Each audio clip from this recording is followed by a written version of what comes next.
Good morning. Good morning, everyone. It is so wonderful to have a big crowd in the house today. Welcome to each and every one of you. And today is Tuesday, October 17th, 2023. And it is my pleasure to call to order this regular meeting of the El Dorado County Board of Supervisors. And with us today, well, to start the day, we have our invocation. So Pastor Elder Corey Milliken from the Gold Country Baptist Church. Pastor Milliken here today?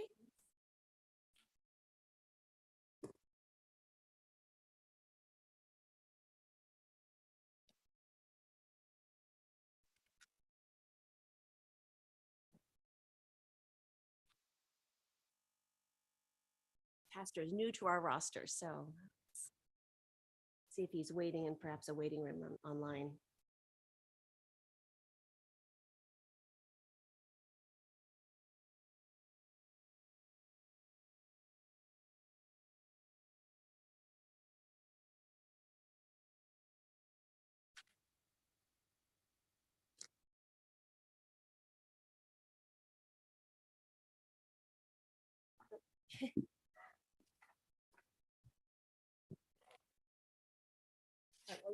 All right. Let's move on to the Pledge of Allegiance then. Supervisor Heidel. Yeah, please stand and join me. Ready, begin. I pledge allegiance to the flag of the United States of America and to the republic for which it stands, one nation, under God, indivisible, with liberty and justice for all. Thank you. We now have the adoption of the agenda and the approval of the consent calendar. County Council, do you have anything? Any changes? Yeah, thank you, Madam Chair. I'd like to ask that the board continue closed session item number 22 off calendar. All right, thank you. And our CAO. Yes, thank you, Madam Chair. I have two requests. One, to continue item 11 off calendar to allow for some administrative cleanup of that item. And the second is to pull item 8 and hear as a department matter. All right, excellent. Thank you. Supervisor Lane, any changes or comments? Changes. Thank you. Supervisor Heidel? No changes. Supervisor Turnbull? No changes. Supervisor Parlin? No changes. All right, and I don't have any changes or comments either. All right, so with that, Kim, let's take public comment on the consent calendar. And I do have to note that unfortunately, our timer is not working again today. We seem to have a little challenge with that. So we'll still have 3 minutes and Kim will alert you when you have 30 seconds, just like our normal protocol. So with Kim, can you open public comment on the consent calendar? Now taking public comment on the consent calendar. Individuals will have 3 minutes to address the board. I will notify you when you have 30 seconds remaining to comment. Public comment will be taken first from those participating in the boardroom and then from those participating through Zoom. For those participating by Zoom, please make sure you unmute yourself when called upon. If you're joining the meeting by phone, press *9 to indicate the desire to comment. If you're joining by Zoom, press the raise hand button. Please voluntarily state your name for the record. Anyone like to comment on anything on our consent calendar? All right, seeing none, let's go online. Now taking public comment from online participants. There is no public comment. All right, excellent. So with that, we will bring it back for approval. And I'd like to ask my colleagues, would it be all right if we hear item 8 as a department matter? We have so many esteemed guests. I don't want to delay our 9 a.m. time It allocation. wasn't noticed in the newspaper as time certain. No, it correct? was not. Perfect. Right. Okay, great. All right, so with that, Kim, can you read? Adoption of the agenda and approval of the consent calendar with the following changes. Continue items number 11 and 22 off calendar. Move item 8 to a department matter. I'll make a motion to move and approve. Second. All right, all those in favor say aye. Aye. Motion carries unanimously. Thank you. So with that, we will move in to a very special proclamation, item number 17. And it is a pleasure to have our sheriff in the house, to have our undersheriff in the house, as well as Don Ishmael. So with that, Kim, can you please read this item? Of course. Item number 17 comes from Supervisor Thomas, recommending the board, 1, approve and authorize the chair to sign a proclamation recognizing October 23rd, 2023 as Brian Ishmael Day And to authorize an exception to Board of Supervisors Policy F4, lowering flags, to honor the ultimate sacrifice given of Deputy Brian Ishmael by lowering our county flags each October 23rd. It is so appropriate that this county recognize and remember the ultimate sacrifice that Deputy Brian Ishmael gave on behalf of the residents of El Dorado County. And to that end, I'd like to read a proclamation in his honor. A proclamation of the El Dorado County Board of Supervisors proclaiming October 23rd, 2023 as El Dorado County Deputy Sheriff Brian Ishmael Day. Whereas the El Dorado County Board of Supervisors wishes to honor the service and the life of Deputy Sheriff Brian Ishmael. And whereas Deputy Sheriff Brian Ishmael was born at Marshall Hospital and was raised in the Placerville area. He graduated from Ponderosa High School, attended Universal Technical Institute, UTI in Texas, and married his high school sweetheart, Katie. Their family was complete with the addition of 3 beautiful children. And whereas after Brian graduated from UTI as an auto body technician, he worked at 2 local body shops in the Placerville area. During that time, he worked on Placerville Police Department cars and came to know the officers well. He was invited on a ride-along with one of the officers, which sparked his interest in law enforcement. Brian worked during the day at body shops and then attended Law Enforcement Academy at night. And whereas Brian started his official calling to protect and to serve in 2013 with the Placerville Police Department, he quickly became an agency favorite, holding the positions of field training officer, school resource officer, and armorer. He joined the El Dorado County Sheriff's family in 2015, holding the positions of field training officer and armorer. And whereas on October 23rd, 2019, in the early morning hours, Brian and his ride-along partner from San Joaquin County responded to a call reporting a possible theft in progress at a marijuana grow. This 911 call for help resulted in a man opening fire on both officers. While his partner was injured, Brian's injuries were fatal, and we lost him that night. And whereas to pay our highest tribute and to honor this fallen hero, El Dorado County has named the Sheriff's Armory as the Brian Ishmael Shooting Range. Sections of Highway 50 were dedicated and named Deputy Brian Ishmael Memorial Highway. And finally, the El Dorado County Trail dedicated a section as the Ish Trail. These honorary dedications are a testament of our profound gratitude and appreciation of the ultimate sacrifice that Deputy Sheriff Brian Ishmael gave that fateful night. Now, therefore, be it proclaimed that October 23rd, 2023 be recognized as Deputy Sheriff Brian Ishmael Day this year and in the years to come, in somber recognition of the great loss suffered by his family, his sheriff's family, and our entire county, and in recognition of his legacy of service to the citizens of El Dorado County. Passed and adopted this day. With that, I would like to present the proclamation to his father.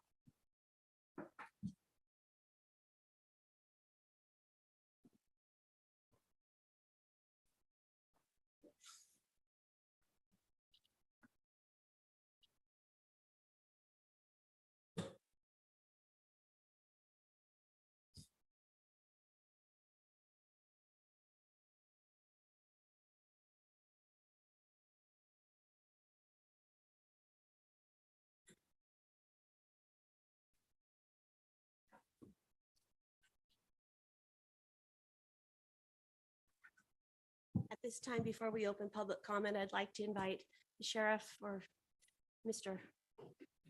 Ishmael, if you'd like to say anything. Welcome, Sheriff. We're glad you're with us today. Can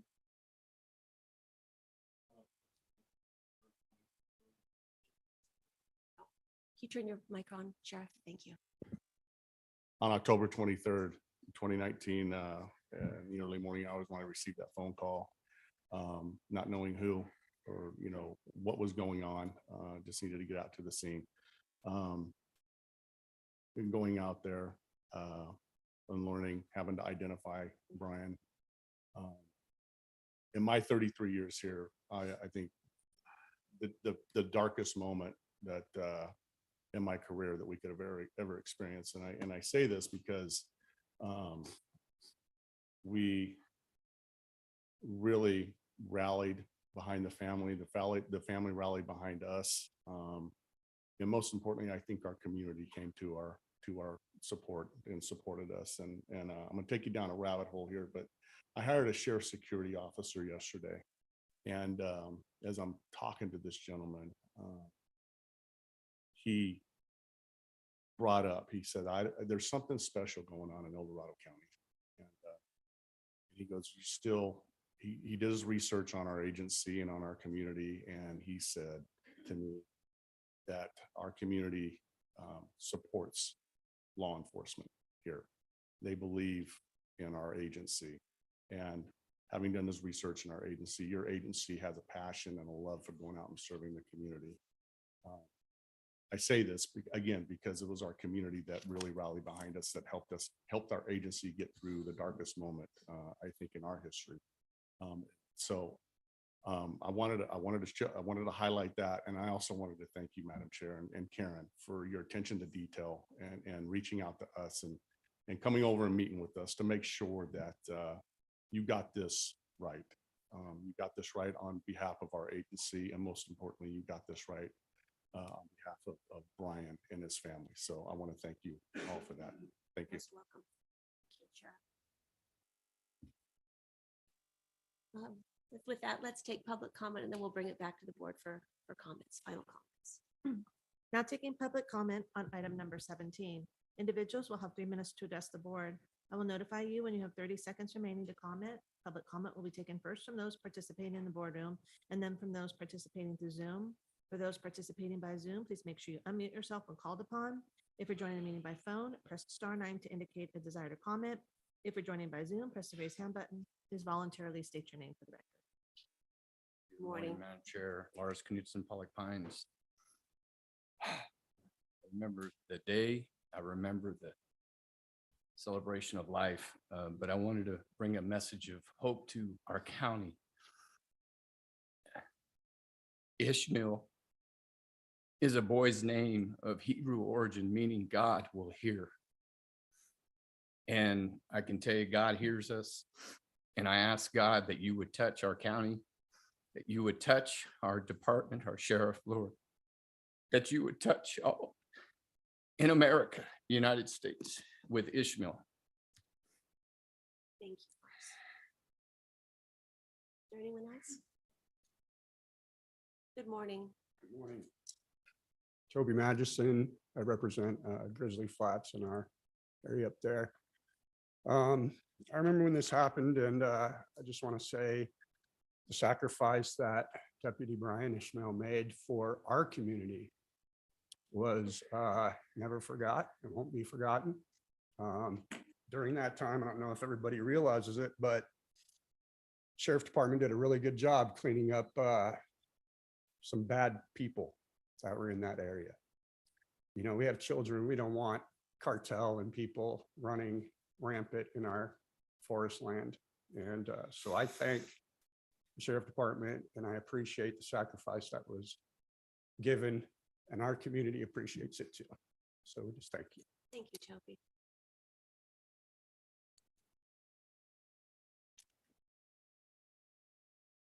Anyone else? All right, Kim, let's go online. Now taking public comment from online participants. Taking public comment from Kelly. Good morning.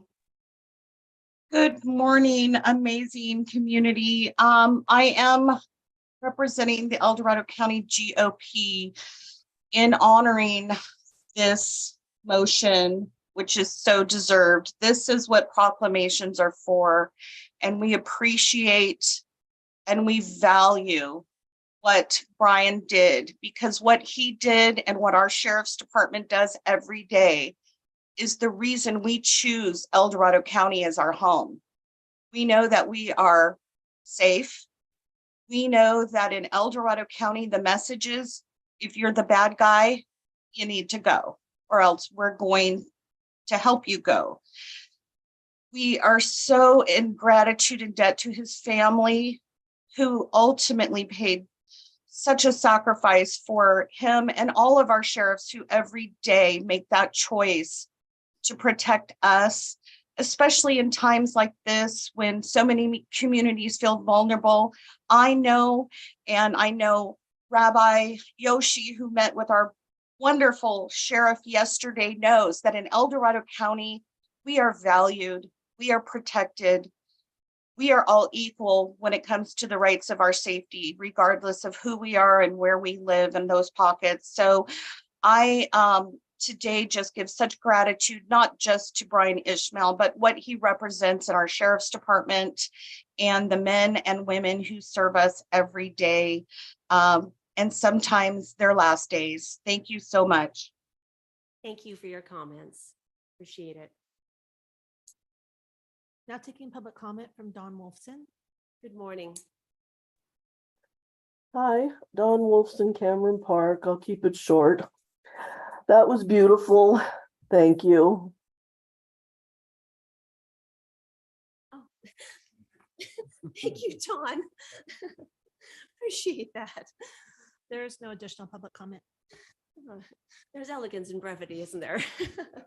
Oh, with that, I'll bring it back to the board. One more. Oh, okay. Now taking public comment from 525. Good morning. Hi, Leo Bennett, Koshan, Pollock Pines. I echo the sentiments about the beauty and all before my time, but when I did the research, just shout out to Thrive with 1035, part of the Sheriff Department's posse, volunteers that provide such great help. And moving up here from San Joaquin County, also a shout out for the solidarity among all of our law enforcement professionals, the wounded deputy that did his best to assist Brian. Again, thank you for this beautiful ceremony. Thank you. There's no additional public comment. Thank you. With that, I'll bring it back to the board. Well, I just want to say something. I've known the family for a long time. Don and Kim and Brian.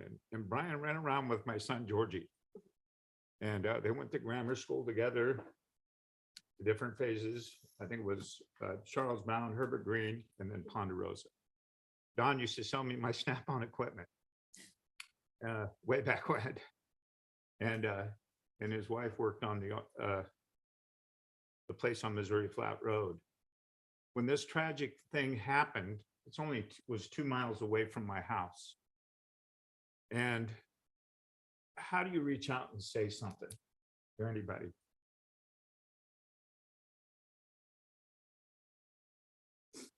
This is hard for me.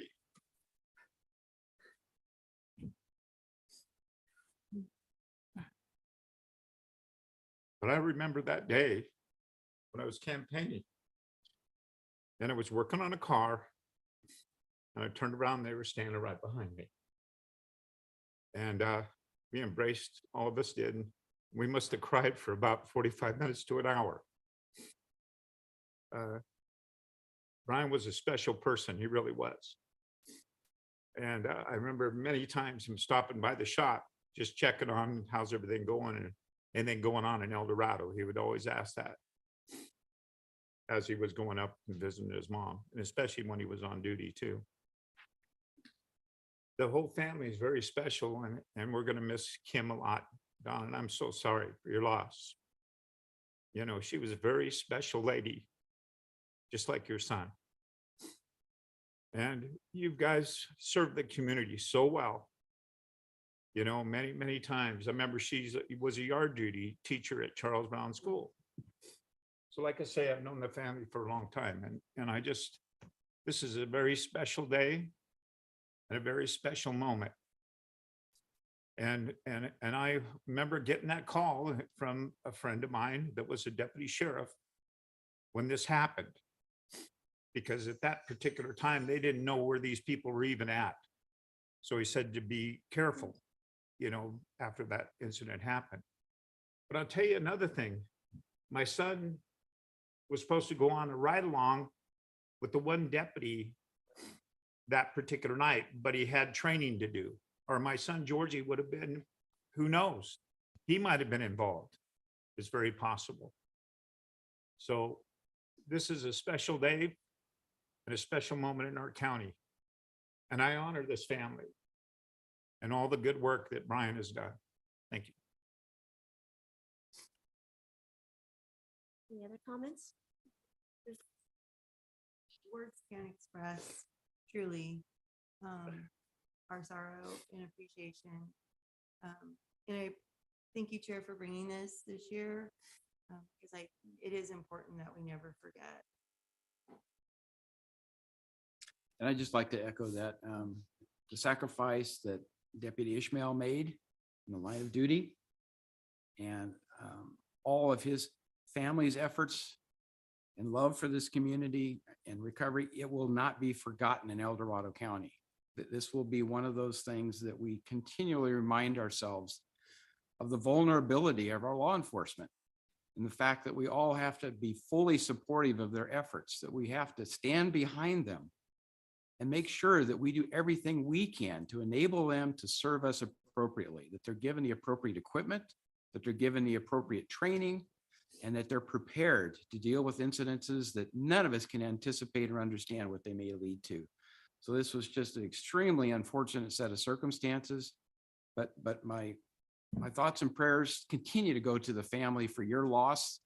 It's devastating. We understand that, but thank God we have Brian Ishmaels in our community who do stand up and protect us. All right. With that, I'd like to move the proclamation. Seconded. All those in favor say aye. Aye. Thank you again, Don, Sheriff, Under Sheriff, for being with us today. And, our county flag will be lowered at half-mast on October 23rd. Honor of Brian. Thank you. All right. At this point, I'd like to move to item 19 and do the other proclamation before we get to the card room application. That makes sense. All right. All right. So with that, Sherry, would you like to come forward? Item number 19 comes.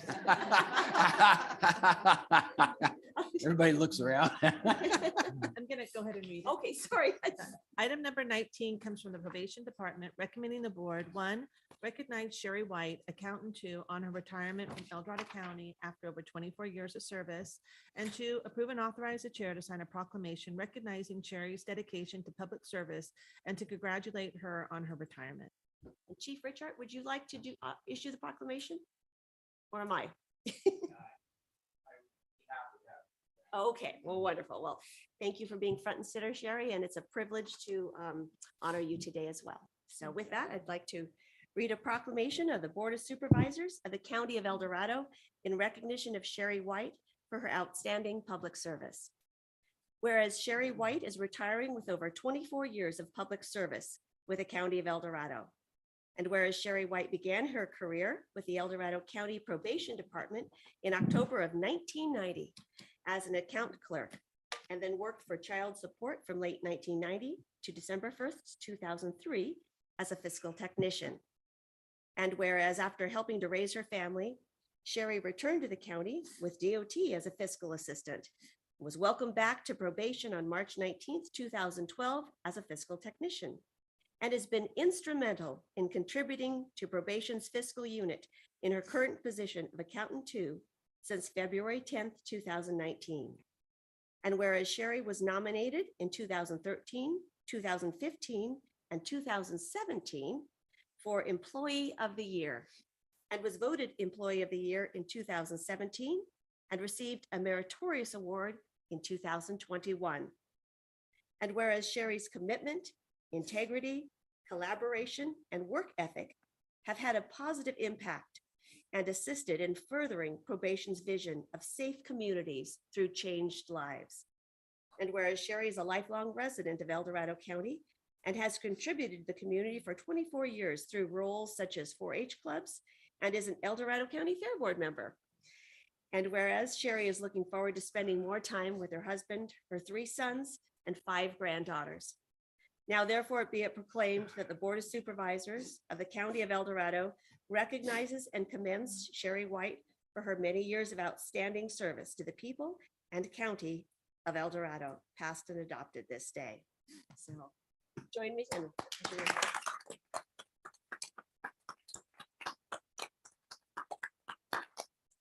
like to present it to you, then you can say a few words. They laugh because they know I don't.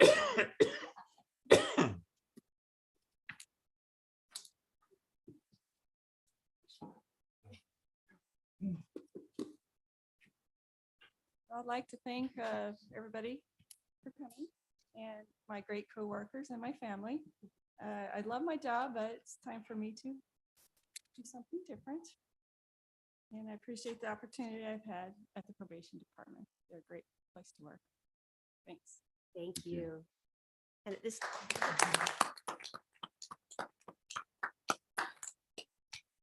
time, before we open public comment, Chief Richard, would you, I know you're never at a loss for words, and I'd like to invite you up here.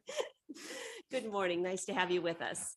Yeah, thank you, Madam Chair, members of the board. Brian Richard, Chief Probation Officer. I see you gave this item 5 minutes, so you must have seen me coming. Appreciate that. We'll keep it brief. First of all, thank you for the proclamation. Much appreciated. Sherry's very, very deserving of this. So Sherry was back at the probation department about a year before I came to El Dorado County and took over as probation chief. And so I've only known probation with Sherry White. To have to now know probation without Sherry White is a bit of a bittersweet moment. I'm happy for her, very pleased for her that she gets to go spend more time with her family. She's very deserving of that. But I'm incredibly sad that she won't be part of our family at the probation department where we get to see her each and every day. She's a consummate professional. But more importantly, she's just a good person. She just is salt of the earth type of human being. Probably comes from being raised in El Dorado County. She is her demeanor really speaks to the culture of the county. She represents the county well. She is synonymous, I think, with a lot of what the county represents. And it shows in everything that she does, in the way that she does her work, but mostly in the way that she treats people. Sherry is a person who always has a kind word to say, always has a smile to share. And that's the only thing I've known of her for 10 years. And it's been consistently that way without a bad day, which is amazing to me. So I'm going to miss her very much. We're all going to miss her very much, but we certainly wish her well. And it's interesting because when I was reflecting on how Sherry reminds me of other people in my life, other kind people in my life. She actually reminds me of a 20-year younger version of my own mother. And that is the highest compliment I can pay to anybody. My mother is an amazing person. But Sherry always reminded me of that kindness, that gentleness, that caring nature. That is Sherry. So we wish her well. And we thank her very much for her service, of course, as a public servant and a member of our probation family. So, Sherry, congratulations.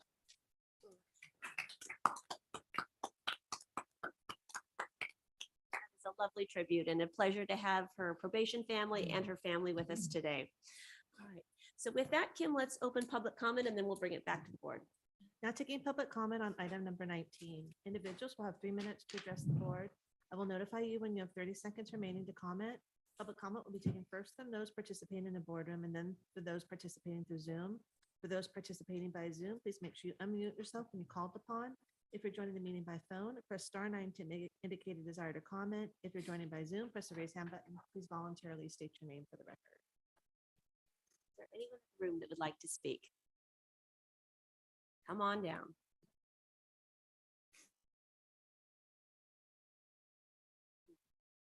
Good morning. Good morning.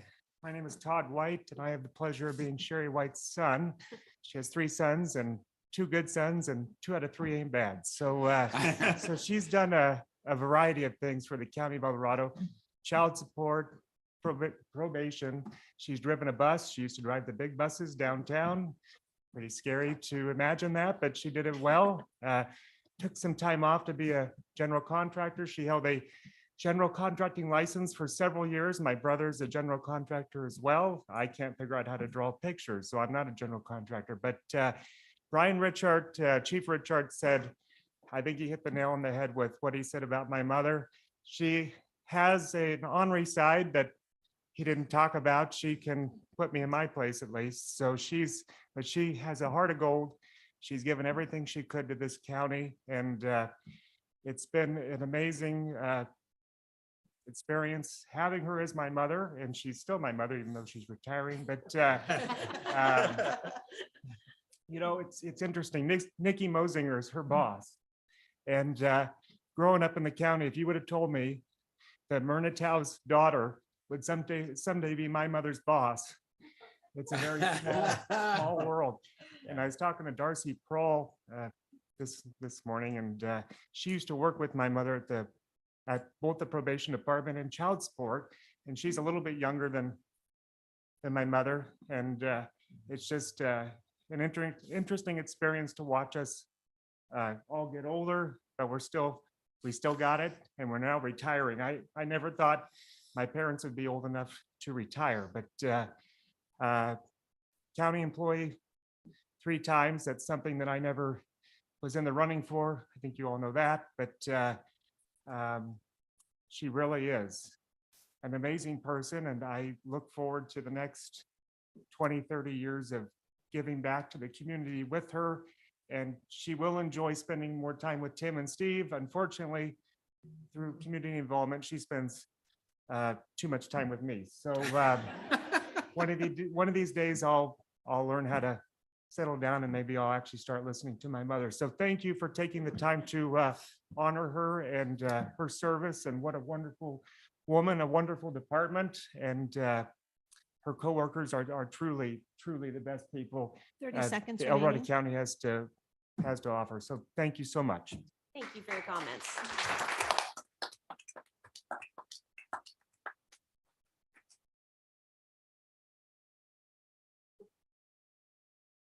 Good morning. My name's Jackie Walker. I work with Sherry at probation. In fact, she sits right outside of my office. We're kind of close together. So when Brian said how nice she is, that is true. But at Todd Touch, she has that little quirkiness to her, or a dry sense of humor, and I'm really going to miss that.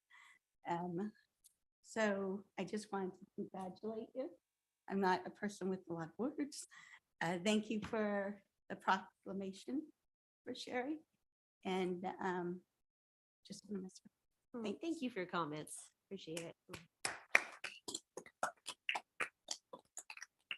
there anyone else before we go online? All right, let's go online, Kim. Taking public comment from online participants. Taking public comment from Kelly. Good morning again. I just really wanted to call and commend Sherry. She and I have only met several times at, am I there? Yes, you are. Yes. Oh, sorry. It looked like maybe you had something better to do and talk about. I'm sorry. I thought maybe I wasn't being heard. I didn't mean that snarky. I just, from my angle, it looked like you guys were doing something. Anyway. Kelly, this is Brooke. Sorry, I was just trying to see if I could get a copy of the proclamation. Okay, no. I didn't mean that, anything. It just looked like you were doing something else besides listening to me, my rambling.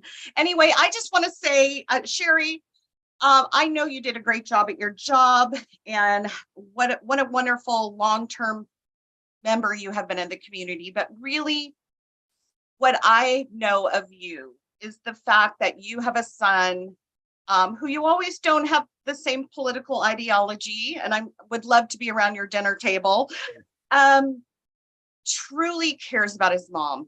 And when you see that in your children, that they support you and that they are proud of you and that they take time out of their work schedule for you. And I see you there supporting your children and our community of El Dorado County time and time again. That just speaks such volumes about your character. And so I just congratulate. I'm a little jealous. I probably will be working till I die, unfortunately, but I can't wait to hopefully see more of you in the community. I know you're not going away. And we definitely appreciate the gifts, including your children that you have given El Dorado County. Thank you. There's no additional public comment. All right, I will bring this back to the board for further comments. Supervisor Parlin, did you want to start? Sure. Sherry, I didn't really get to know you until the last couple of years when Todd asked me to volunteer at the junior livestock auction. And wow, that was an experience to say the least. But my husband was running around the stands. He was voluntold to be there, quite honestly. He didn't know what he was getting into. But I had the pleasure of sitting at the table with you, and we were talking, and I had a brain blast and was like, this woman would be perfect to be my District 4 representative on the fair board. So that has worked out really well, and I appreciate it. And I've always heard very positive things about your work ethic and how you impact your fellow coworkers and at work in the office. So I'm sure they're going to miss you terribly. Thank you for your years of service, and keep me posted, because I'm kind of counting on you to want to stay on the fair board in your retirement. But I actually hadn't thought about, I should talk to you about that. So You'll have more time. I know. Yeah, maybe you'll be the president of the fair board. Who knows? But anyway, thank you so much for your service, and enjoy your retirement. Yeah, I just want to say, Sherry, thank you. I got to know her through Todd, you know, and Todd's dad, very, very special people to me. And sorry if I didn't keep him in line at times. I tried. But anyway, you've done a lot for this county. A very, very special person. I want to thank you for that.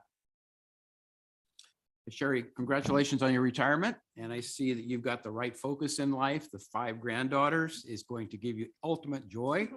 I can tell you that being a grandparent, I have 12 grandkids, and they are the love of my life along with my daughters. So in my case, we had 5 daughters and then a lot of grandsons, but you know, so it all gets mixed up, but they're both very special. All grandkids are very special. And I know you're going to have a special time with them and your sons as you evolve through life and determine what are the things you want to volunteer for to continue to support El Dorado County. So we look forward to that. Thank you.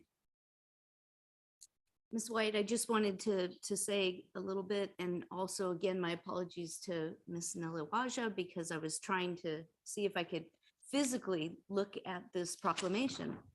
And I'm a numbers person. And so I just want to point out to you your item number 19 on the agenda, and odd years are a thing with you.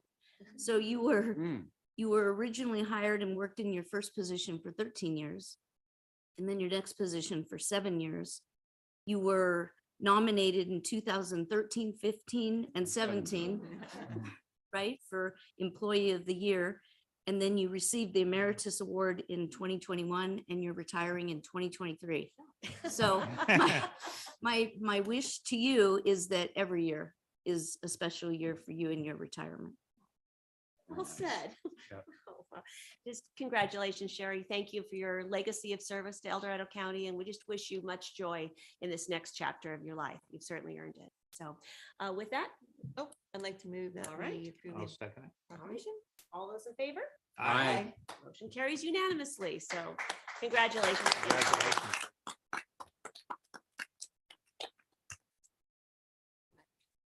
And we won't make probation sit through the rest of our meeting. You are excused. Thank you all for being with us. It was wonderful to have a big crowd in the house today in celebration. All right, so with that, we will hear item number 18, Kim. Item number 18 is a hearing from the Sheriff's Office recommending the board approve and authorize the chair to sign a resolution which conditionally approves the application of Randy Apple for a license to relocate a card room to 3909 Park Drive, Suite 200, El Dorado Hills, California, pursuant to County Ordinance 9.45 card rooms. Supervisor Thomas, could you please open the hearing? So with that, I open this hearing. So who is presenting this item?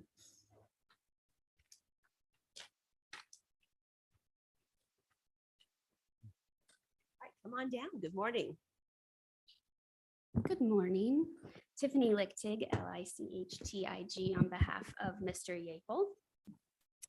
We're here asking for approval of the board for the relocation of the card room. It has been closed for some time, but they are looking to relocate it and reinvigorate it and bring with it lots of different jobs and also a restaurant as well as the card room to the community. So if you have any questions, the sheriff's report was great, is posed to, outlining the history. If there's any questions about card rooms in general, in my previous life, I was a gaming commissioner for the state for 7 years. So I know it sounds different and it sounds, I had no idea what a card room was actually when I was appointed. So I know that there is a learning curve and not everybody understands what is, what a card room is and what it brings to the community. But I can tell you from experience that it overwhelmingly brings more to the community than you think it may detract, given, the connotations of gambling or what have you. But I've had a lot of positive experiences and happy to answer any questions that you all have. And then just for clarity, this, the proposed location is the vacant Bank of America building in El Dorado Hills. That's my understanding. Yes. Okay, great. Does the board have any questions at this point? We've all certainly read the agenda item, the sheriff's report. All right. Thank you so much. So, Sheriff, do you have anything to offer? Yeah. All right. Thank you, Tiffany. Thank you.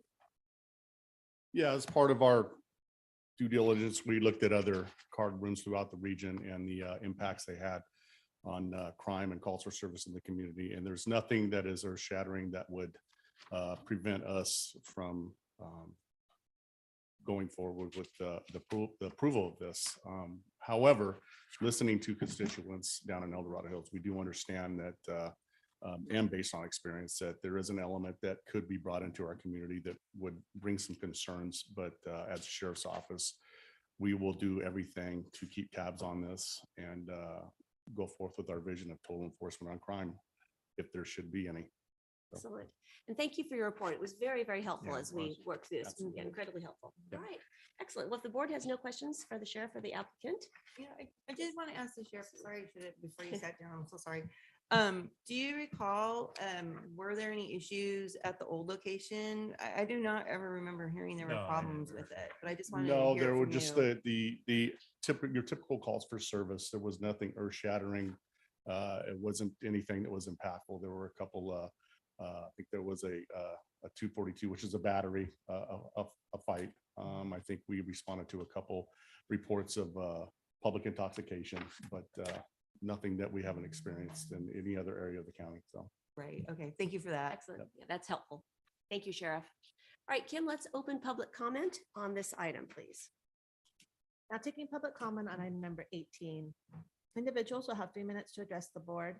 I will notify you when you have 30 seconds remaining to comment. Public comment will be taken first from those participating in the boardroom and then from those participating through Zoom. For those participating by Zoom, please make sure you unmute yourself when called upon. If you're joining the meeting by phone, press *9 to indicate a desire to comment. If you're joining by Zoom, press the raise hand button. Please voluntarily state your name for the record. Is there anyone in the boardroom that would like to comment on this item at this hearing? All right, seeing none, let's go online, Kim. Now taking public comment from online participants. There's no public comment. Okay, with that, we'll bring it back to the board. Supervisor Heidel. Yeah, since this proposed card room is in my district, I've had a lot of inputs from various members of the community, and I just wanted to echo the sheriff's words in terms of some of the concerns that are out there. And what we found is that with any change in our environment, there's concerns, and rightfully so. But I think that we need to understand that with the oversight, the patrolling, the things that are going on, I don't anticipate personally problems with this card room. We could all be surprised, but I just want to make sure it was read into the record that says it is important to acknowledge that El Dorado Hills community has expressed significant concerns regarding the establishment of the card room. As the elected sheriff, I've received numerous complaints from community members who have voiced apprehensions about potential increases in criminal activity and disturbances from individuals who may typically frequent the El Dorado Hills area. These community members are concerned that the card room could potentially impact the overall quality of life for our residents and alter the character of our community. All fair representations of concern, right? So I view our role as the Board of Supervisors, along with our planning department, is to monitor what's going on, working with the sheriff. And if we see things that give us cause for concern, we can look at things like the business license and other things to take appropriate action. But based upon the history of the tier, the positive track record, I don't personally foresee, a conclusion that this is going to be a negative thing. I've had several people express to me the desire to have a card room local so they could actually take their kids and teach them the games that come from card rooms, whether it be poker or whatever. So I've actually had some positive inputs of people look forward to what's referred to as a high-end card room. When I look at things from the community benefits perspective, the real jewel in this, in my opinion, is we get another restaurant into El Dorado Hills, which will be significant. And I'm always hearing about demands for more opportunities for restaurants in our community so that people don't go to Folsom and spend their money down there.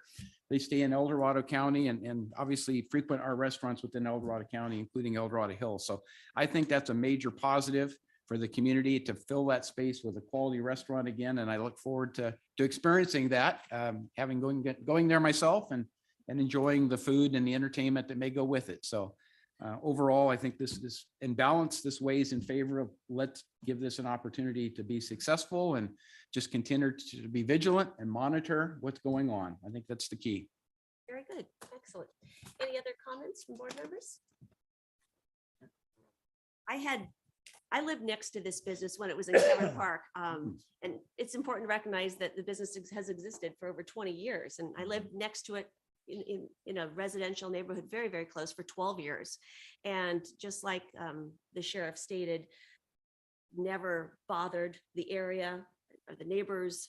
There were no problems. Our sheriff has stated that it will, not aggravate crime. Our fire marshal has no opposition. The building official and building and planning say it's a suitable change for a building. It's consistent with zoning. The owner has a clear background check with the California Department of Justice. So I think that just all speaks very well for this relocation. Also, where they're moving to, it's a large vacant building, and large vacant buildings are not good for our community, especially in a really robust commercial area. So that will bring new life and, as you say, business and commerce Trade, yeah. back into that area. And we've had the benefit of seeing this business operate in a community. And so, I mean, that's a real benefit. Oftentimes we don't have that. And I think it's a much better location because it is in a more commercial area rather than on the edge of a suburb. So I think it'll be wonderful to see a new business relocate there, and wish you well. So with that, is there a motion on the table? I'll move the item as recommended by the Sheriff's Department. Second. Okay. So moved by Supervisor Heidel, seconded by Supervisor Parlin. Any further discussion? All those in favor say aye. Aye. Opposed? Motion carries unanimously. I So- should correct the Sheriff's Office. I don't know where the department came from. The Sheriff's Office. There you go. I got to There get my you go. language right. Well, we wish you well in your new relocation, and like you say, look forward to trying that restaurant. Maybe learning a few new games. All right, great. Actually, I apologize. I officially closed the public hearing. I apologize. I didn't do that. Okay. With that, it's not quite time for our 10 a.m. So I see, is Dave here? Okay, great. Let's take item 8 then.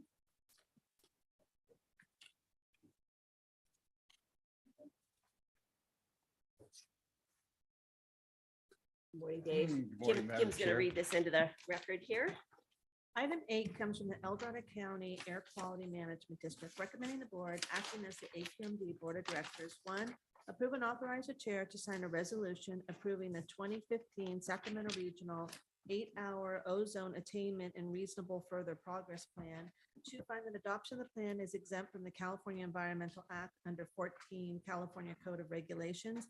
And 3, direct staff to forward the plan to the California Air Resources Board for transmittal to the U.S. Environmental Protection Agency. Great. And so this was noticed as a hearing. So with that, I'll open the public hearing. So good morning, Dave. Thank you for being with us. Thank you. Good morning, Madam Chair, board members, CAO, and County Council. I sent Kim a presentation, no, it has not. So I didn't send it earlier because when it was on consent, I figured we didn't need to submit it. But so just in general, I can tell you that This is a requirement of the Clean Air Act, Federal Clean Air Act, for areas that don't meet the standard, the attainment standard for the 2015 OZO 8-hour 70 parts per billion limit. And so the Sacramento Regional Air Districts, Yola Solano, El Dorado, Placer, Sac Metro, and Feather River put together this plan to meet that requirement. It lays out what needs to be done to achieve the standard by the attainment date of August 2033. The only requirement on El Dorado Air District that we're not already implementing is the adoption of contingency measure should we not meet that standard by 2033. The contingency matter that will be brought back to you in a few months will be an amendment to our architectural coatings rule to bring it in line with the 2017 suggested control measure from the California Air Resources Board that will essentially tighten the VOC limits on paints, aerosols, lacquers, thinners sold in El Dorado County. There are a few air districts in the state, including South Coast, that have already adopted the SCM limits into their architectural coatings rule. So coatings that comply with those limits are already for sale in California. By 2033, most of the districts in the state will probably be doing the same thing. So without going through the presentation, that's a general overview. Okay. I can answer questions or what's your pleasure?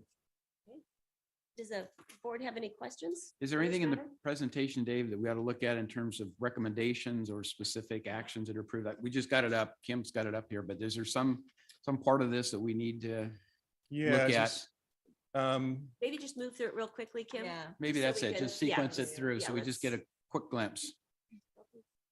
Okay, health impacts. Okay. Understood. Good, let's go. So what are we seeing here? We're seeing, All of these standards, implementations. okay. Yeah. Good. Yeah. You good? Key elements here. Trends. yeah, the plan contains all these key elements. Okay. El Dorado contributed emissions inventory for all of the sources in El Dorado to the plan. That information was taken from all the air districts in the region, fed into models which indicate that we will reach attainment by 2033. Okay. Yeah.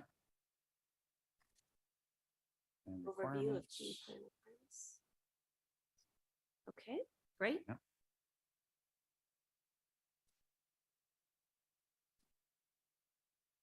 Okay, The 3% progress each year, we monitor that, we report it, right, annually? Correct, So, yes. Okay, okay, Kim? Contingency measures I spoke about, Transportation conformity. right? That's where we work with SACOG to make sure what they're doing on their end doesn't interfere with our air quality goals. That's always a concerted focus of SACOG. Absolutely. Yep. Okay. What are we seeing here, Dave? Just, It's just a graphic of the region. That's the border of the Sacramento Federal Non-Attainment Area. It includes all of Western El Dorado up to the Echo Summit area. okay, that's So helpful it to doesn't see. include Right. South Lake Tahoe. That's interesting. Okay. And what's this, Dave? This shows the 70 ppb standard, the 2015 standard, and the attainment date of August 2033. That's what we're shooting What for. we're working towards. Okay.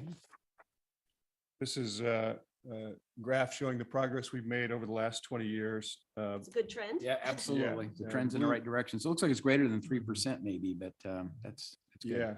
Yeah. The blue line is the 70 ppb standard, and we should get there by 2033. Okay. All right. Got it. Summer 2032. Yep. Yeah, US EPA is working on its contingency measure guidance. That's what this slide is supposed to indicate. And when they finish that, we'll take a look at it and see if there's anything else that we can do that will help us attain the standard more quickly.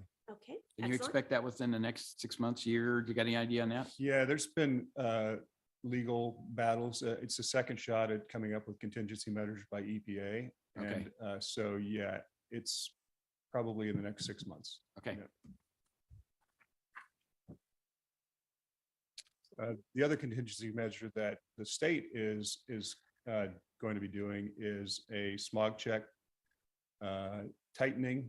Currently, vehicles that are 8 years or older are required to do smog checks. If we fail to attain, CARB will reduce that to 7 years or 6 years. Okay. Talked about the architectural coatings already. Yeah. Okay. Next steps, all the other air districts in the region have adopted the plan. If you adopt it today, then it goes to California Air Resources Board next week for their adoption or their consideration. And then if adopted, CARB will submit it to EPA. Okay, excellent. Thank you. This is just a summary. We've made great progress. We recommend you adopt the plan, find that it's exempt from CEQA, and direct staff toward the plan to CARB. EPA's reviewing the ozone standard, and it will likely become more stringent in future years. Air pollution challenges will continue due to growth in the region and international transport.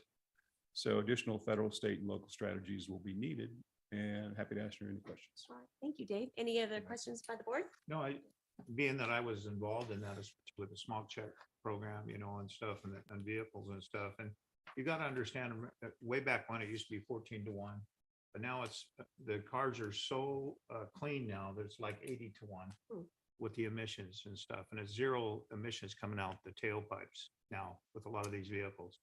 So now the new strategy is they're going to plug and play. So it'll go to 97 on up the current instead of going with the testing emissions on a dyno machine, because right there it tells you if there's any problems or any stuff, especially in the computers and stuff, that there's problems that create a lot of emissions.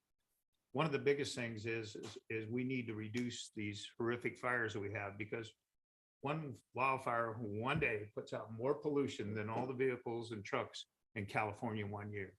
And that's something that we need to do as good forest management to reduce the emissions that we have in California. So it's a big deal is what it is. It really is. So we as a board, especially work on that, especially work on with the Forest Service and other things that are going on. So thank you, Supervisor Termo. That's absolutely correct. Cars are incredibly clean nowadays. Almost 90% of the emissions that we're dealing with are coming from heavy duty trucks, buses, planes, trains, things that El Dorado AQMD has no control over. Yeah. Well, thank you, Dave. Appreciate you bringing this forward. You're welcome. All right, Kim, let's take public comment on this item.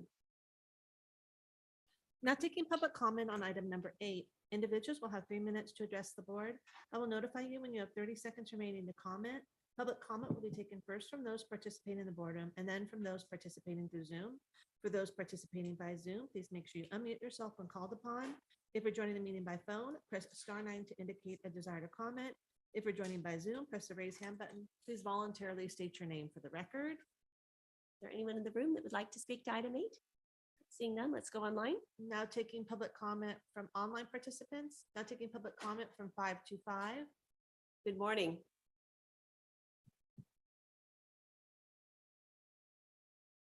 So my comment, Lael Bennett, Koshan, Pollock, Pines, is there's multiple perspectives. Mine is literally on the ground, which is kids in the playground, asthma, those kinds of rates. Not sure about this data point in terms of this report. I'm just sharing that the American Lung Association, which is the site parents and teachers go to look at, rates the air quality in El Dorado, even though it's certainly improving, as still hazardous to our health. So I applaud the efforts and hope they can be accelerated. Thank you for taking my comment. Thank you for your comments. There's no additional public comment. All right, I will close the public hearing and bring it back to the board for final discussion and action. I'll just move and approve. Second. All right. Any further discussion? All those in favor say aye. Aye. Aye. Opposed? Motion carries unanimously. So thank you very much. Appreciate it. All right, with that, look at that. It is 10 o'clock. All How about right. that? Yeah. And with that, it is our pleasure to welcome the Historical Museum Commission, but we'll first read this into the record, then we'll welcome you up. Item number 20 comes from the Library Department on behalf of the El Dorado County Historical Museum Commission, recommending the board receive and file an annual report from the Historical Museum Commission. It is nice to see our library director 2 weeks in a row and with the commission. So with that, come on up and we look forward to your annual presentation. Good morning. Good morning. My name is Don Allman. I'm one of the commissioners. And I wasn't at the last meeting, so I got selected to do the presentation. That's the way it happens, isn't it? You don't show up, you get picked. Actually, I volunteered for this. So there we got the thing up. Okay. The Historical Commission was originally appointed in 1972, and then the County Museum actually opened up to the public the next year. Since 1973, the Historical Commission has provided oversight and support to the County Museum and its staff. The function of the Historical Museum Commission is to represent the community regarding museum issues and to serve as a liaison with the El Dorado County Board of Supervisors. The County Museum's mission is to accept, preserve, and interpret articles, archival materials relating to the history of El Dorado County.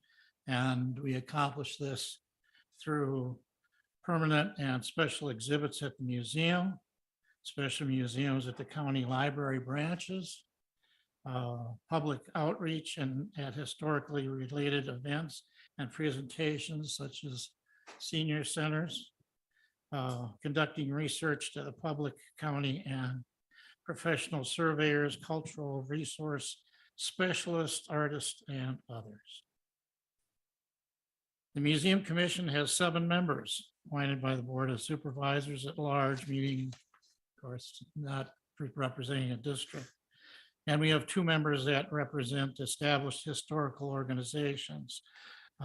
Jeanette Barnett, our president, who represents the Daughters of the American Revolution. Keith Berry is here on this side over here.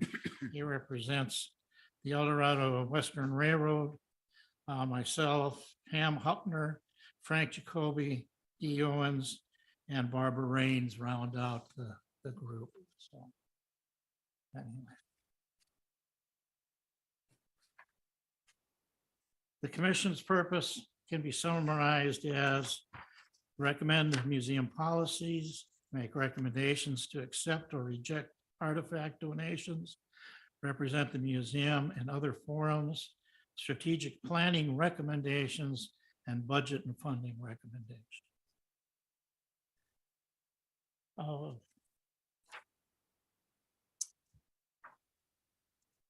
How effective are we? Well, let's see. The commission has recommended the approval of museum core documents according to the standard professional museum best practices.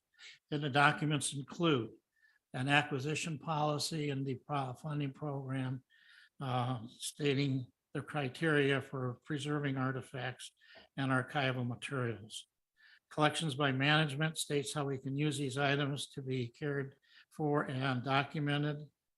And the ethics policy states how people associated with the collection conduct themselves. In the last year, the commission has made the policy recommendations to approve the resolution to establish the museum as the keeper of the county archives. And we continue to keep the original Bailey House sign in the museum. With the Friends of the Bailey House asked if they could use it to do a fundraising thing.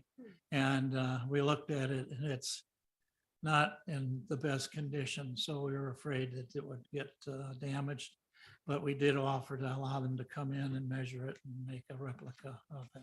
So those are things that we do, important things. Okay. Artifacts that the commission has made recommendations to approve. Cabinet from the Placerville Railroad Express Agency, archives and artifacts from local historian Claire Freeman. Artifacts loaned to the Society for exhibit to the Fountain and Tallman Museum. You're aware that that's a museum for the Historical Society, and they're a separate entity, but we do allow things to be displayed there because it's a city museum. So just to clarify that.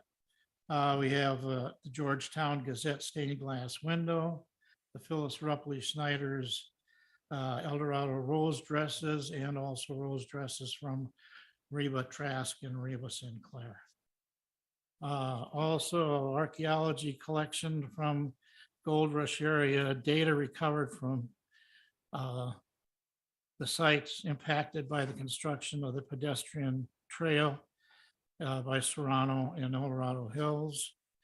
Loan of the 1901 Craddock rifle from the Goldbug Park, a gold scale to be displayed at the museum exhibit, an 1878 section corner on wood, and approval of the use of the restored CP&LT caboose, which rests on the tracks at Shingle Springs and is now used as the tickets sales office. So anyway.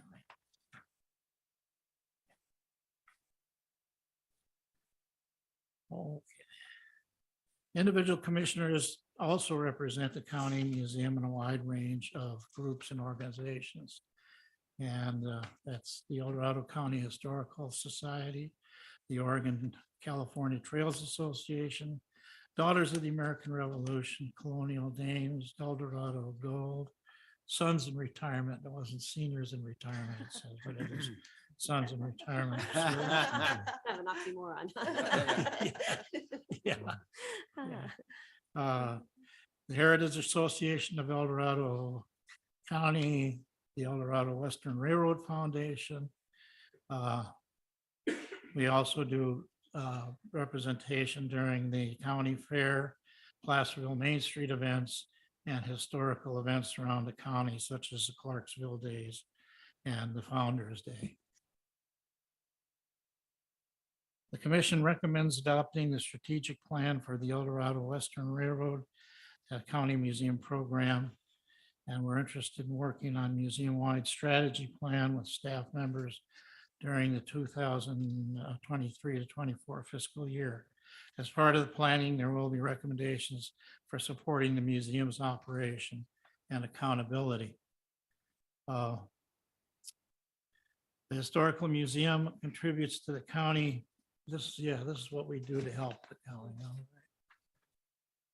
Economic development, the museum and its outreach programs and the railroad programs are tourism attractions. So, good governance, our goal is to operate the museum according to the best practices and professional museum standards. Healthy communities, the museum supports this with recreational educational programs such as the railroad program. The railroad corridor includes the El Dorado Trail. Infrastructure supports the improvement of the county's infrastructure at the county museum site on Placerville Drive, and by improvements and maintenance to the county rail corridor through weed abatement and restoration of the track, and public safety through the presence on the railroad corridor. If you haven't been down to the museum, we recommend you do that and take a ride on a railroad. It's really fun. I personally want to thank you for allowing me to be a member of the commission.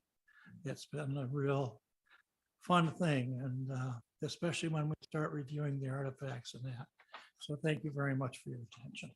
Thank you so much. It is a pleasure to have you all with us today. And El Dorado County here, we love our history, and we so appreciate you helping keep that alive and preserved and on display for the residents of El Dorado County. So thank you for your good work. Excellent. At this time, do any board members have any? Yeah, comments? I just want to say that, it's fantastic what they do. And I've been in there, the museum several times. Bill Gray is a good friend of mine. And it was amazing how you would take old pictures and put them on microfilm so that would be shared and preserved. So it was great. A lot of my family pictures are in that museum. And one of the things is I got to ask you, Keith, is the welder still working that I donated? Yes, sir. Okay, good. So I donated a welder that to help those guys, you know, especially when it comes to that. And then also there's a doctor's buggy that I have. It came out of from the doctor in Georgetown. Way back when, family, you know me, I'm related to everybody, but it'll be donated to 1848. They're going to put it on display. Nice. All right, thank you, Supervisor Turnbull. Supervisor Lane. Thank you. I just have a quick question for either Ms. Barrett or Mr. Barry. And that is, this seems heavily weighted, appropriately so, on the west slope. As you may or may not know, in the basin, we do have the Lake Tahoe Historical Society, but I'm wondering if there's communication between the two and if there's, good. Actually, I hate to ask you, can you Wait, please? please I come got- John, forward, I yeah. got this. Got it, go.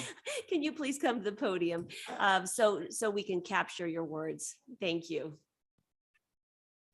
Tried to escape too early. I know, I'm sorry. I was trying to give you warning to come back. Actually, yes, and we work with them, especially on the Snowshoe Thompson thing and other thing, and they're included in the programs that we do. That's great. Do you share artifacts kind of back and forth, or do you have? We have we lately married, you know? But we will, we do. Okay, that's great. I We appreciate realize it. they're part of El Dorado County. I keep trying to remind everybody, yes. Thank you. All right. Great, all right, thank you so much. Any further questions for him? Okay. First of all, I want to thank all of the commissioners for their voluntary service to El Dorado County. This serves a very important function to continually remind us of our history and make that very aware to all of our visitors and the residents of the county. So thank you for that. I learned more today in terms of what the Historical Museum is all about than I had acquired in living in El Dorado County for 45 years. So thank you for the presentation. It was very clear and concise, and it gave me a better understanding of the broad picture of activities that you take on. I have just a single question. What can we as a board do to help you further foster the history of our county with respect to the public presentations, the public participation? I don't know. I think you're doing a good job right now. Okay, I will accept that. Thank you. Okay, excellent. Well said, Supervisor Hydall. Great. All right, thank you so much. And I think we'll take public comment on your present. We certainly appreciate your presentation. Very informative. Can I stay up here during that? No, you can go ahead and sit down now. Thank you. Thank you. Now taking public comment on item number 20. Individuals will have 3 minutes to address the board. I will notify you when you have 30 seconds remaining to comment. Public comment will be taken first from those participating in the boardroom and then from those participating through Zoom. For those participating by Zoom, please make sure you unmute yourself when called upon. If you are joining the meeting by phone, press *9 to indicate a desire to comment. If you're joining by Zoom, press the raise hand button. Please voluntarily state your name for the record. Good morning again. Toby Magison, Grizzly Flats. So it's funny, I came here to speak on something totally different today, but I'm speaking on things that come to my heart. So this is actually a coincidence. It's really dear to my heart. I reopened up the restaurant Grizzly Den up in Somerset recently on Saturday. And we had a presentation by Trails West, who is through Okta. And Miss Dee Owens was actually at the restaurant and did a presentation for us, which was, we were very privileged to have her there. So the wealth of information, it was amazing for our community to hear the history of some of our trails. They donated a plaque to us and, you know, a trail marker that was found by one of our community members after the fire in the ashes of the rubble just laying there. And we presented it at the restaurant for a few weeks, and another patron came in and said, hey, you know, this belongs to Trails West and they're looking for it. And I said, well, please give them my contact information. So Trails West came and met with me, and we, you know, gave them back their marker. And then about a week later, they said, you know, we had a board meeting and the board wants to donate the marker to the community of Grizzly Somerset, and made us a plaque, and they came and spoke. So just to have the history be brought to the community through your organization, it's huge. That doesn't happen a lot. Usually it's behind, you know, to actually go out into the community though, and to present that's what we need. So I would definitely support anything that you guys need. Thank you very much. Thanks for sharing those comments. Appreciate it. Great. Good morning, Chris. Good morning. You know a thing or two about history, huh? Just a little bit. Chris Payne, Diamond Springs. I've been involved with history since I came to El Dorado County, or there a little bit thereafter. So that makes about 35 years. I'm a newcomer. Obviously, we find that out. The Museum Commission is one that I've never been on. Of all the things that I've done, I've never been involved, but I know them all, and they're all really good and care so much about our history. Supervisor Lane, related to Lake Tahoe and its history, this group cares immensely about Lake Tahoe. There is no barrier. There is no mountain or passes. It's all one historically important area, El Dorado County I'm speaking of. So I want just to, if you had some concern, please, of all the things we talk about here at the board, this is one of them that is very, very important to all of us.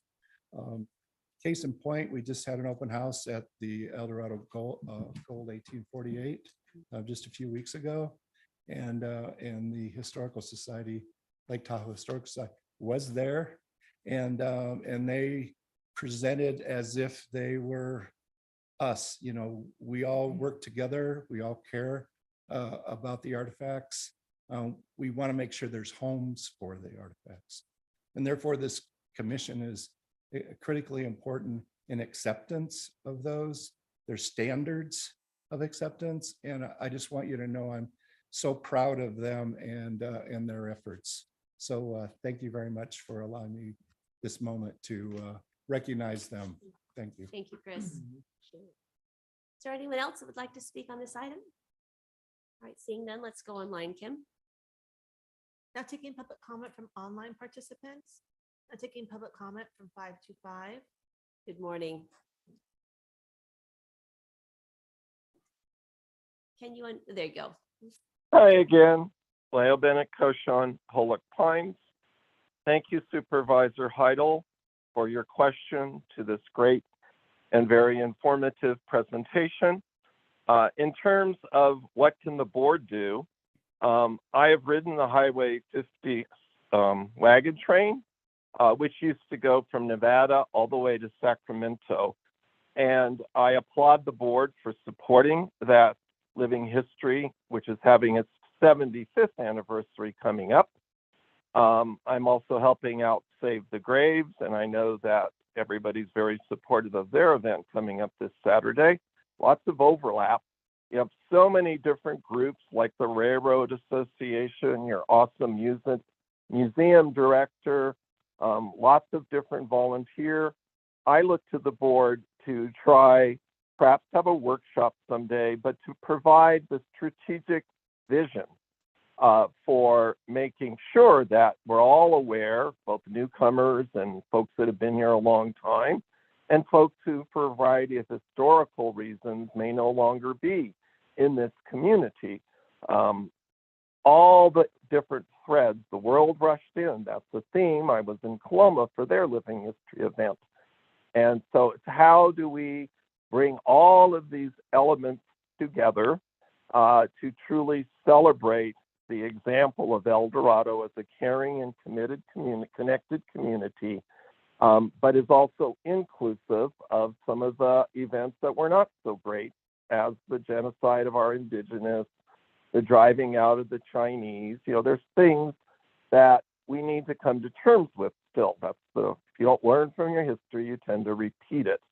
And in summation, from my perspective, riding the train, there are so many little communities that were such an important part of El Dorado's growth that as we switch to Highway 50 and rapid transit and all of that, they kind of get left behind, and there's significant social structures that used to have an annual party to welcome the wagon train are literally deteriorating. And it's, how do we capture and recognize and hold on to those memories? And I think when people talked about Trails West, that to me is just a way of literally connecting the community, seconds the remaining. rails, the El Dorado Trail, all of these ways that bring us all together. And that's what I look for the board to do, is to provide that kind of, be our guide, the strategic vision on this trail through the past and into the future. Thank you. Thank you.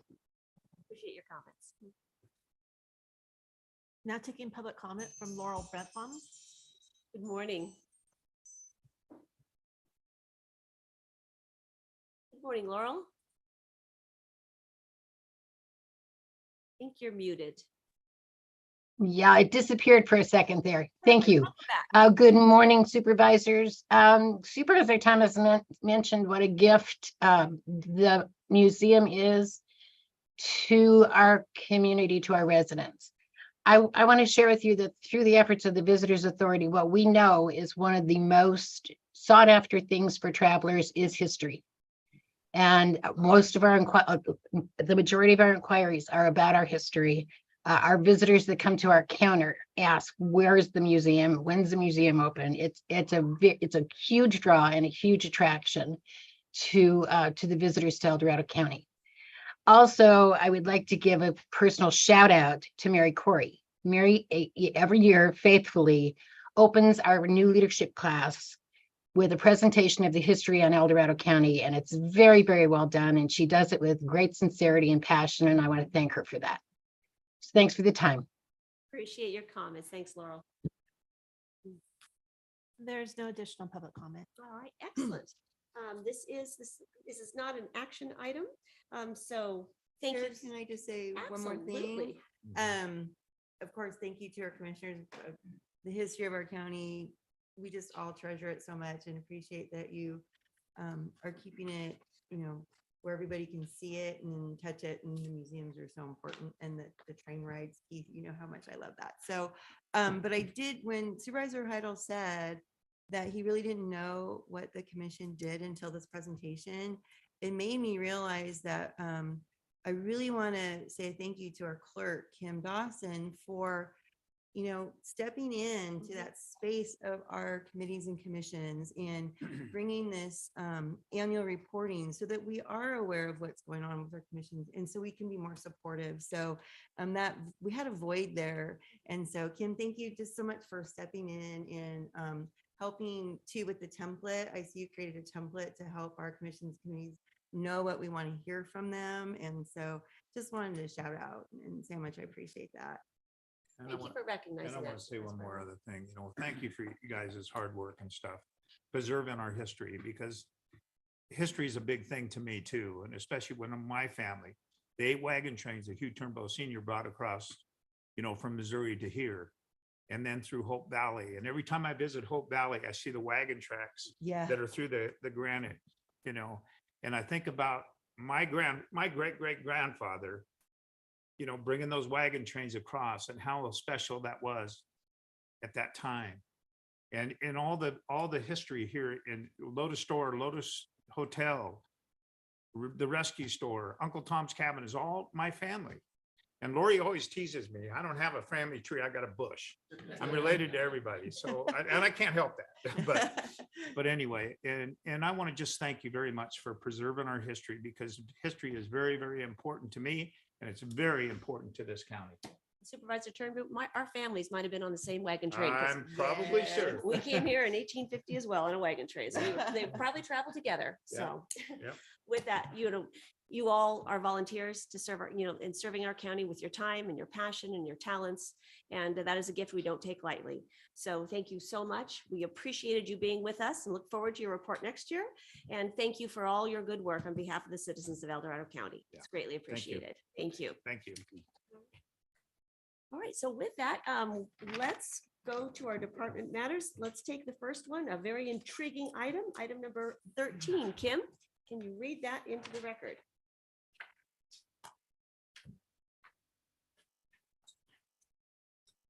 Item number 13 comes from Supervisor Turnbull recommending the board One, direct staff to review Butte County's Title 25 limited density owner-built rural dwellings and Butte County's ordinance to determine if or how it can be adopted by El Dorado County and return to the board within 45 days with their findings. And two, pursuant to Board Policy A3, ordinances new or amended, authorize staff to prepare a draft ordinance adopting regulations for dwellings consistent with Title 25 of the California Code of Regulations, Housing and Community Development. So Supervisor True. Yeah, I want to thank Building and Planning for working on this with me. And Karen, thank you for bringing this up. It's very, very special to me, and it's very special for the people and the residents of Grizzly Flat that lost everything they have. This helps them to try to rebuild in a rural community that has been so desolated by that horrific fire, the Caldor fire. Butte County put this in place after the Camp Fire to help the residents rebuild. And this way here, they can mill their own lumber, build their own houses out there. We have plans. Karen's got some plans. I think they're sitting now that they could even go in and pick what they want to build. So this is going to be a great thing for that community that have lost everything. We got to do something to help, and especially when our own federal government has not helped these people when they said they were. So we're doing everything in our county. Our county's doing everything to help these residents. One way or another, we're going to help those residents that had no insurance to help them rebuild. And I think this is a great thing and a great opportunity for them, you know, especially after losing everything, and especially the ones that had no insurance. And it breaks my heart to see these people in RVs out there. It really does. And it just touches my heart. Every time I go out there, I break down, because I just don't understand why our federal government is not helping these people. I have reached out, you know, to numerous letters to all our United States senators, our congressmen in California, still with no response. I even reached out to the FEMA director to see if we could get some modular homes that are sitting around that we could bring into Grizzly Flat. Still no response. I just cannot hardly believe it, especially when a community is basically homeless, not by their choice. So I think this is a great thing. They could build these houses. It's less restrictions. I think it's a great thing, and this is what we need to do and adopt this. And I hope that we could get this done. And Dave, I hope that you go look at it and bring it back quicker, you know, because I know that, you know, our county council has to look at it, and also our staff. So I really appreciate if we can get this back ASAP, because winter's coming, and anything we can do to help them, to give them some kind of shelter. Thank you. You want to go through the presentation? Is Karen, Yeah, do you have we anything can do to- that. Yeah. I don't want to put staff on the spot, but since this is your item, Supervisor. Yeah, Turnbull. let's just look at it, and we can go through it. And I think it's important for the Right. community and the board to understand what you're talking about, since this is right. a pilot program. Anyway, Title 25, the Owner Builder Code, limited density owner built rural dwellings. The Owner Builder Code in Butte County, after the 2008 lightning strike fire devastated the Concow community, a group of neighbors got together to make the limited density owner built rural dwellings code available for the rebuilding efforts in that area. First adopted in 2009 and renewed in 2012 for 3 years. Now I'm going to stop there for just a minute. And I've looked at other counties has adopted some kind of regulations in them too. I reached to Brian, you know, my cousin, that's the supervisor, Brian Oneto in Amador County, and they have something adopted to help those people and residents too there. So I think this is a great thing. But anyway, go ahead, Kim. You want to go to the next? You can go. You can skip this. Basically, 5 years in the making as finances become available, T25 owner occupancy allowed before final inspection once sanitary facilities and installed in the home and otherwise safe. I could not afford to build using a standard permit. And this is some of the issues that we're dealing with the residents out there. Go to the next. 5,000 square feet for 40,000 includes septic, generator, well, and well pump. Use recycled material source from Craigslist, Habitat for Humanity, Restore, Store, and other sources. I think that was a 500 square foot. Yeah, 500 square foot, yeah. This home was constructed almost entirely with lumber milled on site, which is allowed under the owner builder code. Other local homes built using T25. And you can see that because I talked about tiny homes. And this would be a great thing for the people in Grizzly Flat. Affordability, location, and credibility. Use poles, logs, lumber milled from your own trees. Use recycled materials in good condition. There are fewer restrictions on room dimensions, allowing lofts, which the standard building code does not allow.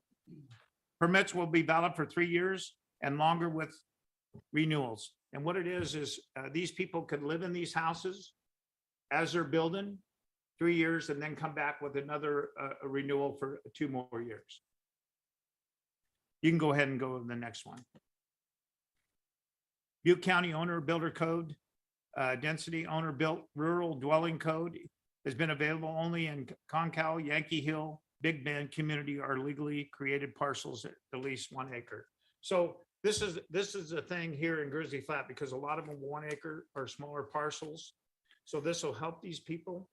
And not only that, you know, we could just say for the, you know, people that were impacted by wildfires or Grizzly Flat only. But I'll let staff come up with a conclusion on that. Right, Karen? Okay. You want to talk about it? Sure. Thank you. Good morning, Karen Garner, Planning and Building Director. So what Title 25 does is it really allows us to look at some different ways of allowing construction. So Title 24 is the standard for the state. I'll say it's kind of a cookie cutter approach. Title 25 allows us to look at options. And you know, what works for Butte County might not be a perfect fit for us, but that's what we can look at. It provides us that flexibility to look at different alternatives. I think Butte County's got a great model, but as an example, they don't necessarily have to worry about snow in Butte County where their areas. That is something we need to look at. So what is being recommended is, you know, that I will work to pull together a team of folks that can help provide input and make sure we're going about this in the right way and addressing all the needs. So as is in the staff report, it mentions, you know, we'll look at Grizzly Flats Community Services District, Pioneer Fire, suggestions made from my chief building official to include someone from the Fire Safe Council as well, to make sure that we're addressing all the needs, providing maximum flexibility, but making sure they are still safe structures. And that is, you know, truly the important part is we want people to be able to move out of what is probably not very safe and move into something safe. Supervisor Turnbull mentioned we are, you know, like 98% of the way there to get pre-approved ADU plans. And so I think the timing of that is good. That is something we could use in this situation as well, where if that works for their needs, they can use those plans. We are partnering with Housing El Dorado, and they are doing a ton of outreach, and they are going to work on the side of helping applicants be ready by the time they walk in the door if they want to get one of those permit ready ADUs. So we'll be having a presentation probably on that a little bit later, but they've been a fantastic partner. So again, I think what this does, it just opens up options for the folks there. You know, what we've seen, some very limited rebuilding, but there's still a lot of empty lots. There's still people living in what I would say is probably not the best or safest conditions. A lot of lots for sale. This would not necessarily have to apply to anybody purchasing a new lot, I think, that's something we can discuss. But for the people that do have a lot, have not been able to rebuild, this might provide another avenue for them.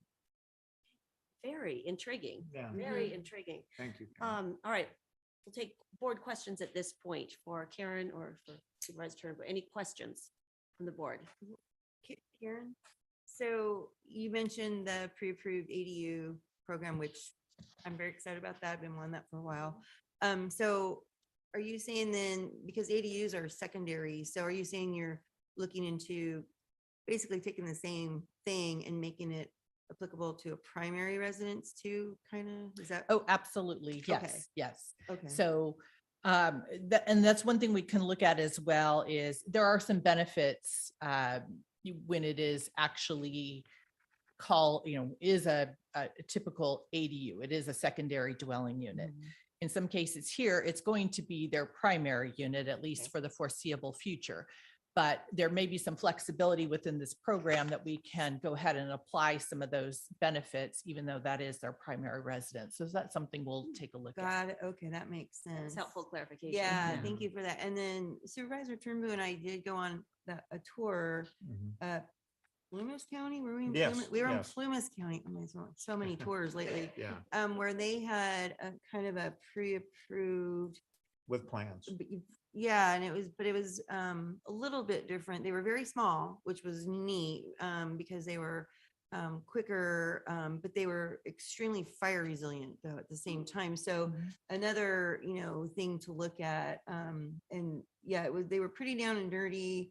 Trying to remember, parts of it were even pre-ordered and just brought in, but it wasn't the whole home was pre-manufactured. It was parts or something. I mean, Parts, mostly there's the walls. there's a lot of counties doing a lot of innovative, programs to try to be able to help folks mostly recover from fires. Unfortunately, so many of our counties have suffered catastrophic fire, but and some of these things perhaps could be even used beyond just the fire recovery efforts, because housing as a whole is an issue in our county. So I appreciate this effort. And I know that this particular item in front of us is very focused, but perhaps it could be applied beyond as we get going with these pre-approved neat housing options. Yes, yes. And you're right. So for an example, what you see on HGTV tiny homes, those do not comply with Title 24, but could through Title 25, you could have that type of residence or that type of unit on a piece of property. Okay, Very good. interesting. Right. Very interesting. Okay.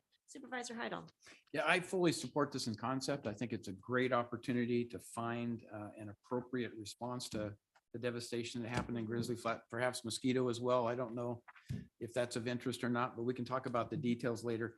I am a little concerned about some of the comments that are made in the actual ordinance that Butte County has. Because it talks about sound structural condition, and my view is public safety aspects of things. We have to make sure things are safe for people. It says the structure shall be considered to be in sound structural condition when all portions of the structure are adequately constructed to resist expected gravity and lateral forces from wind and seismic forces. Great statement. Building plans must provide sufficient detail to determine how gravity and lateral forces are distributed vertically and horizontally from their points of origin to the load resisting elements. And this is where you normally get into architectural drawings and those kinds of things. Simple structures are pretty easy to analyze. Whenever you have unusual features, overhangs, those kinds of things, and generally it takes a significant analysis to look at the structural capability of those particular, and it goes on to mention portions of the structures that are irregular in shape, complex design, or incorporate unusual building materials or practices may require design by a California registered design professional at the discretion of the building official. So this puts a lot of the responsibility on the building official to determine that a structure that is not pre-approved, something that comes in with basic sketches, and I can see that happening, is truly sound from a structural perspective. And that's going to be, I think, the difficult part of this. If it's a rectangular building, square building, those are pretty simple. But as soon as you have unusual features or anything to really make it look different than every other square or rectangular building, then you get into various areas. So I am pleased with the wording in here from the standpoint, it says Architectural drawings and structural analysis shall not be required, but again, it's at the discretion of the building official. We need to understand that. And then it goes on to talk about the structural designs again. So that's my only concern, is how we configure this. And when you talk about snow loads in El Dorado County and what we saw with Snowmageddon at certain elevations, I don't think Butte County has that same level of issue that we have in El Dorado County. So that would be one of my primary concerns, is, are these truly designs that are set for 200-year, 500-year snow loads? Because we know we're going to get them. And the last thing I would want to see is some of these structures collapse because they weren't properly designed or properly constructed. It looks like there will be inspections that go along with this, which is great. But at some point, if you don't know the integrity of the design around which the structure is being built, the inspections aren't going to help you, know that it's going to be safe and sound for many, many decades. So that's my primary concern. I'm sure we can address it, but I do think we're in a little different situation than what Butte County is. It was particularly with Grizzly Flat and other areas, other higher elevation areas. So I will say that our ADU plans that we have will have different snow load capabilities. We did address that in that, if someone chooses to use that. We do have engineers on the staff, so very talented, can look at those kinds of things. Okay. In addition, we just are almost done with having a list of qualified firms to help us with plan check, inspection, engineering services related to building. And we just went through the rating period, and we're going to have some super talented firms available. So if something comes through and we need that extra help, we need that extra set of eyes, I have no doubt that on at least one, if not multiple of the firms that are on our on-call list will have that experience and expertise to be able to help us with this. Excellent. Yep. Thank you. Supervisor Lane. Yes, thank you. Ms. Garner, it seems like we have two different tracks going here. We have the ADUs, which you say is like 98% ready to go, which is great. And then we've got the possibility of this alternative with regards to Title 25. So with regards to the ADUs, are any of the options prefabricated? They're not prefabricated. So the ADU, pre-approved ADUs would meet Title 24. Okay, so they're just plans. Correct. But they're complete plans. Complete plans, yes. Love that. Okay. Can you please shine a light on the timeline for bringing back some recommendations to possibly Title 25 that would be applicable to Grizzly Flats? And would you consider also some reductions in permit fees and those kind of things? Yes, so we already have the permit fee reduction in place, at least for, our county controlled fees. As far as the timeline, it sounds like we've got 45 days. So I'm going to reach out as quickly as possible and convene the group that will provide some good input. And I actually anticipate, rather than trying to have an hour meeting this week, a month from, it's going to be maybe sit around a table for a half day and try and hammer this out, using, again, Butte County as a model, but then putting in what we need that specifically addresses the needs of Grizzly Flats area, such as snow load. And, there are options related to, for example, fire sprinklers, fire safety, that, that's not my area of expertise. That's why we're going to have Pioneer Fire there representing and being able to provide that input. Like I said, probably someone maybe from the Fire Safe Council as well. No question on Actually, that. let's see, Okay. make sure Supervisor Lane is finished. All right. Yep, thank you. So when you mentioned the 45 days, you expect to have that back to us in 45 days? I'm going to give it my best shot. I will come back in 45 days, one way or the other. If I need a little more time, I will let you know, but really try and get something in place. Now, that would be, the ordinance itself. Now, the details on the programming side and, how we're going to do intake or where and how we provide help, we'll have to probably have a little more time to work out those details. But I think if we can try and get an ordinance back to you in 45 days. That would be amazing. And I really appreciate you prioritizing this and putting it on a fast track because unfortunately, I wish we were doing this, 2 years ago. But we are where we are and we're moving forward and I appreciate you fast tracking this. Thank you, Madam Chair. My question was also about the timeline, recognizing that, gosh, folks in Grizzly have been had a long, hard haul for a long time, and our hearts just continue to go out to you. And I'm really excited that we found potentially some help that won't meet all the needs, but it could meet a section of the needs. So it looks like the action before us, and I'll get back to you, Supervisor Turnbull, is that the action before us today is to look at Butte County's ordinance to determine if or how it can be adopted by El Dorado County and return to the board with your findings. So that's not necessarily the ordinance, but you're saying you're going to shoot for bringing the ordinance back in 45 days. Bring a draft ordinance, yes. Okay. Or like I said, if if we get feedback and it's, hey, we need to work out a lot more details here, then that's what I'll come back to the board and let you know where we're at. Well, I love your collaborative approach, like you say, just to get around a table and hammer it out. Yeah, commend you for that. Okay. Chair, just a point of clarification. When we do ordinances, do we have to do an ROI also, or we don't have to? That's a unique function of amendments to the zoning code. Okay. There's a separate title within our ordinance code addressing the Okay, building good. code requirements. Thank you for that. You 'cause do, I was like- however, as is already in the agenda, pursuant to your own board policy, need to give this conceptual approval in order to initiate the process to make the amendment. And that is Okay. included in today's action. Got it. Excellent. Thank you for clarifying Yeah. that. So, Supervisor Turnbull. I just wanted to say that Butte County reached out to a lot of the residents and the residents helped Butte County to understand what their needs were. So I encourage that the same thing with residents in Grizzly Flat to help you and what their needs would be. Well, it sounds like our staff has a plan that, Yeah. the collaborative approach, that is on going to be on a fast track, but like you're saying, understanding the Right, needs of the right. community will be important too. All right, thank you so Can I much. make one additional comment? Noting that the counties that have adopted this, it would seem that Nevada County probably is the closest to us geographically. They have very high elevations, go all the way up to Tahoe. I don't know if you've looked at that particular ordinance as opposed to Butte County, but it might have considerations of combinations of snow load with wind load, because wind load is usually the driver unless you're in snow areas, and then it's a combination of the two.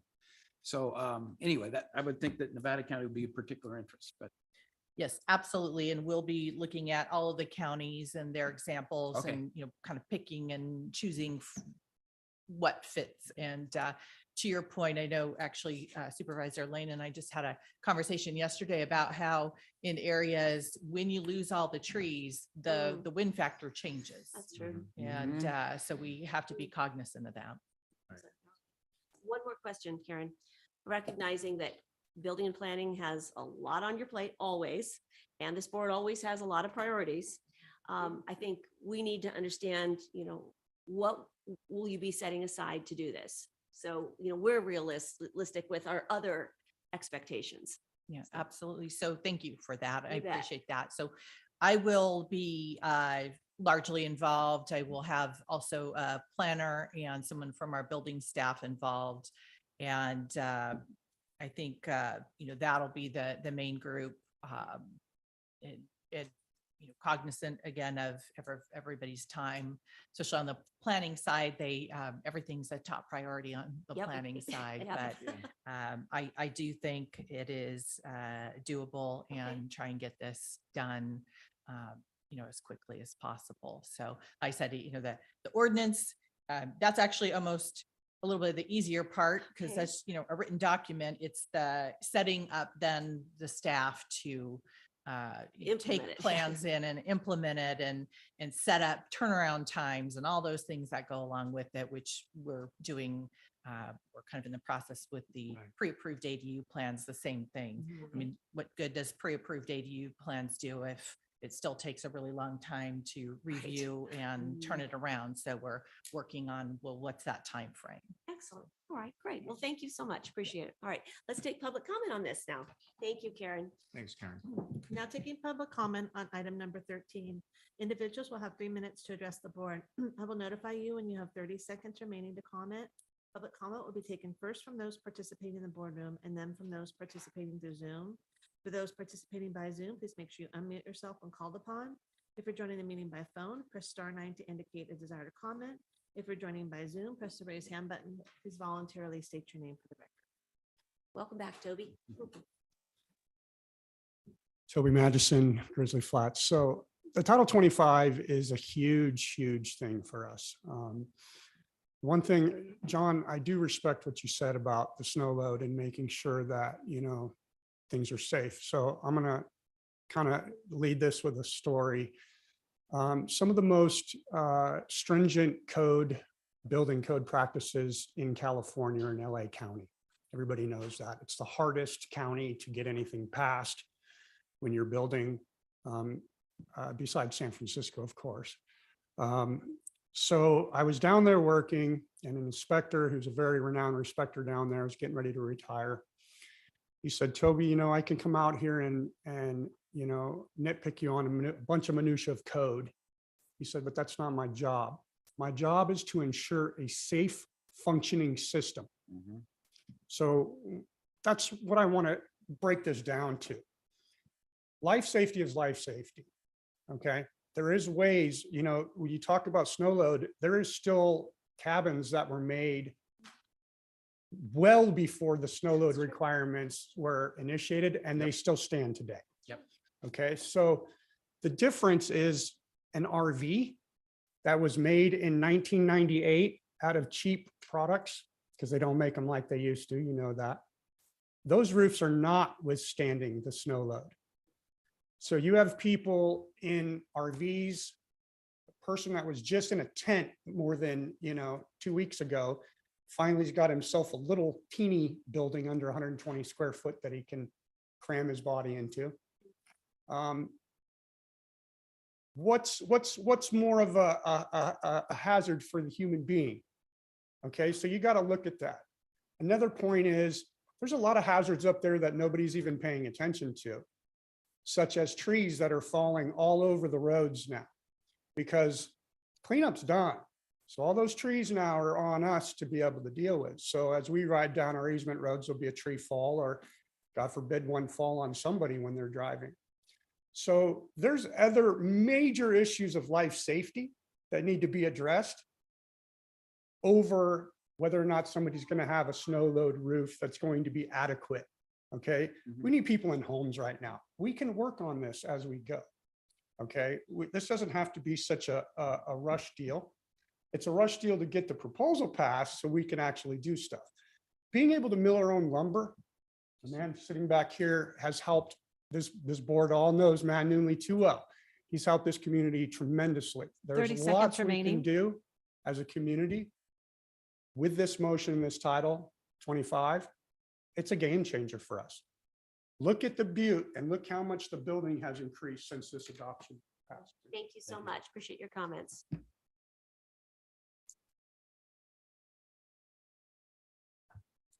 Good morning. My name is Matt Nunley. I'm a resident of Grizzly Flats. I moved up there about, 2015. And we had the opportunity to buy a 3-acre lot across the street from our house. And then the fire came. And you would not believe how many trees are on a 3-acre lot. So I quickly realized that the greatest resource by far that we have in Grizzly Flats is the wood. But we're so restricted on how we can use it. And it was so frustrating because I bought a sawmill and we can't rebuild with our own wood. So I was looking at all the things we could do and seeing all these people in their RVs, and I thought they need a place to store their things at least. So I came up with a simple timber frame design that would be less than 120 square feet, so it would conform to the county's rules. And so I started building them. And anybody that knows me, I mean, Toby knows that anytime, any day of the week, I'm either out at the sawmill or on a building site building one of these sheds. So I get really nervous when I'm talking to people, so. It was great. But this is special to me because in the last 2 years, I can't help but think that this is not enough. What I'm doing is not enough. These people need houses, and just the possibility to use some of that lumber to build structures and houses that people would be proud to live in. I mean, we can do that, and the community can do that. I've had volunteers helping me build the sheds and helping have volunteered to put in, 2 days a week or 3 days a week, and some full time. We have skilled people, carpenters, concrete people, electricians. We can do it if 30 seconds remaining. if we get permission to do it, we can do it. So thank you. Thank you. I was in Grizzly Flats a couple months ago and saw your sheds, and they're beautiful. And what a gift to the community. Yeah. Anyone else in the boardroom like to speak on this? All right, Kim, let's go online. Oh, there's one. I think Oh, Kathy's Kathy coming wants to in. come Great. and talk. Ah, Kathy, yes, I didn't see you back there. Kathy, good morning. What did you do to your leg? Oh, I took a fall off my Oh, I'm arm. sorry. I'm so sorry, Kathy. I'm Kathy Adams from Grizzly Flats. I'm really excited that maybe things can get simplified for us. My problem is, I'm very active advocating for Grizzly Flats. And I've gone to nonprofits, to Habitat for Humanity, Salvation Army helped us get the power. In other organizations, there's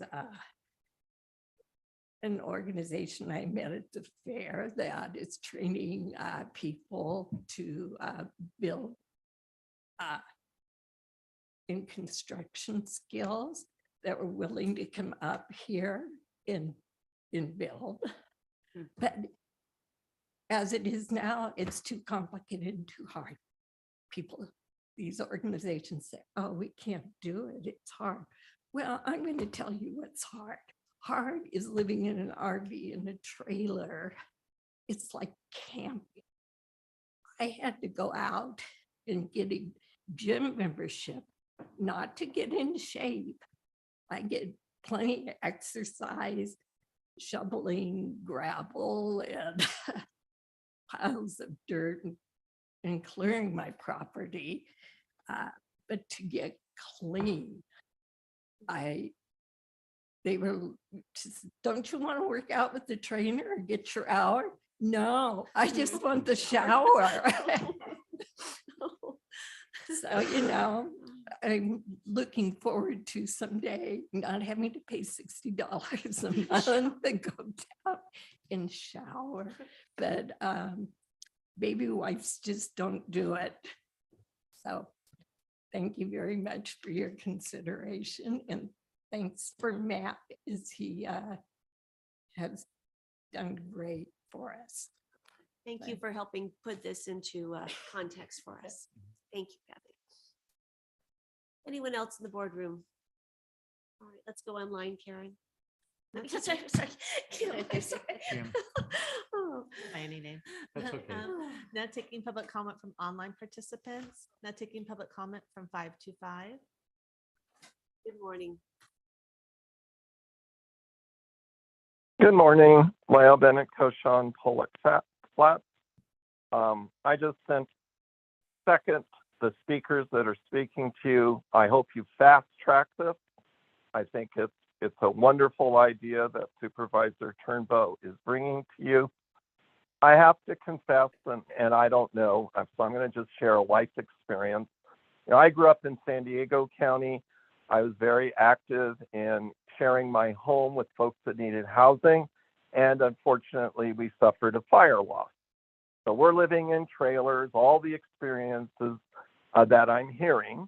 And I happen to know some of the city council people because they would refer women with children that had a need. And after the fire loss, we also had tents, so we had everything, just trying to minimally meet life needs. And I was very pleasantly surprised by the facilitation of the elected officials with the code department looking at quality of life, practical solutions, looking the other way, saying, Leo, you're not getting any complaints from your neighbors, so we're not going to push the fact that you're building 100-foot unpermitted sheds, which is legal for future storage, but you're finishing them with drywall and insulation and electricity and moving people out of tents into those sheds as you work on replacing the fire process and all of that. And then my whole life changed when the code inspector retired and a new code inspector came and said, well, I'm aware of what's going on in your property because I came to see your progress on the demolition of the fire damaged building, and I want all those peoples out. Well, anybody who knows me is like, no way, let's try it in the court of public opinion. And we spent another 2 to 3 years doing that, but nobody got unhoused.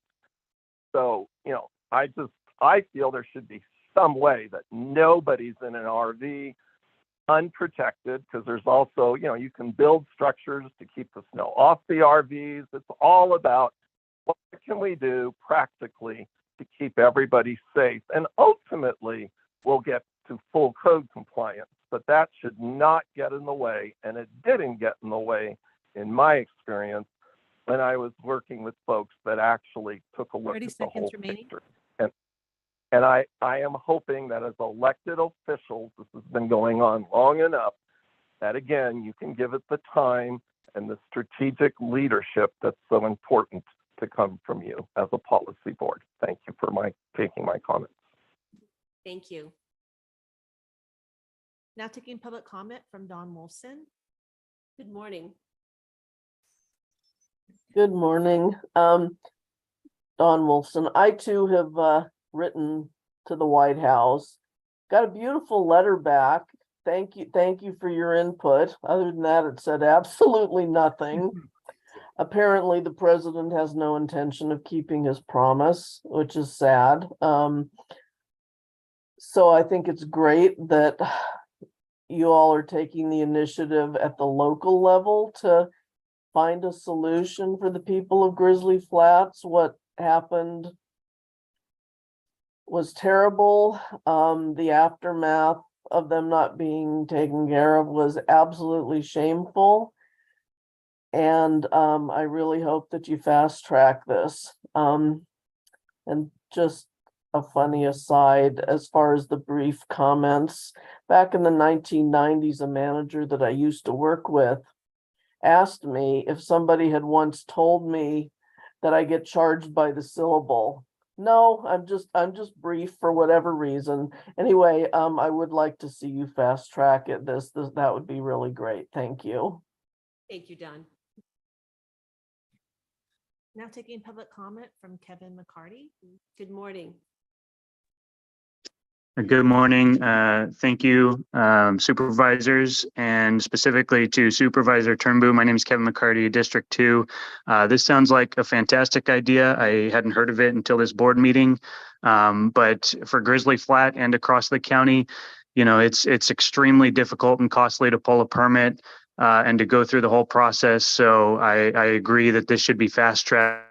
And to echo Supervisor Lane, it would have been nice if this was 2 years ago, but hey, all we can do is at least act on it today. Ultimately, the real solution would be to streamline the planning and building department and review process in line with the findings of the recent grand jury report that, ideally we would make the system so streamlined and easy that we didn't have to have emergency measures. But in this case, for emergencies such as the Calder fire, this is a great idea, and I urge the board to support it. Thank you for your time. Thank you for your comments.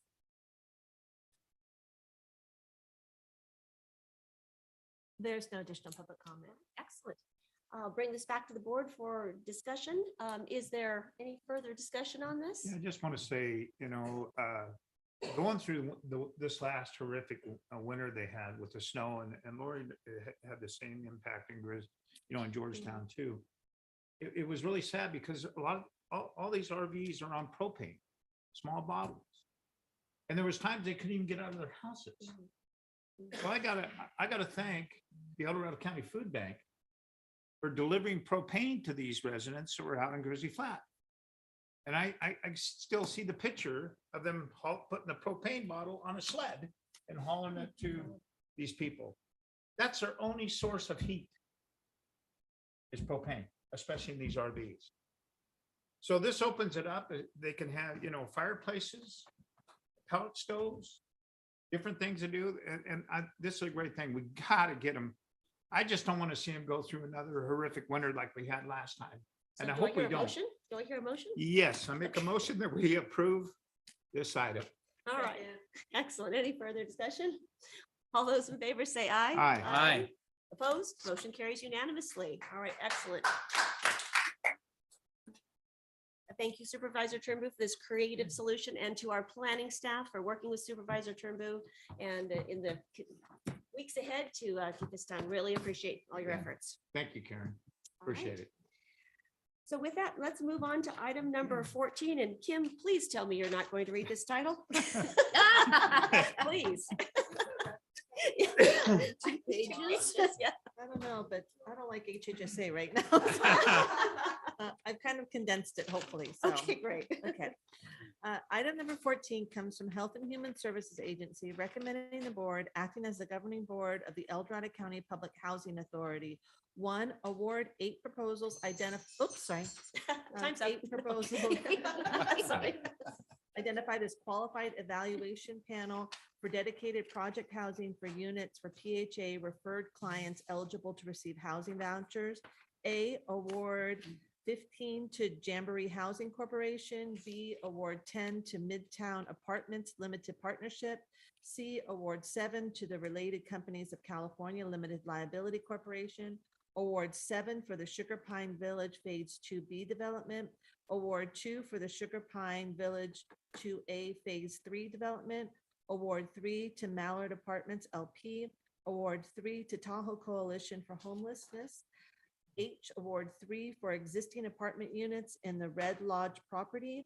2, authorize HHSA to negotiate and enter into 6 agreements for the 44 PBVs awarded units with the selected proposals utilizing the agreement to enter into housing assistance payment contract template. 4, authorize HHSA to negotiate with Jamboree Housing Corporation for 15 new project construction units. B, authorize HHA to negotiate with Middletown Apartments for 10 new project-based construction units. C, authorize HHSA to negotiate with TRCC for 7 new project-based for the Sugar Pine Village Phase B, 1B. Authorize HHSA to negotiate with TRCC for 7 new project-based for the Sugar Pine Village Phase 2B. E, authorize HHSA to negotiate with TRCC for 2 new project-based Sugar Pine Village 2A Phase 3. F, authorize HHA to negotiate with Mallard Apartments LP for 3 new project-based construction units. 3, authorize HHSA to negotiate and enter into 2 agreements for 6 PBVs awarded through this RFP for existing housing units with TCH utilizing the Housing Assistance Payment Contract Template. A, authorize HHSA to negotiate with TCH for 3 existing project units in the Bird's Nest property in South Lake Tahoe. Authorize HHSA to negotiate with HTC for 3 existing property units in the Red Lodge property in South Lake Tahoe. 4, authorize HHSA to enter into 6 housing assistance payment contracts with proposers for 6 new construction units. 5, delegate authority to the purchasing agent to execute the finalized agreements. And 6, authorize the HHSA director or chief assistant director to execute pragmatic, administrative, and fiscal documents relating to these agreements. Well done. I think we should give you a break now. Yes. Yeah. That's great. Well, this is an exciting item. So good morning, Timolyn. Thank you for being with us today. Good morning, Madam Chair, Supervisors. Timlin Janes, Deputy Director with Community Services. So the item before you is for the Public Housing Authority. I came before the board a couple of times earlier this year talking about our intent to run an RFP for project-based vouchers. So we as you know, our PHA has struggled and we were working to getting to where we could begin issuing additional vouchers. We successfully ran the RFP. It is a HUD required competitive solicitation. And based on the respondents, these are the top potential top awardees. So the item before you today is to enter into agreements. I have to say it right because it's confusing to me. Agreements to enter into housing payment contracts for the potential builds. And then we only had one respondent that has existing housing, and that was Tahoe Coalition. So we're asking that that the board approve award 3 project-based voucher units for the Bird's Nest for Tahoe Coalition and 3 project-based vouchers to Red Lodge for Tahoe Coalition. The remaining respondents are all for potential builds. The agreement to enter into a housing assistant payment contract is an agreement stating that should these builders successfully complete their project within the timeline outlined in the agreement, then we are committing to issuing the vouchers once the construction is completed and passes HUD requirements. So question, what happens if for any reason a project doesn't get built? What happens to those vouchers that are allocated toward that? So that's a very good question. And again, we would be entering into an agreement with the constructor, and there's a timeline. If they don't construct the project within that timeline, the project vouchers are reabsorbed by the PHA. Now, if it's within, the RFP is good for 3 years. So if it's within 3 years, we would be able to go back to the provider or to the respondents to the RFP to potentially reissue to those. Or if it's outside of those 3 years, then we would have to go back out to competitive solicitation. But we wouldn't lose those vouchers. We do not lose the We'd have the vouchers. ability to reallocate them. Yes, that is Okay. correct. Excellent, excellent. Because recognizing that most of these are for existing or new construction. New Yeah. construction, correct. Okay, Yes. excellent. All right. District 4. Yeah, Melissa. thank you, Timlin, for this. And I meant to get in touch with staff yesterday to ask some questions for this item, but my day got away from me. And so I emailed really quick this morning, so they had a heads up. I was going to ask some questions. So hopefully they were pretty straightforward, I think. But there was basically 3 things is 50 vouchers here. Is that all we have? Because it seems like we spread them out pretty thin. So that was one question I had. And if we do have others, what are the plans for those? And then it said the agreements were like for 20 years, and I just didn't understand why only 20 years when projects can live on longer than that. So do the vouchers themselves in the agreement have a lifespan, but then are the projects deeded longer or this? Can you just clarify some of those? So I'll things? start with the Y50. So HUD regulations allow PHAs to have up to 20% of their vouchers dedicated to project vouchers. The difference being PHA housing choice vouchers follow the family or the individual. They choose where they want to use their voucher, and as long as the landlord is willing to accept. Project-based stick with the projects. So families, they still have to be eligible to the PHA program, but they're specific to those units. The 20% is a requirement from HUD. We are able to issue an additional 10% to project-based if we meet certain population criteria. So I'm going to say one is like if it's specific to elderly, but we really don't have the capacity at this point to issue an additional 10% to project-based. So for us, it's really pretty much the 20%. We do already have some project-based vouchers issued. And also the 50% the 50 is the number that was awarded to us by HUD. We have since gone back and we were awarded a few more. However, we will have to go to another competitive bid because the competitive bid was run as only 50 vouchers. Okay. So we were only awarded 15 more. So we're looking and evaluating whether we should be doing that because we don't have to project base them. Because I also mentioned previous times that I've been before the board that we're really working to be able to open our wait list. Mhm. So we need to closely evaluate where we're at and what is more advantageous to the community, whether it be project-based or housing choice. And then to answer your question about the 20 years, again, HUD requirement, project-based vouchers are, the initial period is up to 20 years. You can renew for an additional 20 years. Okay, that makes sense. And then the projects themselves, they'll have deed restrictions even beyond the vouchers. And that's what I was gonna Right. say, for the Public Housing Authority, our commitment is to a unit. It's not to a deed or a build. Okay. It's to a completed unit. Thank you for that. That helps a lot. Supervisor Lee. Thank you. And the staff report was really well done. Gave a lot of information and explained, program that we don't know all the details about. I'm glad to hear that you were awarded additional ones by the state and that you're going to be looking at how to allocate those. I know, and I want to thank you for your support of the Sugar Pine project here.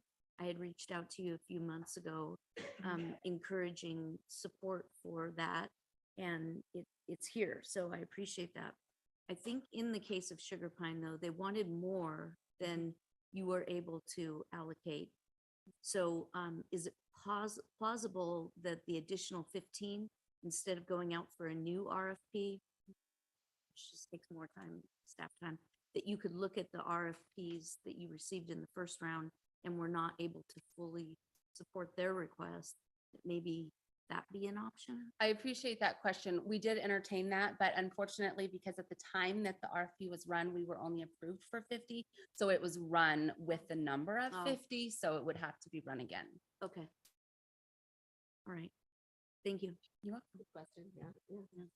Any further questions before we go to public comment? No, All not right. this time. We know housing is such a critical need, especially affordable, attainable housing. So this is exciting that we have projects that will absorb and have these project-based vouchers available to the families that need them the most. So thank you so much, Timberland, for Thank walking you. us through this. Thank you. All right, Kim, let's take public comment on this item. Now taking public comment on item number 14. Individuals will have 3 minutes to address the board. I will notify you when you have 30 seconds remaining to comment. Public comment will be taken first from those participating in the boardroom and then from those participating through Zoom. For those participating by Zoom, please make sure you unmute yourself when called upon. If you're joining the meeting by phone, press *9 to indicate a desire to comment. If you're joining by Zoom, press the raise hand button. Please voluntarily state your name for the record. Is there anyone in the boardroom that would like to speak to this item? Seeing none? Now Let's go taking ahead. public comment from online participants. Now taking public comment from Kelly. Good morning. Kelly, Oh, I'm so sorry. I don't know why my hand was up. So have a great day. I missed my.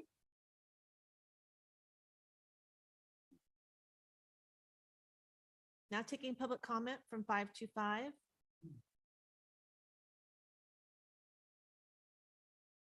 Good morning. Hi, Lyle Bennett Koshan, Pollock Pines. Briefly, great proposal, great conversation. I am hoping for a unanimous vote. Thank you. Thanks for your Now comments. taking public comment from Don Wolfson. Good morning. Hi, well, it's a rare day that Leo is briefer than I am. Anyway, you all are aware of the need for affordable housing in our community. I have 320 somethings who can't afford to move out. So, any step towards achieving that is much appreciated. And I hope you all move this forward. Thank you. Thanks for your comments. Now taking public comment from Kelly. Okay, no, I was right. I missed your call. I'm so sorry. I'm multitasking today, just like I know you all are too. I just want to echo simple and clear. I've always been an advocate for any measures we can do to provide affordable housing. And I want to make sure that people who are hesitant on what that means is that means our new teachers, our new graduates, our new law enforcement, our new firefighters, all of those wonderful careers that add to our county have a place that is affordable, which is very different than what some people assume, which is more Section 8 and things like that. I have shared many times that I have a disabled vet son-in-law and daughter who are currently living with us because they cannot afford on his job and his disability even to have a piece of El Dorado County, whether that's to rent that will fit their family or to American Dream own. So I support anything that gives people who contribute greatly to our community, who are not making the exorbitant amount, which I believe is getting close to 100,000 or more, to really have a quality of life and live in El Dorado County. And I hope that we will expand that to the many developments that are coming our way and take advantage of the state option that we can provide a requirement of a certain percentage of units, whether again it's for rent or to purchase, so that our young people can find their piece of El Dorado County to live in, that they are not having to move away from their families and their friends and their place they call home. So I am very appreciative and I thank you. Thank you. There's no additional public comment. I'll bring this back to the board for action or any further discussion. Is there any further discussion? Because I'll move to I would just approve. like to thank Health and Human Services for all their efforts to bring these forward. It wouldn't happen without a dedicated effort working with HUD and other agencies. And I think we've come of age, so to speak, in terms of our ability to get these kinds of vouchers in place. So kudos to all the hard work that went into it. I know it didn't happen just by submitting a piece of paper. It took a lot of hard work. So with that commendation, I would like to move this item. Second. And I would like to thank the builders that are making that possible, because without builders, we can't have housing. And you often get a bad rap, and we greatly appreciate it. And these are exciting projects that will really meet a big need in our county. So it's moved and seconded. Any further discussion? All those in favor? Aye. Motion carries unanimously. Thank you so much. Okay, item number 15, Kim. Item number 15 comes from the Chief Administrative Office, Parks Division, recommending the board approve the introduction, first reading of an ordinance, County Skate and Bike Park Ordinance, amending rules for skate parks and bike parks, waive full reading of the ordinance, read by title only, and continue this matter to the next regular meeting of the Board of Supervisors for final passage, second reading. Good morning, Vicki. Nice to have you with us today. Good morning. Vicki Sanders, your Parks Manager with the Chief Administrative Office. We were before your board in May with the request to amend our parks ordinance to add the bike park, which was approved. And upon further research, we found that most jurisdictions combine their skate park and their bike park ordinances. So what's before you today is a combination of the two. As you all know, we have opened the bike park about a month ago, so we really need to get the rules out there. Yeah. So any questions or revisions to what we've proposed? I do have one that I talked to you yesterday Yes, about, you just did. two small additions. Mhm. On H, section H, it currently reads that recklessness, horseplay, foul language, vandalism, and disrespect to staff and our park users is prohibited. I would like to add also littering and disrespect to park property, staff, and our park users, just to really hit home what we expect in terms of the facilities and the property itself. So just I like to add absolutely littering and disrespect and park property in there. I appreciate that because I've already had vandalism twice to the Have you? restroom. Oh, oh, that's terrible. And this, Yeah. the bike park is such an amazing asset in our community. I am hearing such good things about it, and just a tremendous asset. And I know how hard you work to maintain it. I mean, Vicki is often out there in her heels cleaning the restroom, which is above and beyond. Toilets are important. It's I'm- amazing. It's Toilets amazing. everywhere. And so we It want to is. make sure that it's very clear what we expect, and they have to. And keep I this think it's really facility. important because what I have found at this site is the community is really coming out to Good. support this. As we talked about at the opening, it's a community park and it takes all of them. I have a group of fathers who are wanting to start a group that they will be there every day, I love checking the that. bathrooms and stuff. So Oh. I'm really trying to turn this site back over to the community. We'll do our regular maintenance like we do, but give them more of an ownership to it. Yes. This is a So- community asset. It is. And I Yes. actually had a call on Saturday night from a dad who was there and there was an issue going on at the restroom. So he called me so I could dispatch the sheriff, which they can call the sheriff, but they'd rather call me. But the sheriff took care of it immediately. Excellent. So it is nice to see that response. So I do like your changes. Thank you. Okay, perfect. Any other Did changes you or have another comments? change? Was it No, just the there's one? the Oh. littering and park property in there. Oh, okay, that was Yeah. the two things. Oh, very Yes. good. Any other comments or? I just think, Vicky, thank you. I'm sorry I didn't get a chance to come there for the opening and stuff, the ribbon cutting. I It was amazing. Had another issue I had to Nice. be at, so I'm sorry about that. It's a fun place to visit. I mean, I find that I'm there quite often, just because it's so much fun. You see so many of the elderly there that are enjoying the children. There's all ages. I'm really surprised at what that brought to the community. I mean, I see it at the skate park, but I really see it there where there's a place for them to sit in the shade, watch their children ride. A lot of grandparents there, a lot of people walking on the trail that there's no restroom for them. Very So I nice. think it was a great location and I It's an thank you for all amazing your guys' Yeah. support on Community that. asset. It was an Awesome. amazing addition. Yeah, And well done. Thank you for adding the red line version to the Legistar for us, just because I so appreciate red lines. Otherwise, I was looking at them going, I don't know what's different. So thank you for that. I Yes, know it's yes, a my little thing, staff but did it a- it staff really did a great matters. job on this. Very Yeah. helpful. Yeah. All right. Yes. Thank you so much, Thank Vicki. you. All right, let's take public comment on this item. Now taking public comment on item number 15, individuals will have 3 minutes to address the board. I will notify you when you have 30 seconds remaining to comment. Public comment will be taken first from those participating in the boardroom and then from those participating through Zoom. For those participating by Zoom, please make sure you unmute yourself when called upon. If you're joining the meeting by phone, press *9 to indicate a desire to comment. If you're joining by Zoom, press the raise hand button. Please voluntarily state your name for the record. Chris Payne, Devon Springs. As you know, I've been before you previous years talking about vandalism. It sounds like we still have it, and it seems a tragedy somewhat to have a new facility and that have it go through vandalism. I mean, not even allowing it to be a year old. Chair, thank you so much for those additions. I think they're appropriate. I consider this to be a work in progress. We may need to add other things in the future, but at this time, the consolidation of the two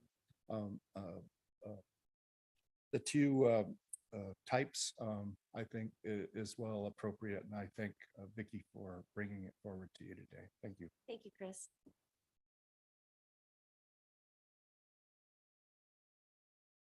Seeing no additional public comment in the boardroom, now taking public comment from online participants.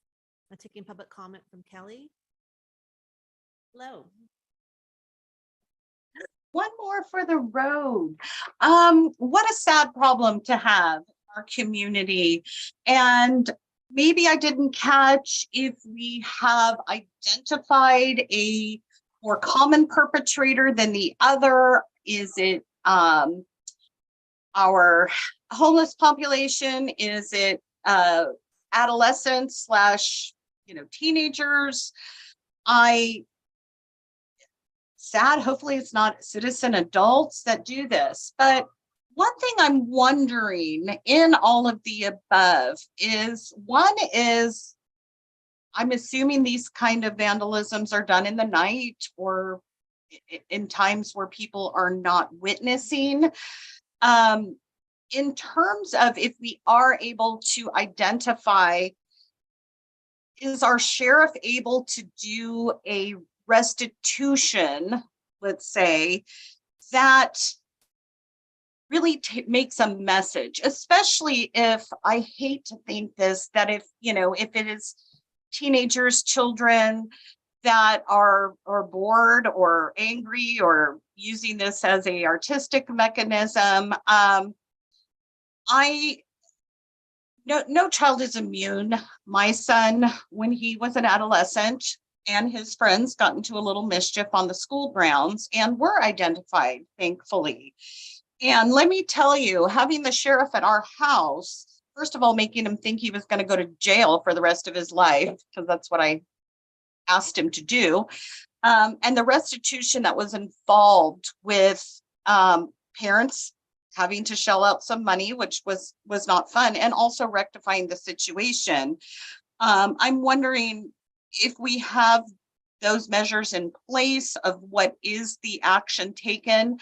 I've noticed a real disregard recently over the past years with respect towards personal property and community property, whether it's kids who just breeze around town in parking lots carelessly on their little electric scooters and are disrespectful in return to store owners or management or even law enforcement.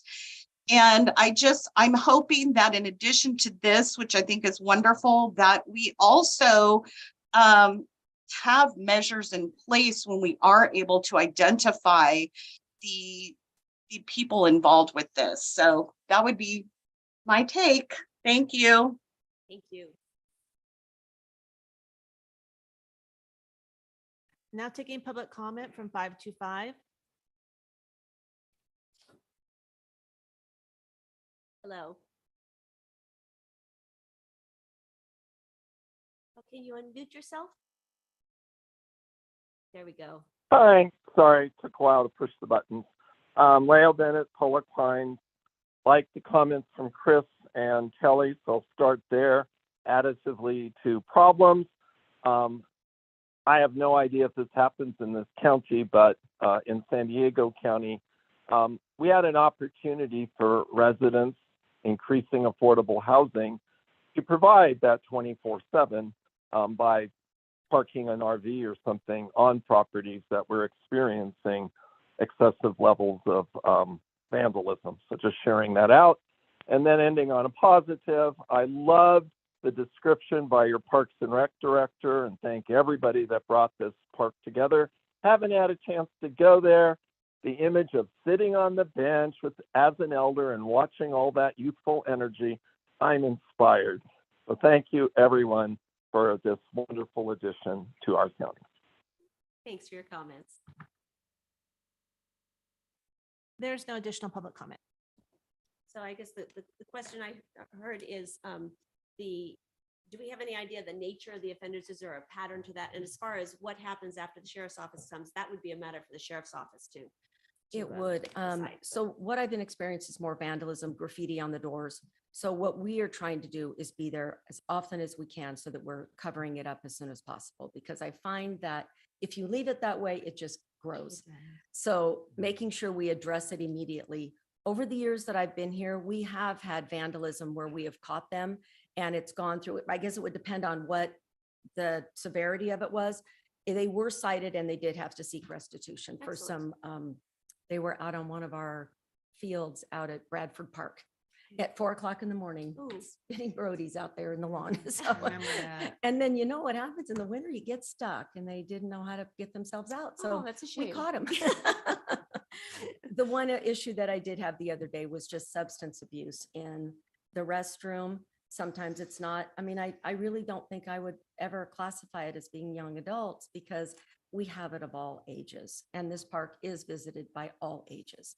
The little ones that can hardly even stand up, but they can work on those little Strider bikes, amaze me. So there are all ages. So I really cannot say it's one demographic over another. Oh, thank you, Vicki, and appreciate you. That broken windows theory that's important to get that taken care of right. Just a second, I'm finished. Get that taken care of right away, and really appreciate all your efforts to do that. So, yes, Supervisor Riddle? So I had a follow-on question for Vicki. Do we not have surveillance cameras on site? We do not. And We do because not. we do not, because the rules behind surveillance cameras Yes. is so stringent that it would be so costly to put them in. There's a whole section of it. I could bring up my staff that's investigated it through. It has to go through IT and certain programs. It has to meet certain conditions in order for the sheriff's office to watch it. So it's so stringent. we have no cameras at any of our parks. But what I did tell the sheriff is if I continually see problems in the restroom, we will lock them at night. Mhm. We do not lock any of the restrooms at any of our parks because especially this is a transportation corridor. There's many people that need it. So if people can respect it, it's open for them. If we have to, we'll start closing them at night, or we'll do like we do at the rail park where we only leave one side open at night. Otherwise, we Right. keep one always Not a bad locked. idea. So we do have options. Yeah. I just really wanted the community to, and the more vandalism I get, I'm putting it back out to the community. Good. I need you. I need you to be there. I need you to see it. I need you to watch it. And I really think the community will rally because it means a lot to a lot of people. Excellent. Thank you for that. Mhm. Thank Yeah, you. and just one Supervisor. more comment. One of the things is Vicky and stuff, the neighbors, especially the neighbors can help you to live around that area too. So reach out to them. Yes, I will do so. Supervisor Parlin. Well, actually, I pushed my button to ask about security cameras. So thank you, Supervisor Heidel. All right. Any further discussion? Are we ready for a motion I'll make a motion to approve. with the changes that I With the made? changes, With yeah. the changes. Second. All right. So all those in favor say aye. Aye. Motion motion to approve. Motion Opposed. is approved. Sorry. And Kim, I did send you an email with that language. It's perfect. All right. Excellent. We are now on our last item of the morning, and that is item number 16. Item number 16 comes from Planning and Building, Commercial Cannabis Division, recommending the board approve and authorize the chair to sign a resolution of intention to commence the revision process to sections 1.30.41.100, 1.30.1.41.200, and 3.22 of the cannabis ordinances. That's a mouthful too. Good morning. Thank you for being with us. Good morning, Chris Perry, Assistant Director of Planning and Building. Aaron Mount here too, a planning manager. Excuse me. You'll recall that on September 12th, staff made a presentation to your board on areas of cannabis ordinances that were discussed and considered by the Planning Commission. At the conclusion of that meeting, your board provided direction to staff to prepare a resolution of intent on the following parts of the ordinance for amendments. I'll just read through them real quick. It's not that long of a list, just as a refresher, and we have folks here from the industry as well. So 1, incorporate the state definition of owner of a cannabis business. 2, require issuance of the annual cannabis operating permit issued upon completion of the conditions of the commercial cannabis use permit. Sort of a mouthful. Remove the requirement for resubmission of all application materials upon renewal of an annual operating permit. 4, Ag Commission will review cannabis projects only involving land zoned for or designated ag or lands adjacent to ag lands. 5, change the cultivation tax structure from square footage to gross receipts. And 6, consider a multi-year cannabis license. You'll recall that on September 19th, your board, during adoption of the minutes of that meeting from the 12th, your board further clarified and restated the intention of the motion, noting consideration of the multi-year cannabis license as well. So upon approval of this ROI, we'll work expeditiously to get this back to the Planning Commission. And then we'll get it back to your board. We intend to bring it back if all the trains can run on time in January of next year. We're short on the number of Planning Commission meetings left. There's only one official meeting in November and one official meeting in December due to the holidays, plus the special meeting with your board in November.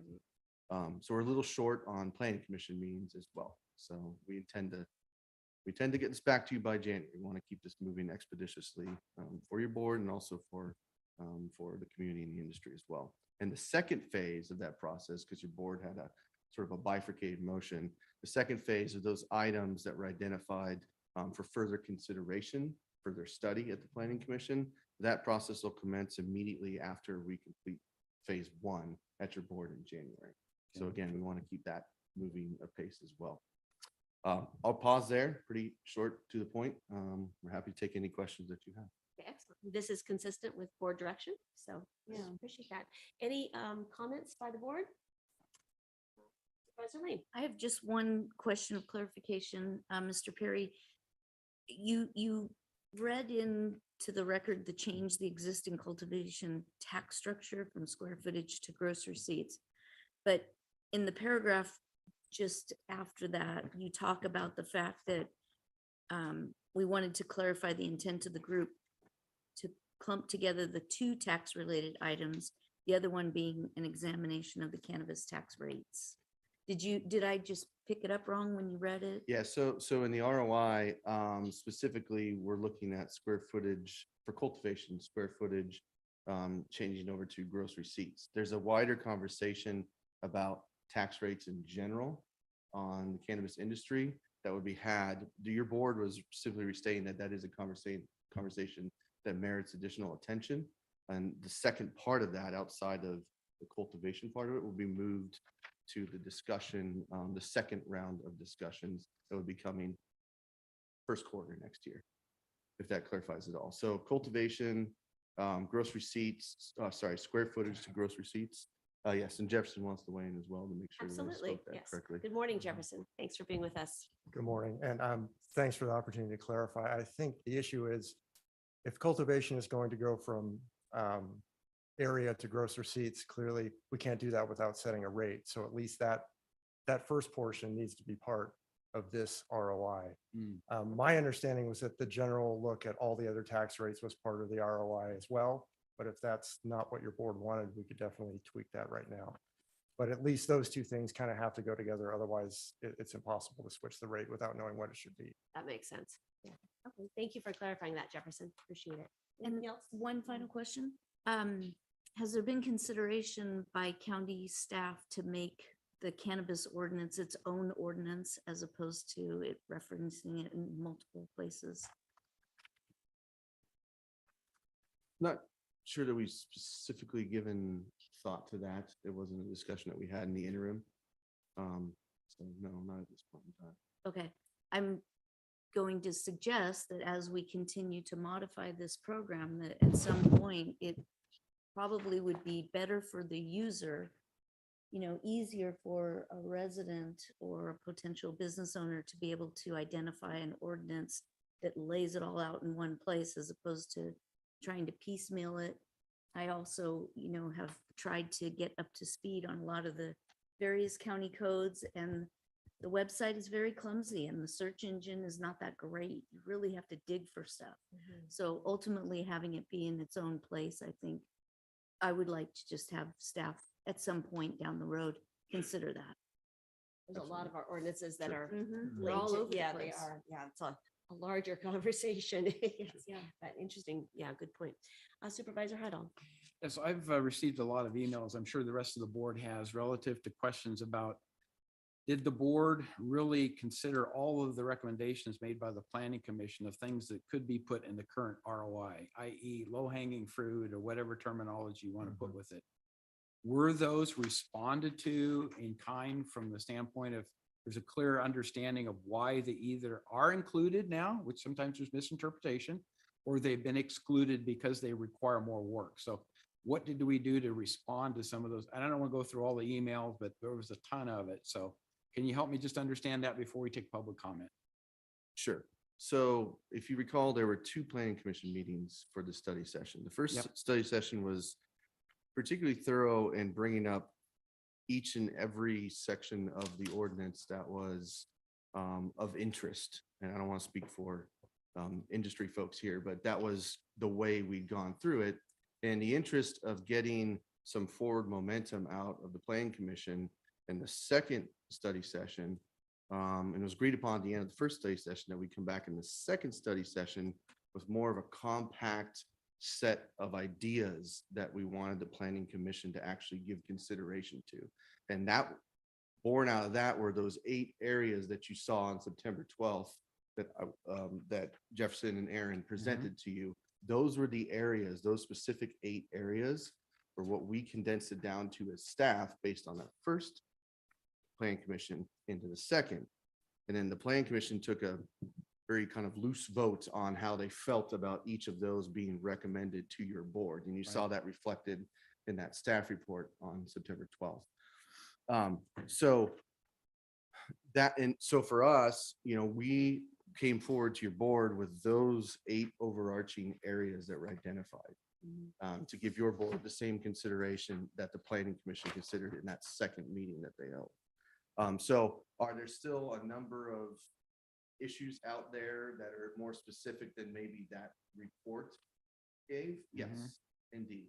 But I think each of those can fit within those subheadings that we discussed. Okay. For further discussion as we go along in that second round. After this ROI, if that makes sense. I know there's a lot of moving pieces in that answer. That's kind of how this all came about. We started really broad, focused on all these different issues, and narrowed it down to get planning commission to be able to kind of make some decision points to refer up to your board. Those decision points are what your board is also.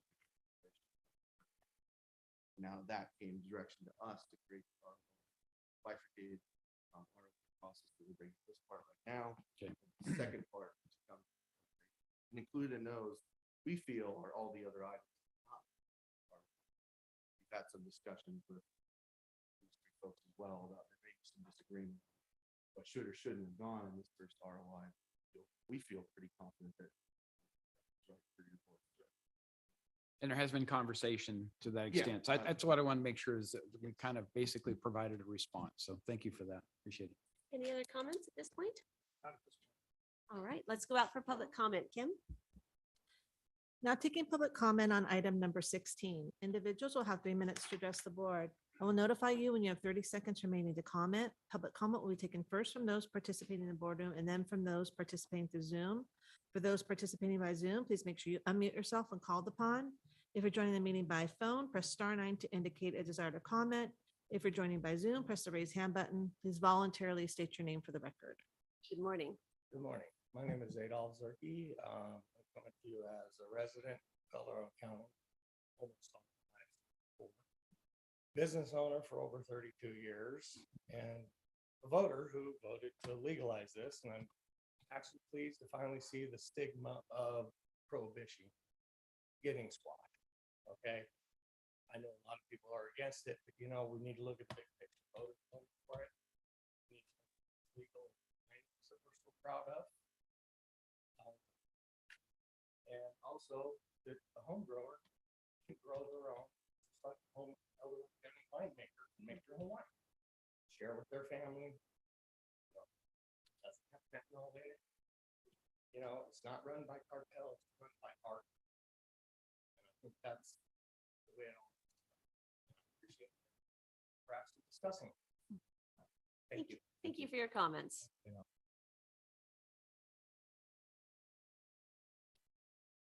Good morning.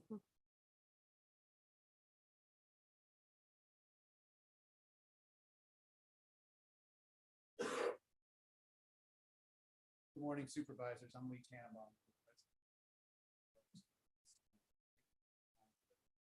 The Growers Alliance sent a letter as an attack. Several should and can be outed. They don't have CEQA or environmental. Staff has omitted these items or made reference to not being able to do all of these changes for reasons unknown. Appreciate what Chris said. Not sure in any kind of agreement on that. In addition, please reference the earlier and present email comments and realize that all of the additional suggestions and items mentioned in the email are unanimous by the Alliance has concerns that the overall action in front of the board today and subsequent actions that follow. We're concerned that the actions proposed may not meet the intent of the original lawsuit the county settled with. With due respect to staff, the claims staff presented during the September 12th Board of Supervisors meeting that all the proposed administrative revisions to the cannabis ordinance are subject to exhaustive CEQA review and analysis is not accurate. Acts by the board to revise the ordinance in line with items submitted in my email attachment, as well as those contained in the draft, categorically exempt from California's CEQA. Pursuant to the CEQA guidelines, section 15305 and section 15305 exempts actions which consist of minor alterations in land use limitations in areas with an average slope of less than 20%, which do not result in any changes in land use or density. Public commenter, which you have in your hands, Mr. McCarthy, has presented the actual ordinance language changes in his comments, which did not make it into the meeting for some reason. And they're minimal changes and they don't require, nor are there CEQA implications as staff has suggested. We respectfully request that the board do what was committed and direct staff to add all of the low-hanging fruit to this round of the ROI. Direct staff to set a firm date for the Planning Commission, which the board did not do on the September 12th meeting. It's clear that the Planning Commission can work on this as they only have 2 meetings scheduled between now and the end of the year. And in the last month, we've had 2 of their Planning Commission's meetings canceled because of no activity. So they certainly have time. Thank you very much for your time and consideration this morning.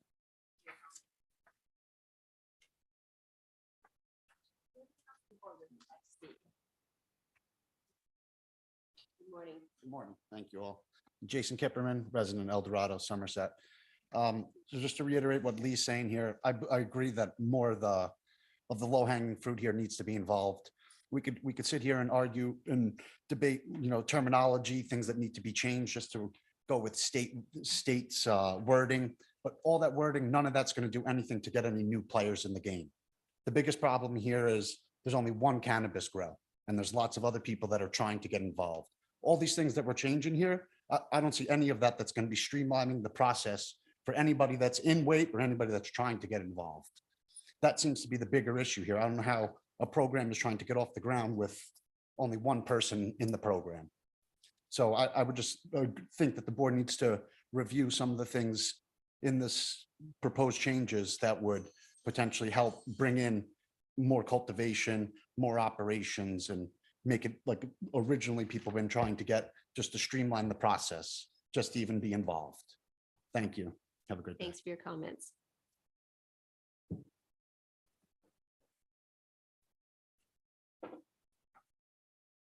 Good morning. Good morning, board members. I'm David Hardy, resident of the South County, also an applicant of a cannabis cultivation license. I did send you an email recently in regard to one critically absent issue, and that's the issue of the confusion of the parcel and premise basic definition in the cannabis code today. That is perhaps for me, and I believe the Alliance, one of the most important issues to redefine, to study, redefine, and specify, because it's a totally upside down definition in the code. Once you revise and redefine that, other things fall into place automatically. That's the most critical part of the redefinition of the code as I see it. And I hope that you reviewed my explanation of the difference of parcel and premise. It's quite simple. And thank you very much. Thanks for your comments. Anyone else? I guess there's no one else in the boardroom that hasn't spoken. All right, let's move online then, Kim. Now taking public comment from online participants.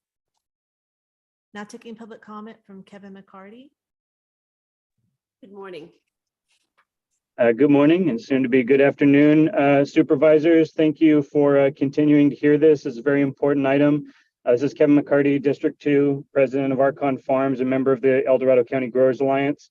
Just following up on the written comments that I submitted, I think it's vitally important that we abide by the intent of the first meeting, which was to set aside the more complex items which do require additional CEQA review, department review that are a little bit more complex from, as we're calling it, the low-hanging fruit, and that there's really 4 items that completely are squarely within the exempt status of CEQA and absolutely do not warrant any kind of exhaustive review under the exemption that Lee mentioned earlier. The first of which, and most important, is, as David was saying, the premises definition and the setback, which is premised upon that, pun intended, I guess, and to make sure that we adopt the DCC definition for that term. The second is the setback waiver eligibility, that the green rush did not materialize. In fact, we've had the opposite.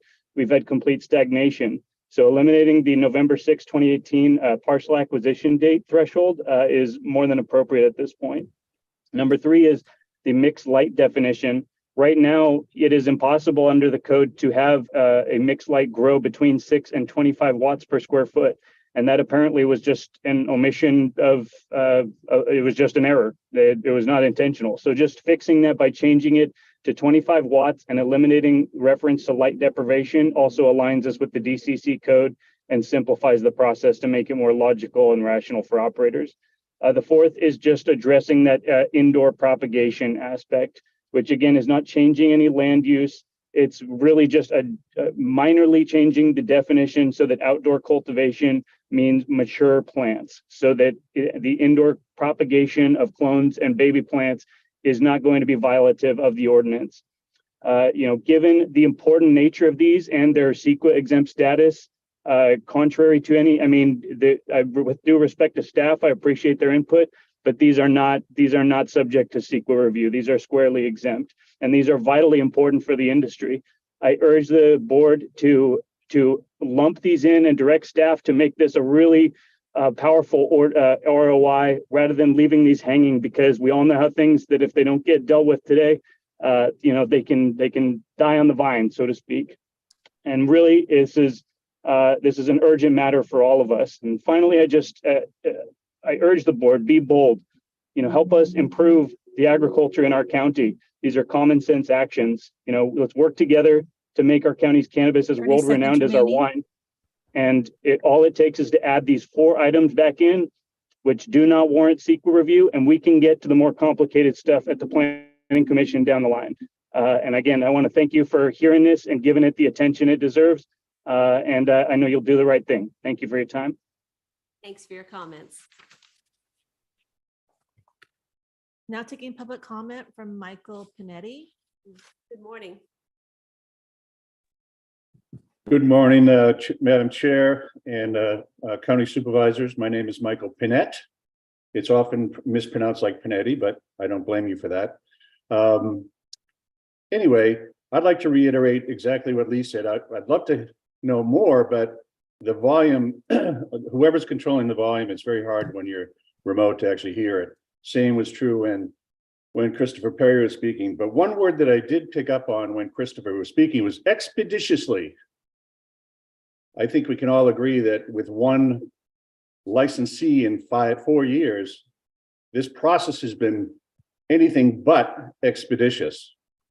Kevin actually gave you the wording in his email that he shared with the team. So it should be pretty easy for staff to make those changes. How things appear and disappear when we spent many, many hours with the Planning Commission, meticulously going through language, intent, and definition is beyond me. It's a simple search and replace on a word editor. I've been listening since 9 o'clock this morning, and what I would love to see from the board, in addition to Kevin saying be bold, what I would love to see from the board is some of the urgency that was relayed around, the Butte Title 25. If we had that level of urgency around the cannabis ordinance, we'd have been done already. We'd probably have had over 100 different licensees generating taxes for the general fund, but we don't. So let's not lose sight of the fact that not only is this process painful, slow, and irresponsible, but it's costing the county money, tax revenue. With small business people trying to contribute, grow our businesses and contribute back to the county. Simple as that, and do it in a legal fashion. You had a dedication to Brian Ishmael earlier in the day. Highly respect it. Fantastic that you took that vote. I'd like you to know that as the treasurer of the El Dorado Growers Alliance, we actually contributed about $2,000 to his family out of our own pocket. So we support the sheriff, we support his team. 30 seconds remaining. We want to make sure this goes through, as people have said, expeditiously, quickly, and with boldness. Thank you and have a great day. Thank you for your comments. Now taking public comment from Eric Jacobson. Good morning.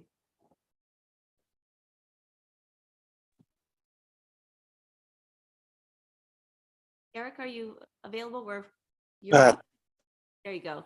Supervisors, I appreciate your time. I hope my service isn't too choppy, but I want to just echo what everybody has mentioned so far, that we have taken quite a bit of time to make forward progress. In fact, forward progress is an understatement. There's been no progress, and I think it's time for the county and the supervisors to take this into action, to take into be responsible and understand that the people that are actually trying to do the right thing and trying to make this ordinance move in a expeditious fashion have been pretty much stringed along. It's our application is about to start its third year of sitting in limbo / purgatory, and we are not the only company that is in this state. There are multiple dozens of other companies that have spent countless amounts of time and money, and not everybody's pockets are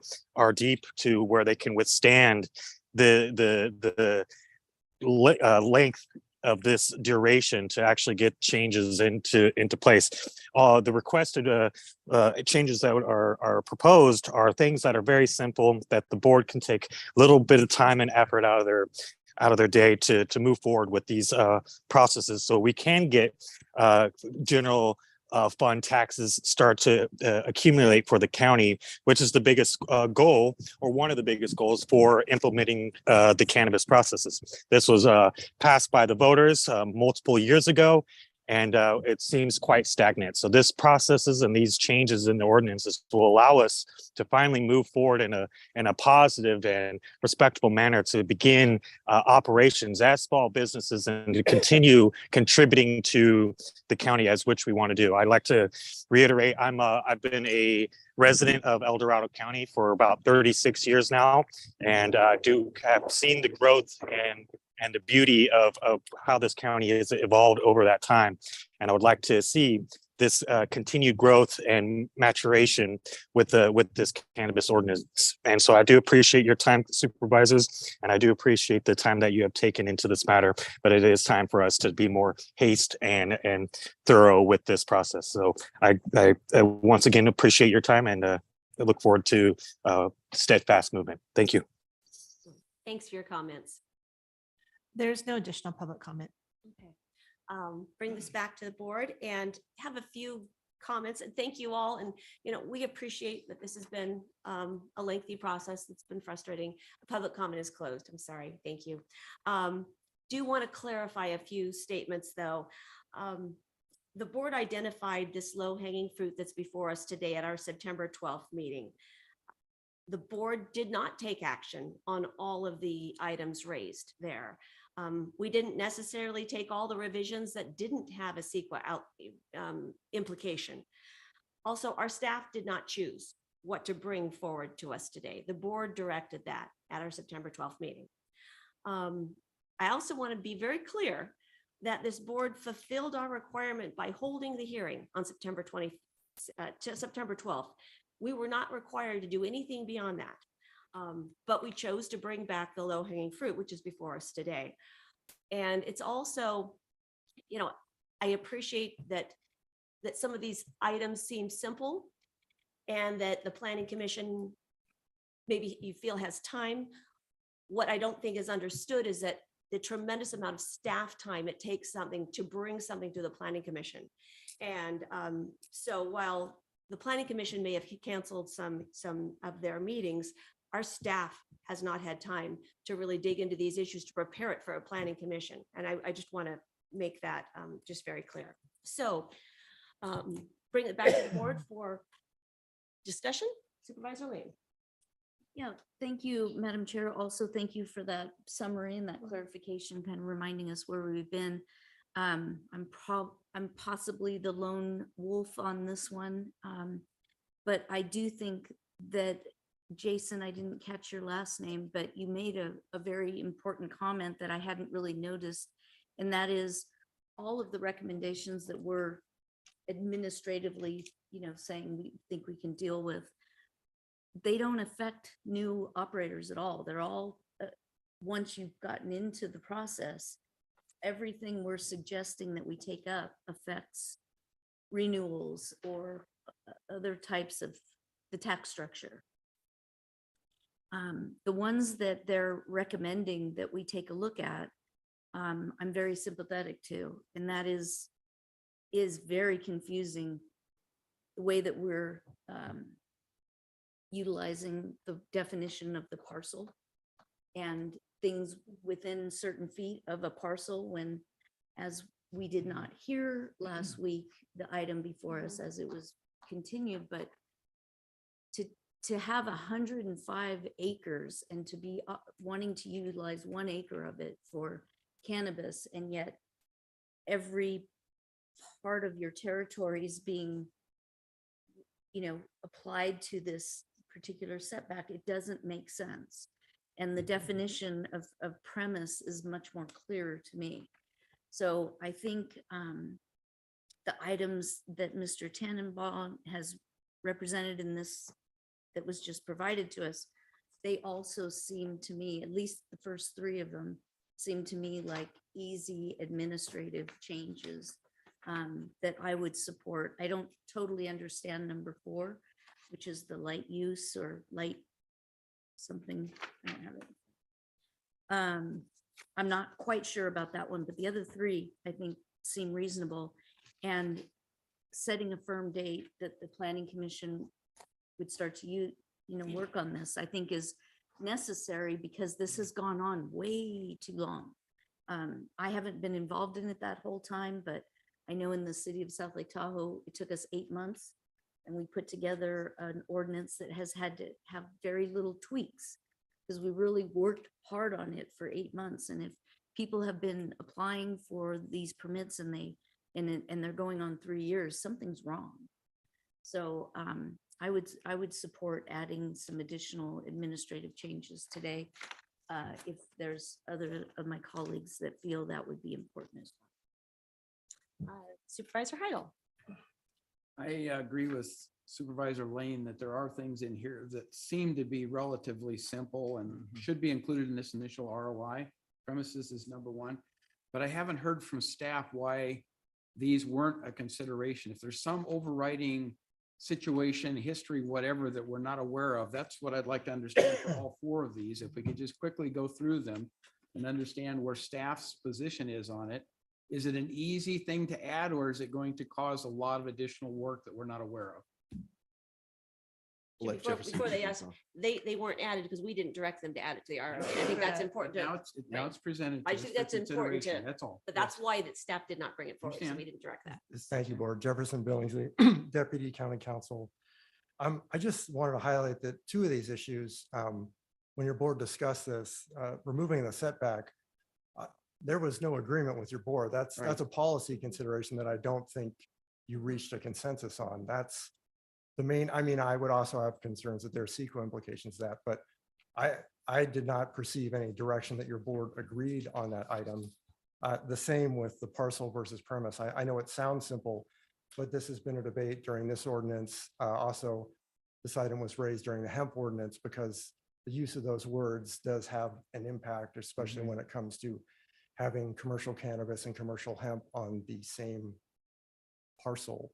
So it is an issue that has impacts.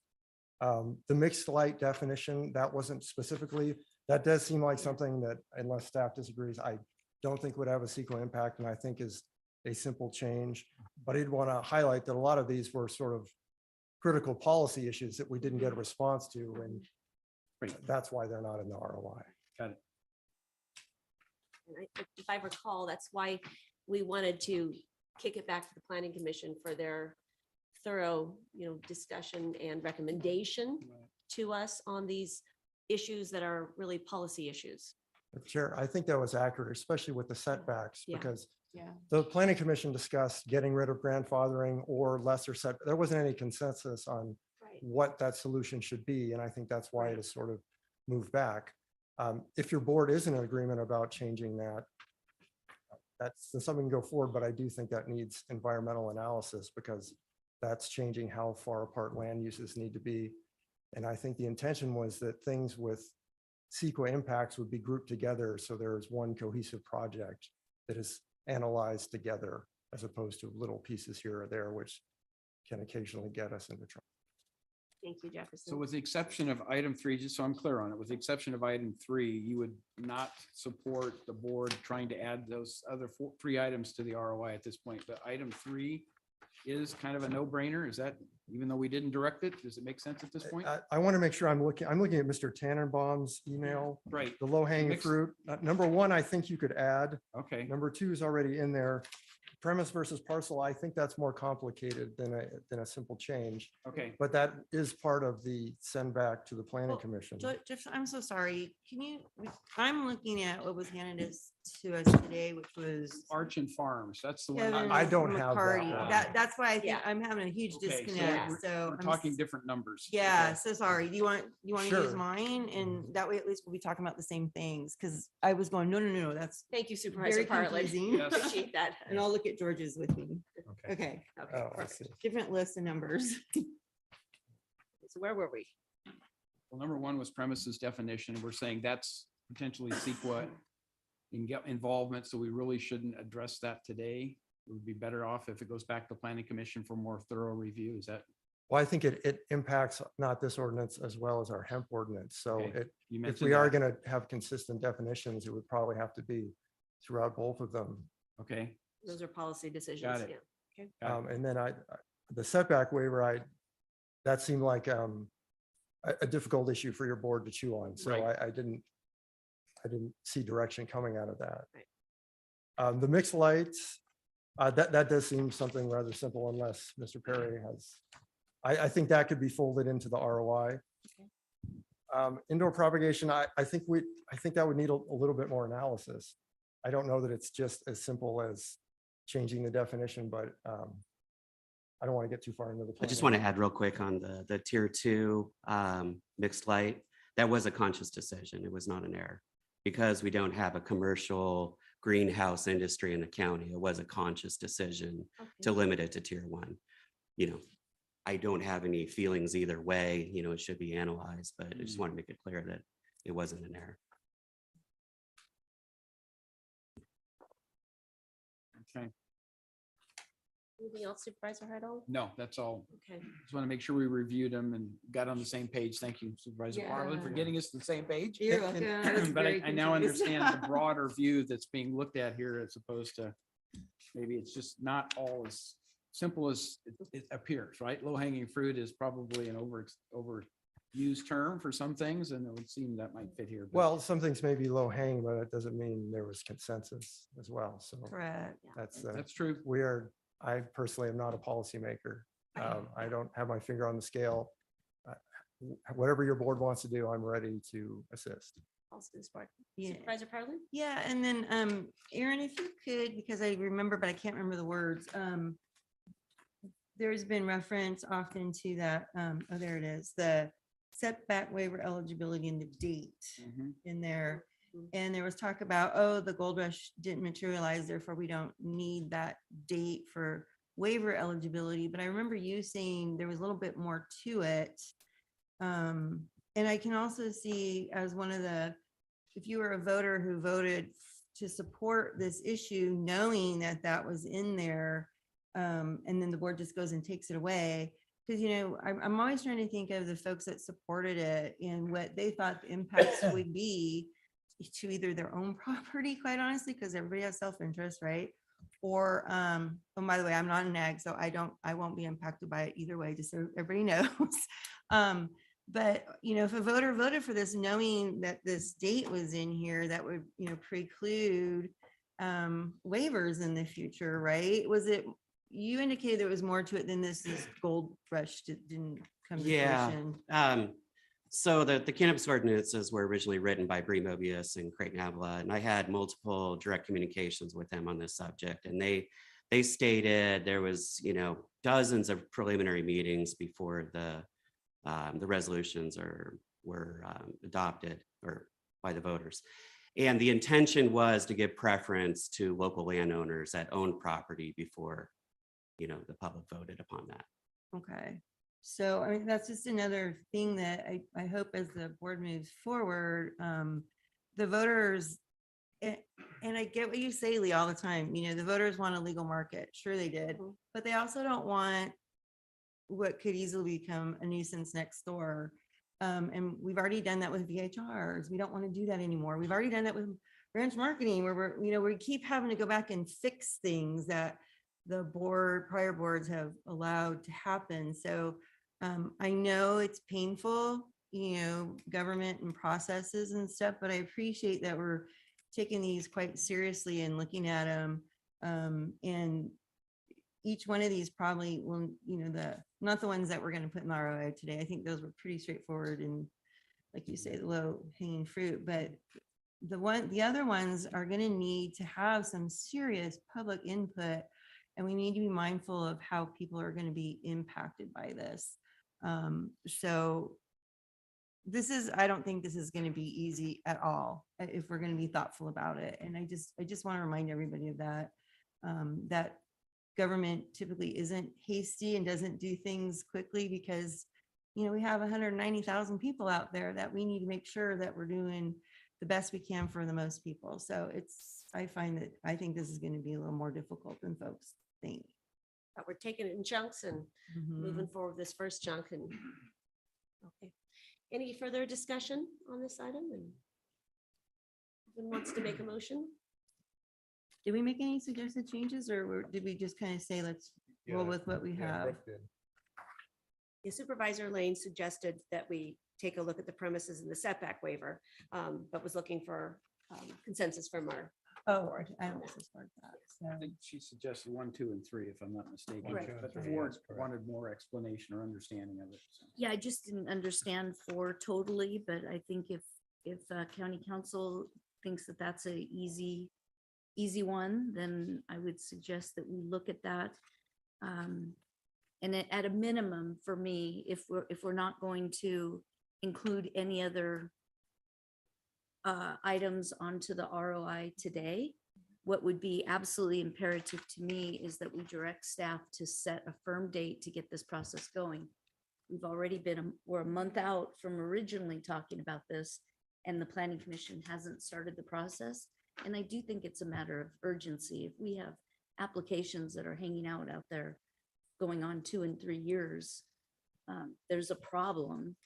It's obvious, and we've got to start addressing it. Yeah, one of the things that has been going on way too long, we need to get it right, Mhm. especially when it comes to, you know, supporting these people that want to try to grow cannabis in our county. So, I think we need to understand what we're asking of our staff and because we have, I think, no idea what it takes to set these larger conversations up at the Planning Commission level and the demands that we've already made on staff and their time. And I don't know if you can get us an answer on that today, but I think that's really important for us to always recognize. go ahead. Well, we can drag it on for years. I don't want to And- drag it on either. I don't want to But that- drag it on either. And that's a burden on Yeah. staff too. Let's I focus know. on it. Let's make it a priority and let's get it done. what's so we can move realistic? on. Yeah. What's and realistic? Within that, yeah. I'll just address the ROI, depending how much you want to tweak it. Those ordinance changes are basically almost ready to go to the PC. So that Okay, would great. happen soon. And then Great. Chris can speak to the further session. Yeah, so as I mentioned, there are only 2 planning commission hearings left scheduled this year. It's November 9th and December 14th. November 9th, today's the 17th. We have a 30-day lead time for planning commission. That's just how it goes. We have to do a minimum 2-week noticing. And then, so November 9th, very unlikely. I'll just say it's impossible to make November 9th at this point. December 14th, however, as I mentioned earlier when I started, that's a much more realistic and attainable date for us to hit, which would mean, you know, and then the lead time to get an item back up to your board for us, we have to have it prepped roughly 3 weeks before it's actually considered here at the board, so it can get through the approval process. So anything, you know, less than 3 weeks is infeasible for us. But that's why I mentioned that January would be target to get this back to your board, assuming all goes well at the Planning Commission on December 14th, which I trust it will, but we don't know until we actually have that hearing. So December 14th would be a target date for PC. And then coming back to your board in January with whatever that 30-day lead time is. Haven't looked at the board calendar for next year quite yet, but I'm assuming that'd probably be the third-ish week of January, however that board meeting might lie. And outside of that, I also, made the commitment that as soon as we complete that process, we can kickstart the more in-depth process of looking at these additional questions that Lee and others have brought up. Even though cannabis is its own division, it's akin to a long-range planning project. Anytime we update an ordinance or a policy document, as you guys know, we have priorities on how those things go. I'm just committing that we can do this quicker with having to reprioritize it all the way down the long-range planning matrix. Because as you guys know, we have other projects that have been also, waiting for their day here at the board as well. So, but I'm committing that we can do these things concurrently. It would be difficult to say what the second half of this is going to look like from a time frame. And obviously, whatever your board directs us to do, we'll do our best to get it done. But as far as this ROI, this is actually pretty fast track. The fact that we came to your board on September 12th, ROI in October, PC, December, January. To get an ordinance in place, an ordinance update. Pretty quick. Yeah, because we have laws that we have to live by as far as ordinances go. So, Does that clarify, Supervisor Lane? A little bit. I am sympathetic to the workload, and I know that there's a lot that's going on, but if county council suggests that all the changes we just talked about are practically done, I would ask that we try to shoot for November 9th and utilize the date in December to 14th. start the process of the items that we sent back to the planning commission. If we don't, and we go along with your schedule, which we might have to, I'm not saying we're not. We need to hear and understand from you what it takes to move the mountains. But if we could get it on for the 9th, you could bring it back to this board in December and we can start the public process with the planning commission in January. That would be great. If we can't, it's going to get kicked out to February. And again, I just think it needs to rise to a level of importance. It's been dragged out so long. From my looking at it from afar. We have a couple of comments from board members. Sure. So, Supervisor Heidel? Yeah, so Chris, for clarity, if the board doesn't take any action on the 4 items that have been recommended to be included in the ROI, will the planning commission have any input on those? Will they totally say, no, that's not the board direction, we're not going to consider that at this point in time? Or will there be another discussion? I'm just trying to anticipate what will happen at the planning commission. Their task is to approve what we have brought as ordinance amendments to them. Right. We can't definitively say whether they're going to try to entertain some of these things, but I would say, their task is to approve the ordinance or disapprove or say, we don't like the way this is drafted. They have some bandwidth to make edits to it and suggestions. Okay. I don't know that it gives them the flexibility to open all of this up. I don't know either. That's what the ROI is all about. Yeah, is that's directing why, them to- because this to is look board at- direction for us to prepare this as directed from your board and bring it to the planning commission. So they could attempt to bring up some of these items, but it would be staff's indication to them that let's leave this, you're either going to approve or disapprove or have a tweak to some of the existing language on whatever state definition of an owner or whatnot. Mhm. They could work within those parameters, but I don't And know, I'm Jefferson. sure with an expedited schedule, our staff wouldn't be prepared to have those conversations because that's what right. this ROA is all about. Yeah. I can respond, Supervisor Lane, Mhm. if now's the time, unless you want me to Sure. wait until, okay. No. As I mentioned, our process for planning commission, it's 30 days ahead of when it's scheduled. And there's various reasons for that, but mostly because there's a lot of documentation that has to be prepped and ready. For instance, we would need to put together a staff report to head back. It may seem like an easy thing because we've done a lot of the work we have. but still needs to run through all the approval channels within our department.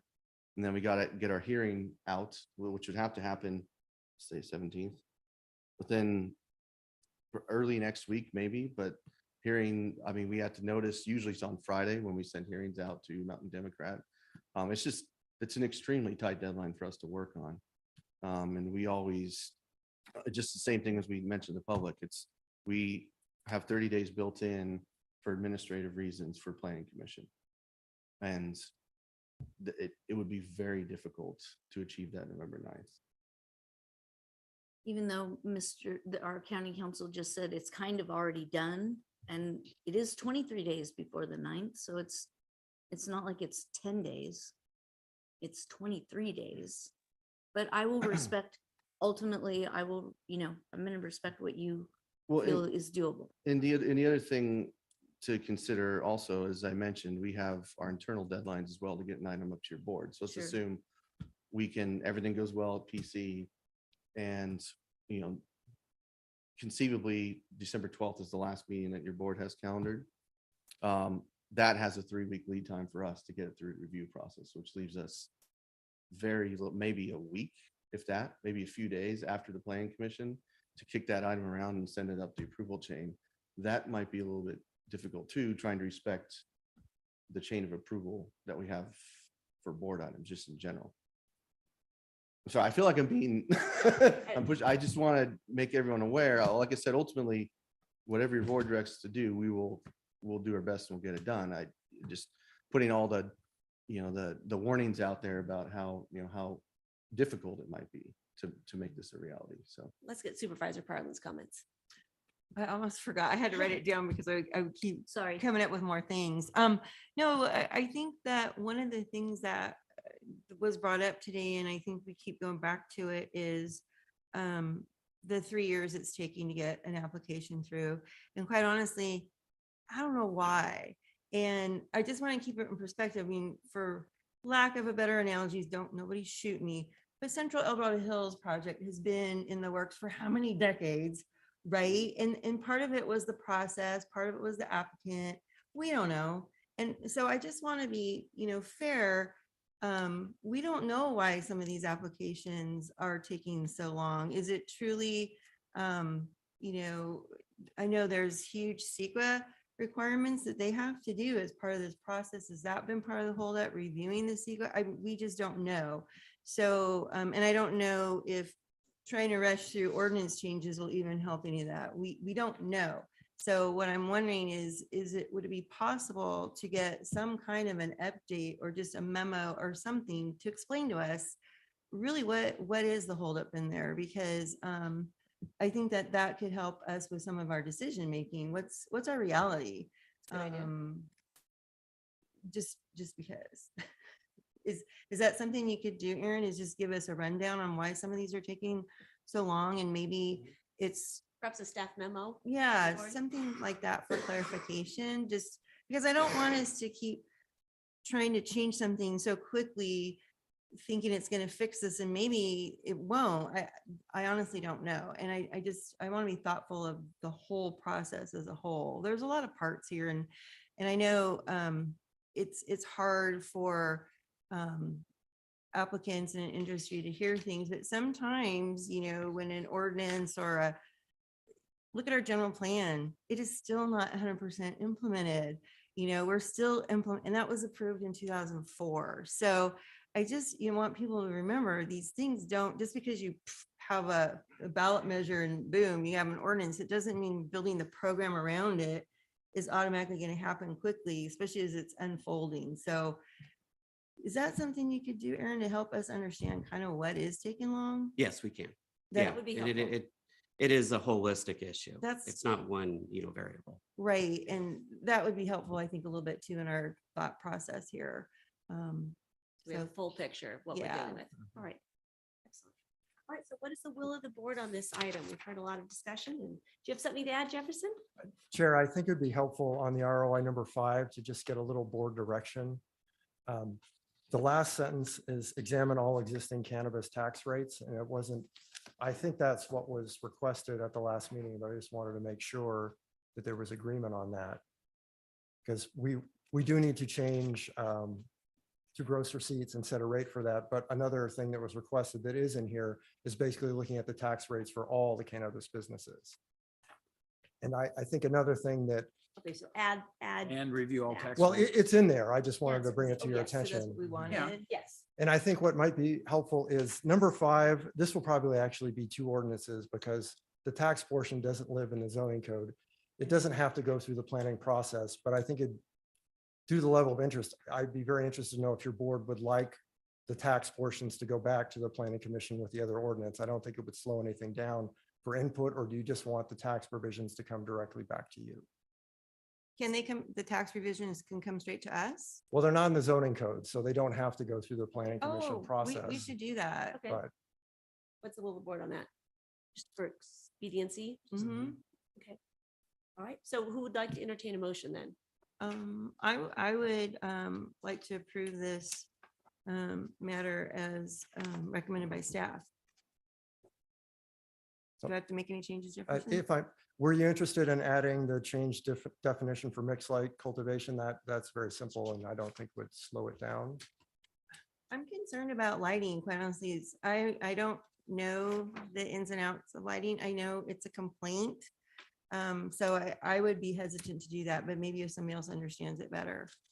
I just wouldn't, I would like to see the planning commission understand it and make a recommendation, but maybe somebody And else. look at understand- it in accordance with Yeah. indoor propagation and. It is a complaint. Lighting is a nuisance. It's something I do hear about already. So there's a motion on the floor to approve staff's recommendation as noted. And that would also be to include that the tax exemption would come back directly to the board and not to the planning commission. Does that need to be in the motion too, or is that? I think just it's a pol- helpful. That's a policy. I think it's Okay. helpful. Okay, so add that in there. Is there a second? I'll second that. Any further discussion? Yes, under discussion, so a consideration to direct staff to set a firm date to begin the process of discussing the items that we specifically were sending back to the planning commission to begin working on. That, I mean, set the date, tell us it's starting. When we leave it open-ended, it kind of, when people have time, again, a sense of urgency that, this needs to be addressed, not, period. My understanding was that, and tell me if I'm wrong, that as soon as this comes back to the board in January, from that date on, they will start working on the next phase of it. So what additional clarity are you looking for, Supervisor Lane? Well, that, the ROI part of it is, as has already been stated, it's practically done. So really the discussion on these bigger issues, premises versus parcel, light cultivation, setbacks, those are all the things that are holding up applications. We know that to be true. I mean, if you just looked at the item from last week, even though we didn't hear it, if you read it, you can see all the problems that are beginning to crop up. So setting a date that those are going to begin to be discussed, I think gives assurance to the public that it's prioritized and it's being addressed. Discussed at the planning commission? Yes. Okay. I see what you're saying. So Not is that staff motion to working on send it. it Right, back? right. Is that motion that, or are you talking about sending to the planning commission so we could look at these items that we do, or just recommend what's on it right now? Well, that was already part of our direction from last time, that it would go to the planning commission. Supervisor Lane wants a date. Right.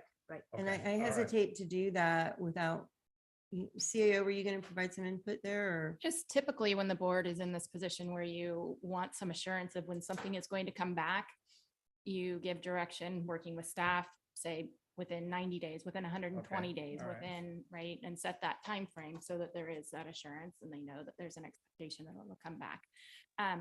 And another just suggestion too is that these processes can occur in parallel. You do not need to wait for the ROI to come, whatever, for the work under the ROI to come back before you initiate the work Right. on the other items. So I just to your think point, it though- doesn't need to be linear. Right, but I guess what I don't know, and where I hesitate to set a date for the planning commission is what kind of work is it gonna take staff to prepare for that? Because these are really, and unfortunately, in my mind, I had hoped from our last conversation, when we heard the item, I had hoped that we were gonna have a menu of options to send to the planning commission to look at, and we didn't get there. So, so I don't know how you guys are gonna formulate this. Okay, so I So- have an idea. Okay. How about, because I don't want to really get stuck on this. So how about if we ask staff to incorporate in your memo that's going to come out, that'll describe where the problems are? If you would at that point propose, give us an idea of what your timeline is going to look like. Maybe we just incorporate it in that. I'm not asking them to set a date today. Okay. I'm asking us Okay. to direct staff in that direction. So include that in the memo. That would be really helpful. That would be okay with me. Yeah. Okay. Great. I think that's a good compromise. Okay. Yeah, good. Okay. All right. All right, so there's a motion and a second on the table. Any other discussion or? You ready for? I got clarity now, so. Okay, And Kim, do you feel that you got it? Okay. okay. Yeah. So actually, can you read that back one more time for us, Kim? Sorry. A motion was made by Supervisor Parlin, seconded by Supervisor Thomas to approve the matter and direct staff to incorporate into the memo a timeline when to return to the planning commission and the board and include the tax exemption come directly to the board, not the planning commission. You are good, Kim. Thank you. That's And excellent. Can we, yeah, something about in the memo also include the reason, why these are taking so long, the why for us? Yes, That's kind of critical. excellent. All right. So all those in favor say aye. I, Opposed? Motion carries unanimously. Well, thank you for the thoughtful discussion and all your work on this. All right, and so with that, it is, we will be back 1 o'clock or 1:15. What's the thought? we can do one, right? You Yeah, guys we- up for one. one? All right, we'll be back at 1 o'clock. Stay on track.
right, good afternoon, El Dorado County. We are back from lunch and thank you for being with us today. Let's see, we will now move into our 1 p.m. Open forum. And just have a few opening statements here. So please note that the Board of Supervisors meetings are a limited public forum to discuss matters of county business that are within the county's subject matter jurisdiction. Accordingly, this will serve as a first warning that comments that are unrelated to a matter within the board's subject matter jurisdiction or that are unduly repetitious are disruptive in that they interfere with the board's ability to conduct its business. It also interferes with other speakers' ability to provide comments. If a speaker makes such off-topic or unduly repetitious comments, I will request that the speaker conform their comments to these rules. Should the speaker fail to do that so, I will move on to the next speaker. Kim, can you please open public forum? Of course. Not taking public comment on open forum. Individuals will have 3 minutes to address the board. I will notify you when you have 30 seconds remaining to comment.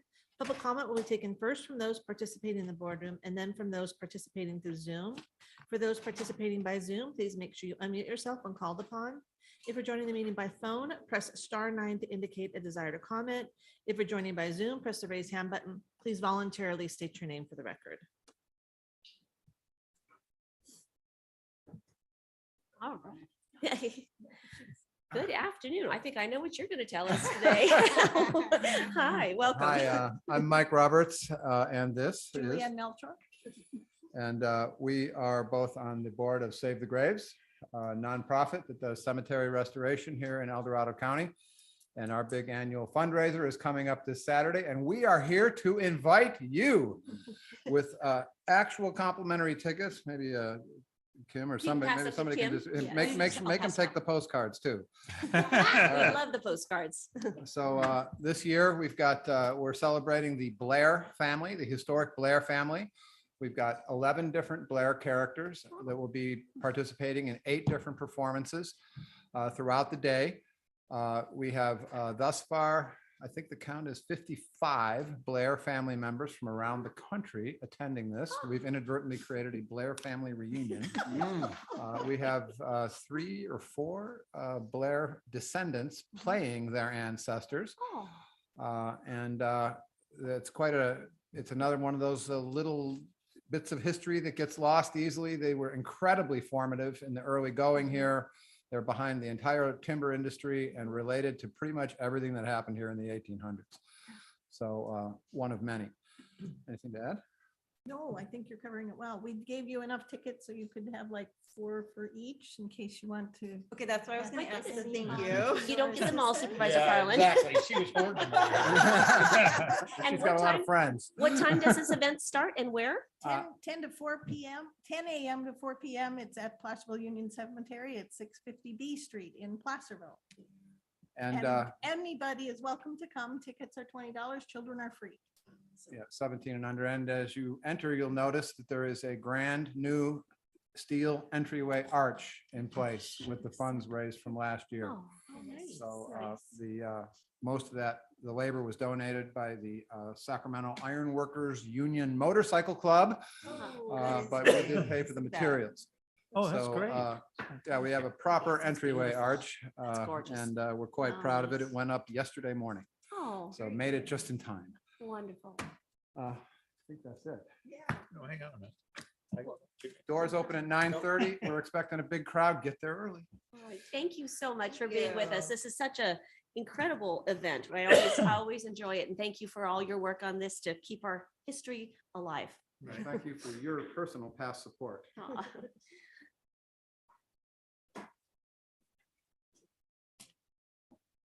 Good afternoon. It's my lunch wrapper. Ruth Michelson, District 4. And I want to concur that is a wonderful, wonderful event that Mike and his people are putting on. I've attended, and it's such a great way to learn about history when people are reenacting and telling their story. And since he gave a plug, I'd also like to give a plug for that evening, Third Saturday Art Walk, which I and another gallery owner organize, and it's for Day de la Muerte, Day of the Dead. And that'll be downtown, and so you can go from one event to the other. We'd love to see you. Many galleries and retailers stay open. It's 4 till 8 on the third Saturday. Okay, enough of that. What I really came for was to thank you for the words last week, Supervisor Chair Wendy Thomas, about where the county stands with the hate speech issue. I feel proud to live in a county where you've come together in that way.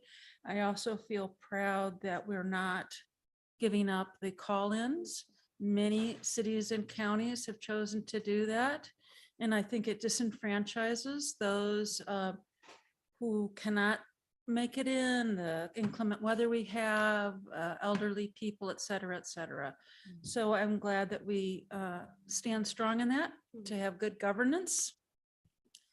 And I also want to say that I am still very disturbed, as are many, by Supervisor Hydall's words, and it is not going to go away. Our upsetness. I've written you a letter. I hope to hear back. I know that the rabbi has written you a letter, and now he's been shut out. Well, he said that you advised him that you could not discuss it. So I hope that was a miscommunication. But I'm going to say that until this is cleared up, I do not think, I understand that Supervisor Hydall last week got opportunity to lead this while you went out on for some previous commitment you had, and Hydall took the position of chair. I recused myself on an item. You recused yourself. I do not want Supervisor Hydall, to be chair until this is cleared up, and certainly not in 2024. That is how seriously we take this. So I just wanted to let you all know it's not going away. Thank you. Thank you for your comments.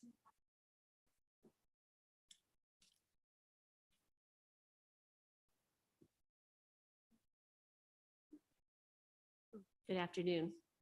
Good afternoon. Carol Lewis, President of the Taxpayers Association. I actually was eavesdropping on a conversation between Supervisor Lane and Chris Perry, and a resident of El Dorado County that's trying to do business here. You know that the Taxpayers Association is involved in getting into, digging into a little bit of county government and good governance. And it's disturbing what we're finding. And listening to the conversation about 15 minutes ago, it parallels what we're finding. The county is involved in obstruction and delay. We are not run by 5 supervisors. We're run by county staff. And they make excuses for not doing their job. They make excuses for delaying the process by which county residents come to you to do business. I don't understand that. And maybe sometime one of you, or maybe many of you, can tell us what the hell you're doing. And we continue to run into this time after time when we're talking to individuals. I have a rough math here that it looks like you have 1 employee for every 10 residents of El Dorado County. And yet every time I turn around, you're telling me that you don't have enough staff and you don't have enough time. So I would say that you need to take a step back and figure out how you're governing this county. People are trying to do business here that will produce tax revenue for the services that we need. And yet you obstruct business trying to be done. You delay it as long as you can. You obstruct it as long as you can. County council has you tied in knots that you're so worried about lawsuits, and yet we're the highest litigated county in the state. And there's going to be more lawsuits. So I don't know exactly what your philosophy is. You're going to do some strategic planning here in the next few minutes, finish off what you're doing. But I would say that you're not doing a good job. You need to do better, and you need to start talking to the people outside county government as to what's happening in the county. Thank you. Thanks for your comments.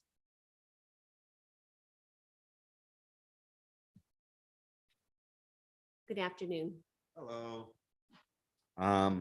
Here again, just to talk about voter kind of problems in the voting system, right? We've got near 3 million illegal aliens in the state of California. I've visited the elections department and for El Dorado County, and they tell me that there's no process. They don't cross-check for citizenship, and not just like that blew me away. And it's not the only county, but seems like a very small, simple request. I don't know what, code or statute would make this doable, but it seems like common sense, right? That we have citizens voting and non-citizens not voting, right? And I do probably agree there's not a big problem so much in this county as this is a statewide problem. We've got problems in the Secretary of State. That's a behemoth to take on. But if we don't address these problems, we're looking at a continuity of government level failure that affects everyone, right? We have a very big problem as well with the electronic voting machines that are used in other countries. We've got big name people that don't want us to have fair elections, right? They control it through electronics, through your Dell computer. I worked in IT. I can tell you just the basic gestalt is we're better off with paper ballots, right? Do your own due diligence on this. I'm just asking for a second, third look on this because it affects my generation. It affects people after me, right? Because this is a very critical foundational issue on how, bipartisan we come to the conclusion of, who sits in your seats, right? So that's my concern. Just going to keep hammering it away, but hopefully, there's some kind of some way to address this, even if it's just personal conversations right now. But that's not it. Got 3 minutes. How much time do I have? 37 seconds. Okay, might as well plug in. Let's see. Yeah, I like the elections department people. They're telling me there's some kind of rule that is not allowing them to say cross-check for citizenship against like a DHS database or any kind of database. So what is that, disconnect? That's something maybe we could look at. Why can't we cross-check for citizenship? That just seems like an easy no-brainer. Everybody should be on board with that, right? We want citizens voting and not, the adverse effect of a sanctuary state. Thank you very much. Thank you for your comments. Anyone else in the boardroom? All right, let's go online. Kim? Now taking public comment from our online participants. Now taking public comment from Tina Eager. Good afternoon. Hi, I'm Tina Eager. I'm a concerned resident and aircraft owner in Cameron Park Estates. As you may be aware, for many years, appeals have been made to the El Dorado County Planning Commission to allow the construction of a storage unit business on the active airstrip. As the airport is a special services district, the county cannot legally issue such a permit without approval from the elected board of the airport district.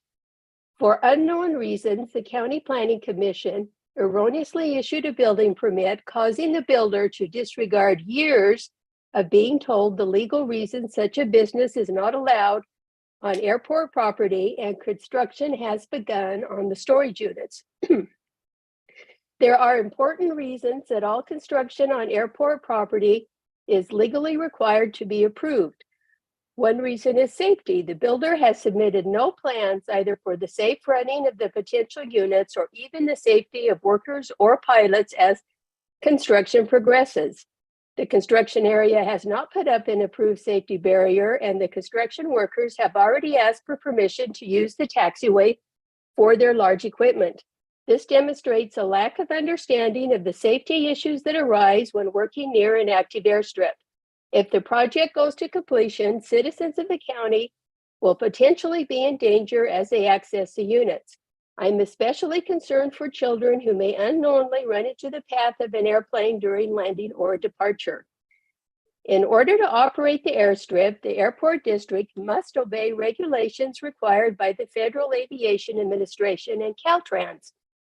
If the illegal construction of these storage units causes either of these agencies to shut down the airstrip until buildings are removed, who is going to pay for their removal?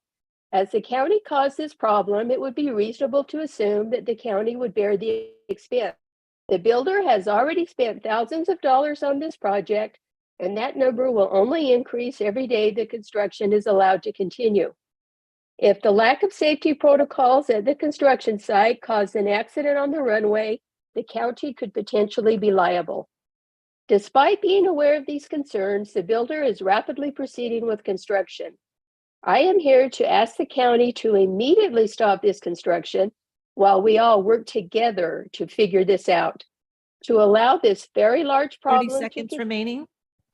to continue without going through the proper permitting process will only cause larger and more expensive problems in the future. Thank you. Thank you for your comments. Appreciate them. Now taking public comment from 390. Good afternoon.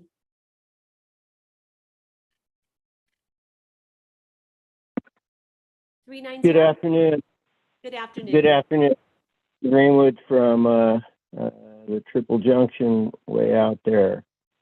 Yeah, just wanted to call and let you know that thank you for adopting a policy that didn't result in that allows the public participation to continue. I think it was a little premature that other jurisdictions acted in that manner, kind of knee jerk. I'm glad we didn't jerk our knee quite so hard as, say, Sacramento.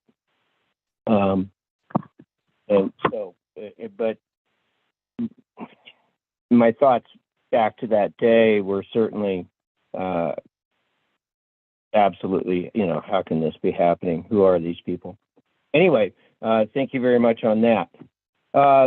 Wireless communication devices, or towers, if you will. WTFs, there we are, wireless telecommunication facilities. Fallover setback is something that you could initiate today as an urgency matter, so that the biggest complaint, that is proximity to neighboring properties, could be taken back. 100 feet or 120 or whatever the height of the tower, or the potential ultimate height of the tower, set back from the property line. Because most of these issues that come up are that it is in their backyard, it's in their face, it's in the neighbors' faces. And if you eliminated that proximity through a fallover setback, I believe most of your problems would be ended at that point. So also, another friend of mine in South Lake Tahoe is she has a Forest Service property next to her, and it is way overloaded with fuel, branches to the ground, providing ladder fuels up into the crowns of the trees, et cetera, et cetera. 30 seconds remaining. Thank you. We're still working on it, but hopefully there is some assistance for senior citizen type people to do this clearance work. She's done the clearance on her property and limbed things up to 15 feet, but the Forest Service will let her do this through a permit, but time and effort and ability. She is 68 years old. So anyway, I will contact District 5 office for that. Time So is please up. anticipate. Thank you. For your thoughts. Thanks for being with us. Now taking public comment from 525. Good afternoon. Hi, Lyle Bennett Cochon, Pollock Pine. Congratulations on another good governance meeting, being on time. Little concerned that you seem to be doing it by skipping your breaks and shaving your lunch, but maybe that's a requirement when you're elected as enormous stamina. I would like to second the request expressed to Supervisor Heidel that he clarify his comment. I believe paraphrasing his comment was in the context of the First Amendment and closed the message is fine. I believe that's where folks are so concerned. I mean, I can certainly interpret it as the First Amendment piece, which is we have a right to say what we want, but I'm glad that you're limiting limited public forum, et cetera. But I again call on you, Supervisor Heidel, to show the same courage you did with the Christian Heritage Proclamation, where you stated that electeds need to correct mistakes when they don't have a positive influence. A segment of our community, the Jewish folks, are so wounded right now with everything that's happening internationally. And I just think, as a fellow Catholic, I urge you, just do that simple, humble act of contrition that I know you've already shown you can do. You could even do it in this meeting under the Brown Act, where you can address comments very briefly, not back and forth. So you're all in my prayers. And again, thank you for the good meeting. And thank you, Supervisor Heidel, for your service. Thank you for your comments. There's no additional public comment. All right. Well, thank you all for your comments. All right. We now move on to our 1:15 time allocation. This is an exciting item. So Kim, can you read this, please? Item number 21 comes from the Chief Administrative Office recommending the board, 1, receive a presentation on the draft 2024 El Dorado County Strategic Plan, 2, provide direction to staff on any changes to the draft strategic plan update, and 3, provide direction to staff on the frequency of status updates related to the strategic plan goals and priorities. This is this has been a long time in the making today. It's a culmination of a lot of creative thought, hard work, diligent review of our county, what's important to us. And today is our day to, really engage the public in another meaningful way, and just really look forward to that. Just to give my colleagues and the community kind of a flavor for how we're going to do this, because the strategic plan, there's a lot in here. Laura has a fabulous presentation that she's going to walk us through, and we're going to take public comment in 2 sections. So rather than just 3 minutes on the whole strategic plan, we're going to take at the appropriate time public comment on our mission, values, and vision statement. And then we'll take another group of comments on our strategic focus areas and our priorities. I think that will help us all just kind of wrap our heads around this and get really meaningful comments on this. So with that, Laura, take it away. All right. Well, thank you so much.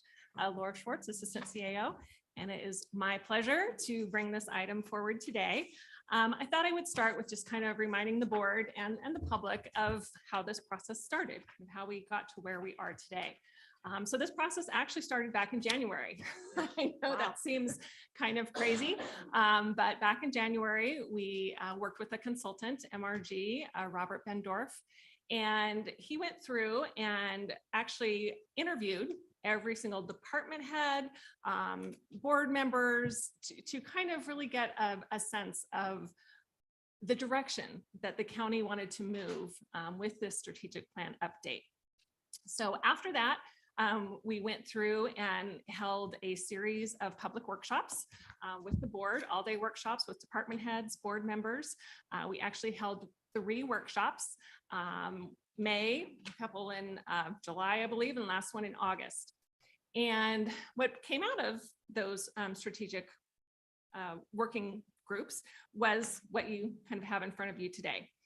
In addition to that, there was a working group that was established, and that was made up of our Director of HR, Joey Carusco, our Director of Health and Human Services, Olivia Byron Cooper, our Sheriff Lykoff, Karen Gardner, our Director of Planning and Building, and Rafael Martinez, our Director of Transportation.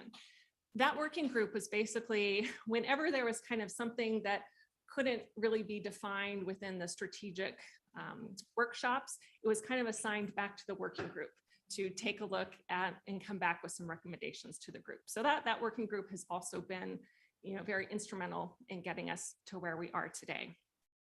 So in addition to this, at the same time, kind of in a parallel process there towards the end, we also sent out a public survey.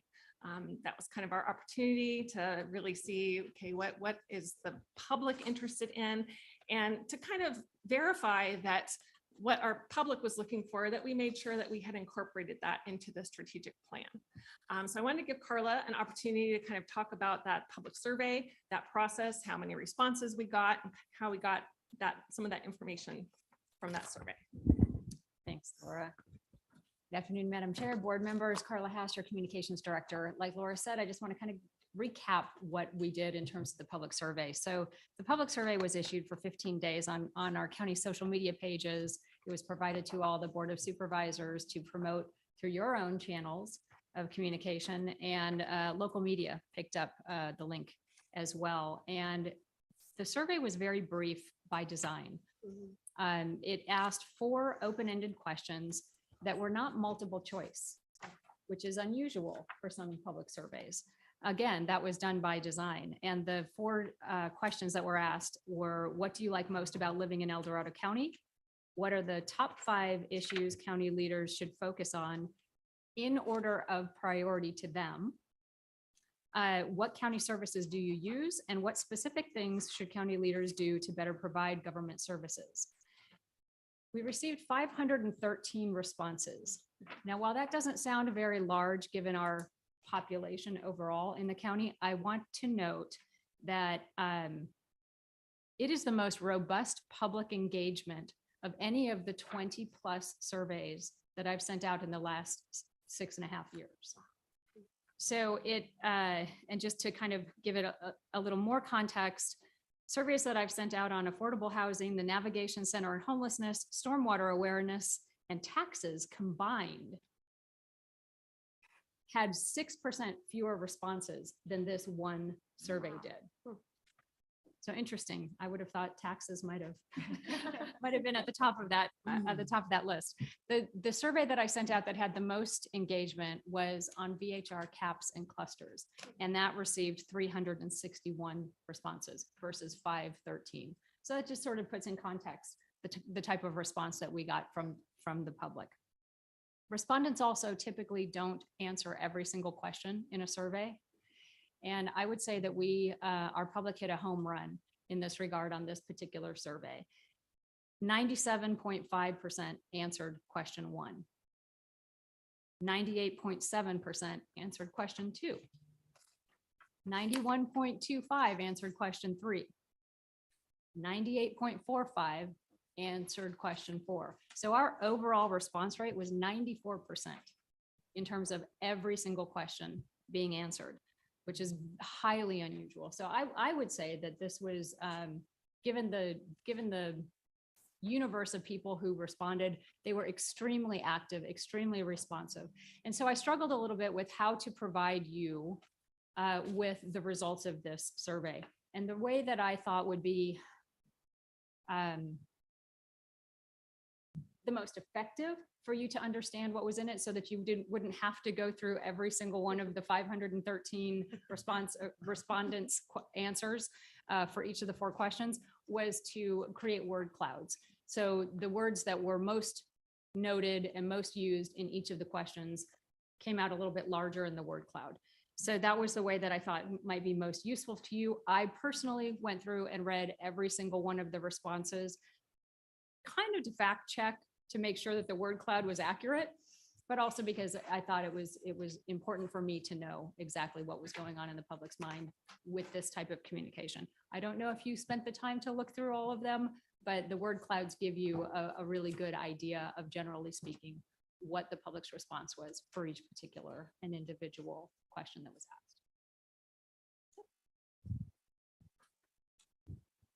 asked. Okay, I'm going to go ahead and share my screen here.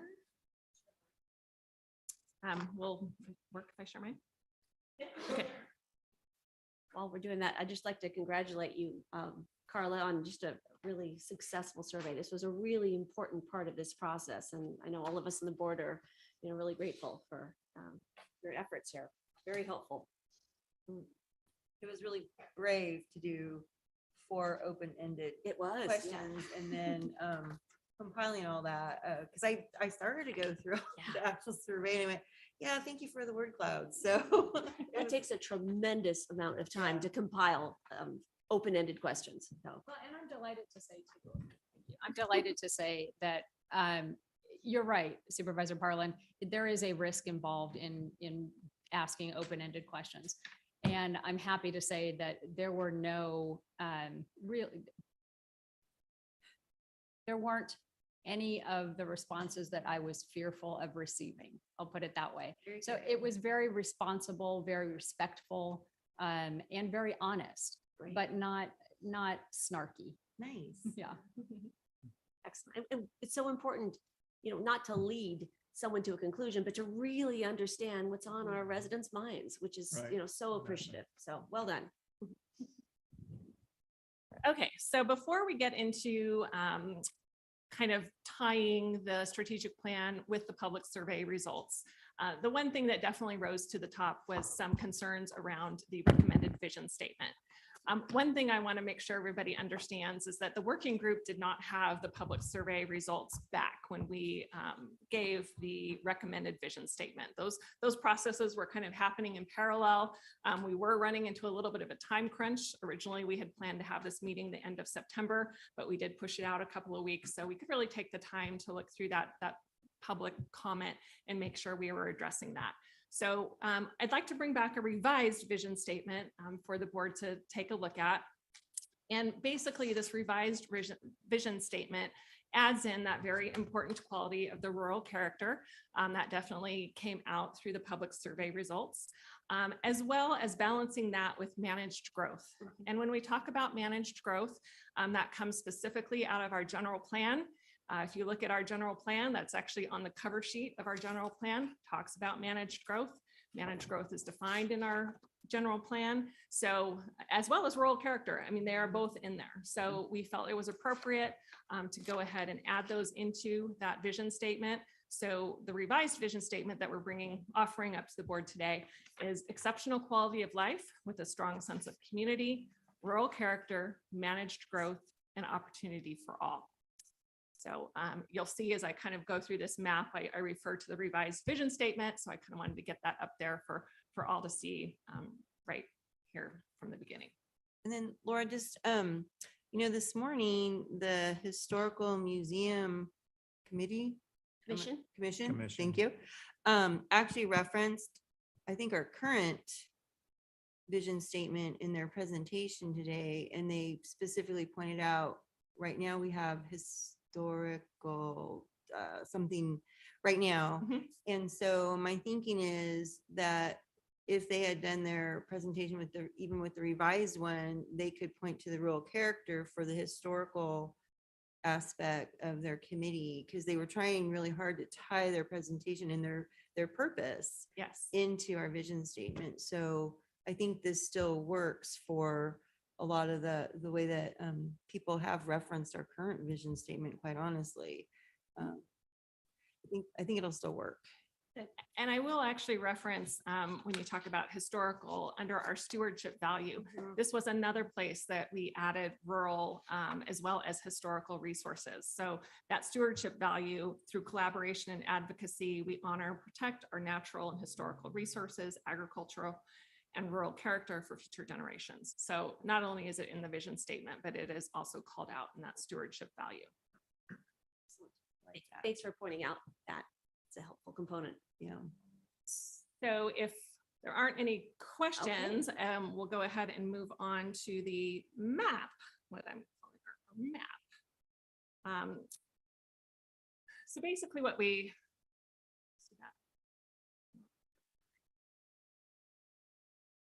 did you go to a different window? Yeah. Sometimes you have to reshare the new window. I don't know. Just depends.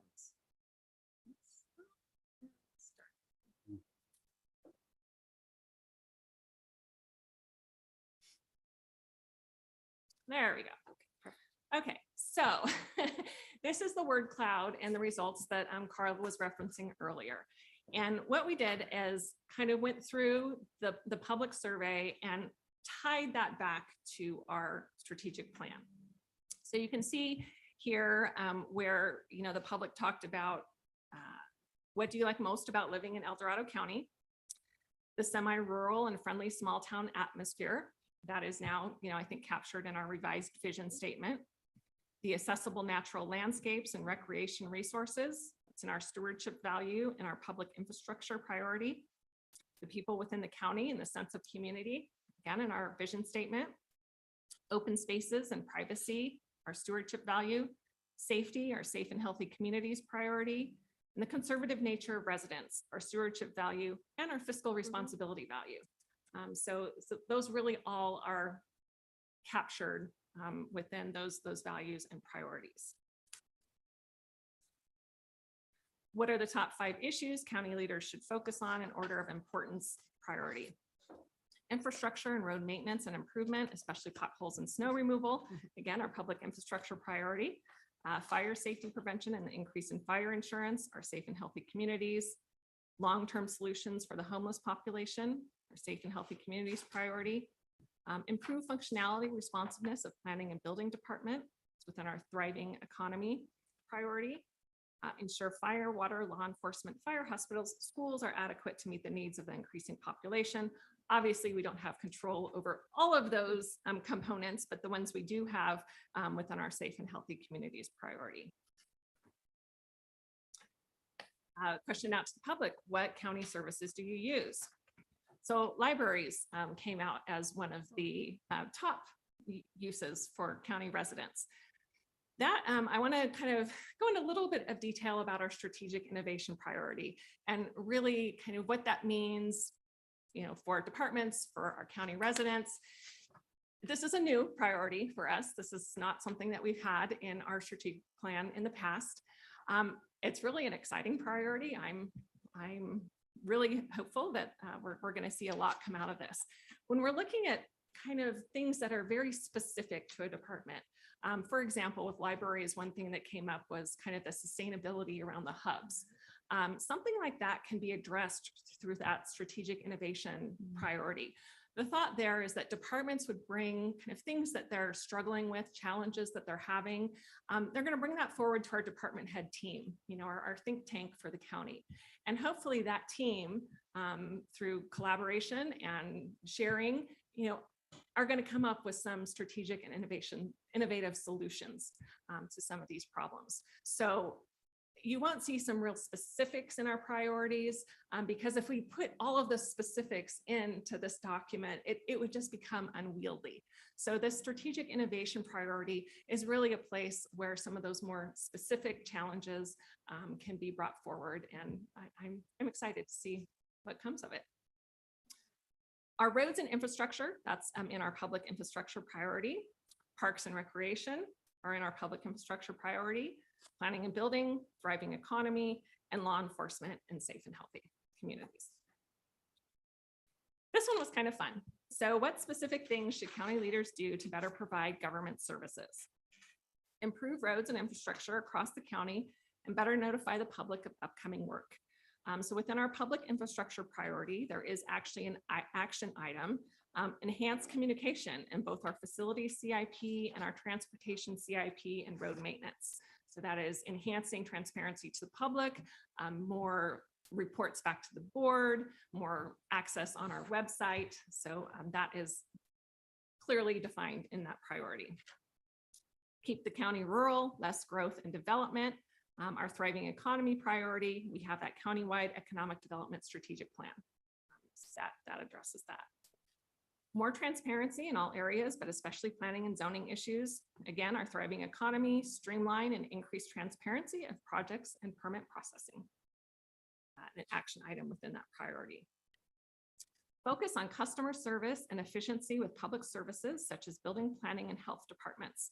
We hit this in a ton of our priorities, a lot of actions. Safe and healthy communities priority, develop the key strategies priorities for HHSA, our Health and Human Services Agency, conduct an assessment of HHSA structure and service delivery, thriving economy, again, the streamlining of the process, and our strategic Innovation priority, improve external and internal service delivery in a more convenient and efficient way. I mean, that is one of the action items. Conduct more outreach and engagement with residents of the county. Safe and healthy communities, strengthen emergency response capabilities and effectiveness. Our thriving economy, develop a business recognition program, as well as our countywide economic development strategic plan. Public infrastructure, we have our parks master plan, as well as implementation of Measure S, which has to do with Tahoe and specifically how we spend our TOT dollars in that area. Reduce employee turnover, invest in employees, provide proper training and compensation. We all really appreciate this comment. Our workforce excellence priority has several action items in there.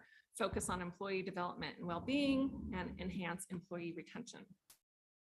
Bring more retail to stop the tax dollar leakage to Folsom. Again, thriving economy, that countywide economic development strategic plan. Increase transparency and visibility within county dealings.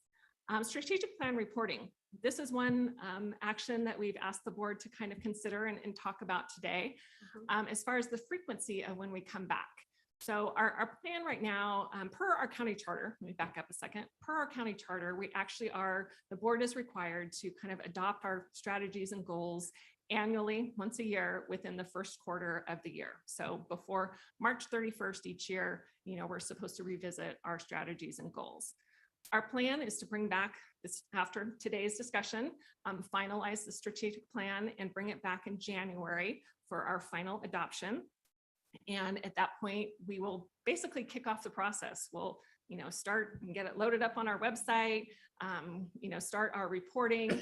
And our thought is that we kind of like a year, or our first year, these are not short-term priorities or action items. It's going to take a while to get them kicked off and really have some good things to report back on. So our thought would be initially to kind of give us a year, report back in January of 2025, and have this kind of be a little bit of a fluid document. I mean, if we find that things are happening at a quicker pace, maybe than we initially anticipated, maybe we look at a 6-month reporting timeline. If it looks like, the annual is really the best way to go, we kind of have that flexibility. There's also some conversation around how long should a strategic plan be? Typically you don't want it to be any less than 3 years. It could be a 5-year plan. Again, I think that's kind of a fluid target for us and something that could be discussed, when we bring back kind of where we are in the plan, because it's ever changing. I mean, we may come back and change some of these priorities, add action items, take action items off. That can all happen as we come forward with our board reports. We've also talked about kind of looking at ways to increase our staff reports, our Legistar reports, to have more of a tie back to this strategic plan. So there's a lot of really good ways that we can make this document really a priority setting, a true strategic plan where we really are using this as a guiding document. Our thriving economy priority, same thing, and our public infrastructure, again, communication. The last one, which is again kind of interesting, and this one didn't add it. I guess I did not save it. Look at the big picture needs of the county rather than pet projects per district when choices have to be made with limited dwindling resources. Under our strategic innovation priority, we actually have one action item that is work as one organization, which I think is kind of exactly what this comment is getting at. So that was kind of in a nutshell how our strategic plan and priorities really does tie back to what the public input we received. I can go through the document in detail if we really want to, but I feel like we kind of did that, ad nauseum through our other workshops. And today was really the opportunity for the board and the public to have a discussion. So I can bring up the document if we. Why don't you bring up the mission, vision, and values? And just wanted to thank you for your work and how you use those word bubbles and then tied it to where all of those priorities in our constituents' minds align within this plan, just to help give a check and balance to this board as well as the public, as to how we are aligned in this document. So that was just really helpful. Thank you. So at this time, let's focus our conversation on the mission, vision, and values portion of our strategic plan.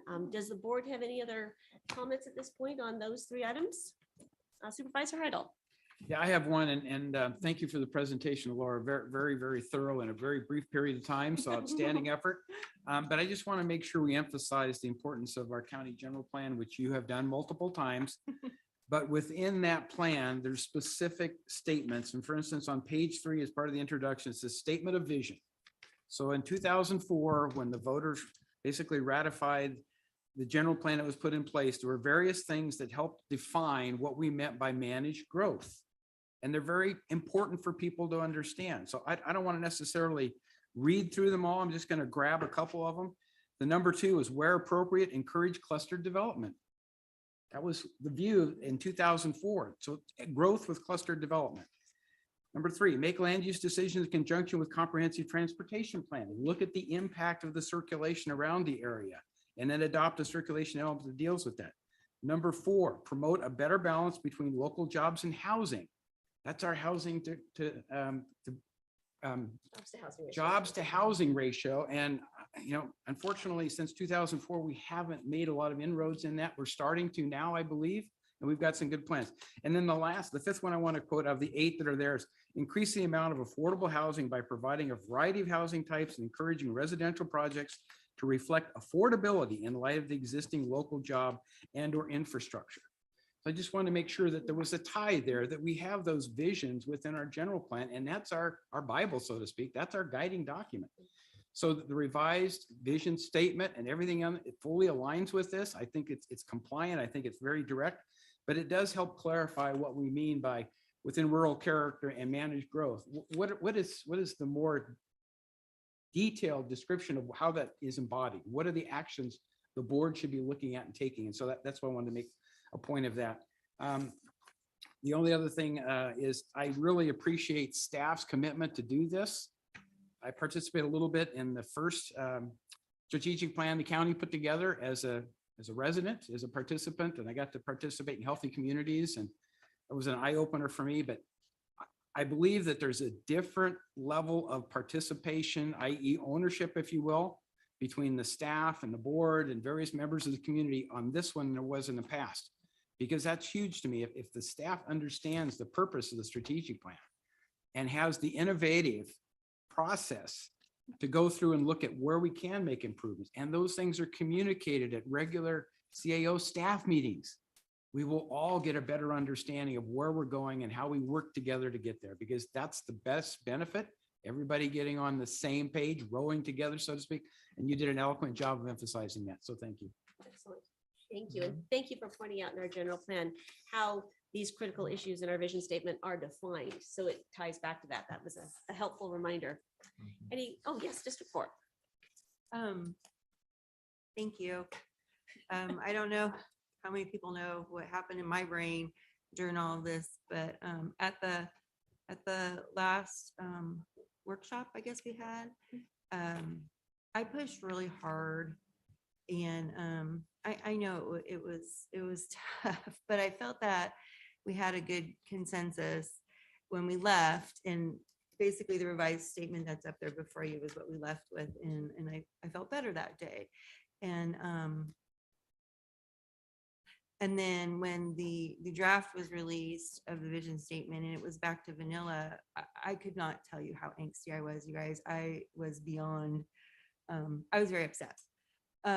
Ironically, I have to say, and I own it when I say silly things, during the workshop also, I was like, why are we doing a survey when we've already half baked this thing? Do you remember that? I said it. But then the survey results kind of validated my brain. So thank you for doing that. I really appreciate it. I know it was a lot of work for you to take all of those open-ended questions and pull it all together into something meaningful. But I really appreciate you guys hearing what the residents were thinking, what I was trying to represent on behalf of the residents, truly, because The general plan has been beaten into my brain over the last 2 decades with my community involvement, and to see it so closely tied to that vision statement, I really appreciate that. So, and working through that with me so that I never hit ceiling. Thank you. Much appreciated. Any other comments before we go to public comment?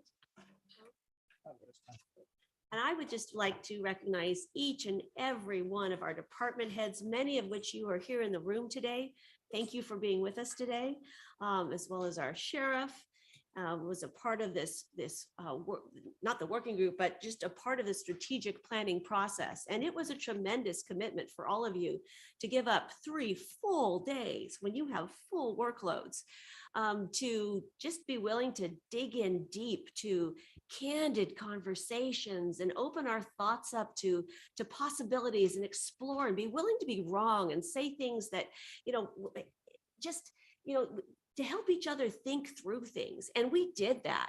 And what you see before us today is the culmination of just a tremendous amount of push, pull, and candid conversations and explorations, and really getting to the heart of who we are in El Dorado County and what's important to our residents and what's important that will drive our work for the coming years. And so I just really grateful for all of your participation and efforts, and every one of you, your voice is represented in this, as is our community. And I look forward to other public comments coming out today. Did we miss something? Is there something else that we need to see here? But just really wanted to acknowledge the immense effort that has got us here today. And it was really a fun process.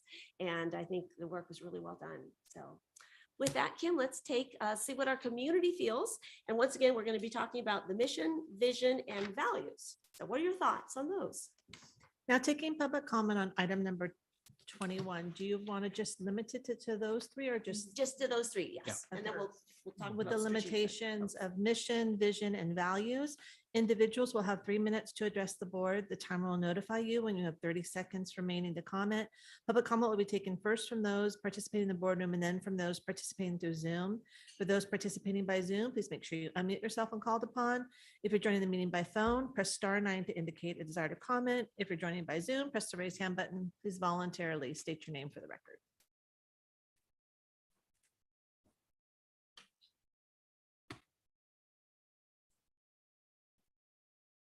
Hello, Carol. Hello.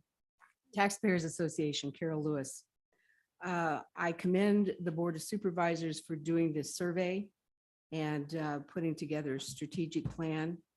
What I question is, and I would like to get input from, it only lasted 15 days. I come from a business background. It should have been longer, at least 30. I accidentally ran across it because Andy Nevis, I think, put it out on Debating El Dorado County Politics. I get 3 newspapers. I didn't see this in anything. Of course, one of them's local, one of them's regional, and one of them's national.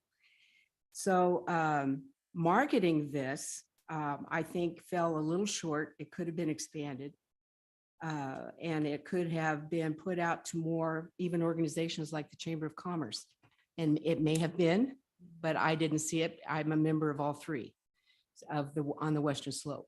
So it could have been expanded to get more feedback. Even if you break down 192,000 people in the county and take just 25% of that would be somewhere around the neighborhood of 48,000, and you only got 513 responses. If this has been expanded and advertised more, I think you would have gotten a better response. But I commend your effort because I think this is needed and it needs to be done on a yearly basis. And I think if you did an outreach to some of the major organizations in the county, like the Taxpayers Association, Chambers of Commerce, the Rotary, and various other organizations, you would have got a better response because those people participate in the county. So they have a better idea of what's happening in the county as compared to just a resident who commutes down to Sacramento or Placer County. So, but I do have to commend the effort. I would like to see you expand on this and consider definitions of some of your words that you have put in it. When you talk about managed growth, it's pretty hard to manage your growth when you don't have enough income coming into the county. And so when you don't have that kind of income and you're creating voids through salaries and pensions, then that means you have to, and if you're not entertaining business, then that means that you have to expand growth. Thank you. Thank you for your thoughts. Is there anyone else in the room that would like to weigh in on this? All right, let's go online, Kim. Now taking public comment from our online participants. Now taking public comment from Andy Nevis. Hey, good afternoon, board. Andy Nevis, Shingle Springs. First of all, thank you to staff for the revised vision statement going back to what was in place at the end of the last workshop. I think that's a terrific improvement, and I really think that speaks well for our county and is still very succinct, but describes what makes El Dorado County a special place to live. So I encourage you to adopt that version. And I think what we found at the start of this process is Ms. Haas alluded to is that the public really cares about this. You know, it is a strategic document and it doesn't have any immediate effect. But that said, but judging by the public responses you've gotten, clearly this is something that's very important to the public as it really is going to determine how your board moves forward for the next few years. So I applaud you for taking the time and all the effort. Only recommendation I would still have at this point would be general plan references. You know, I mentioned in my written comment, I thought that would be a good idea. I'm glad to hear the discussion today that clearly the general plan is on your mind as you're doing this. But I do think, you know, adding it explicitly in certain places in the document would just clarify that, you know, when we use these terms, what we're really referring to is how they're defined in the general plan, because as I said in my written comments, this strategic plan really should be implementing the general plan. So with that, that really covers all my comments. I'm probably not going to speak again in the second half, but I think those comments probably apply to both parts of it. So thank you so much for the time, and thanks again to staff for all your hard work on this. Thank you, Andy. Those were helpful comments. Now taking public comment from 525. Hello again. Good afternoon, Lyle Bennett, Koshan, Pollock Pines. First, thanks to the chair and board for kind of expanding the public comment by doing, you know, breaking the big plan up into smaller portions. Appreciate that. It's actually a really good example of good governance, and first time I've seen it. So, yay, El Dorado County. And then specifically, you know, I love all the values. Then, and then when I go up to the next step, I like what it says, where it says the emphasis on community and opportunity for all, that sense of inclusiveness, which then leads me to your first statement, the vision, that I would suggest that you add the word organization to residents, business, organizations, and visitors. I think you're covering, you know, very much everybody that's so important. But given, you know, the presence of the National Forest, all of the awesome different nonprofits and different groups that I'm getting to know, I think those are all part of your collaboration that makes El Dorado County great. And perhaps thinking of a different word, if mine's not a good one, that captures that. Thank you for taking my thoughts. Thank you, Leo. Appreciate it.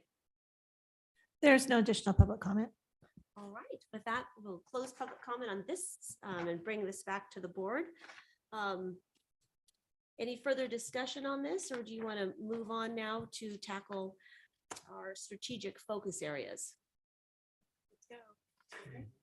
I thought Leo's comment of adding the word organizations is helpful, but that's a personal opinion. I don't know. You know, I don't want to kick it back. I think we just need to make a decision to add the word or not. I think it's that simple for the board to decide. But there are organizations that are not businesses, i.e. profit bearing, that contribute an awful lot to the well-being of El Dorado County. It's our community foundation. You know, you can go on and on and on and on. So does it help or hinder? I think it helps, but I don't think it's absolutely necessary either. So. To me, I think there was just a lot of concerted effort on all of our parts to be as concise as possible. And we really tried to drill down to the absolute essential. And while I appreciate that, that thought, recognizing our organizations are really important, this is talking about that the county enhances the well-being of residents, businesses, and organizations. Residents are in those organizations. So I think, I don't think it's necessary, but I appreciate the thought. That's just my personal viewpoint. Okay. All right. All right, good discussion though. All right, let's go ahead and move on to our strategic focus areas. Recognizing that these 5 focused areas are what is intended to drive our work plan for the next 3 to 5 years. These are our priorities for the next 3 to 5 years. So how do you feel about those? Let's take public comment on those. And once again, let me perfect. There's some on the screen. I don't have to read them. Great. Thank you. Now taking public comment on item number 21, strategic focus areas. Individuals will have 3 minutes to address the board. I will notify you when you have 30 seconds remaining to comment. Public comment will be taken first from those participating in the boardroom and then from those participating through Zoom. For those participating by Zoom, please make sure you unmute yourself when called upon. If you're joining the meeting by phone, press *9 to indicate a desire to comment. If you're joining by Zoom, press the raise hand button. Please voluntarily state your name for the record. Anyone in the room have any comments on our priorities? Oh. Good afternoon, Olivia. Nice to have you with us. Good afternoon, Olivia Byron Cooper, Director of the Health and Human Services Agency. And I want to thank your board and the CAO's office for allowing me to have a voice in the strategic plan. I'm very proud of the result. And on behalf of the over 700 employees in the Health and Human Services Agency, I want to express a explicit appreciation for the focus on staff and innovative thinking, both of which I think are unique to our strategic plan. Thank you, Olivia. Appreciate that. For anyone else?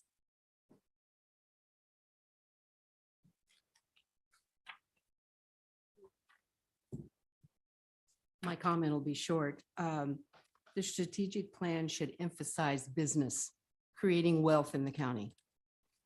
Other than just property tax and fees, but that you make a concerted effort to start expanding business and business opportunity for the county. Thank you, Carol. Appreciate it. Anyone else in the room? All right, let's go online, Kim. Now taking public comment from online participants.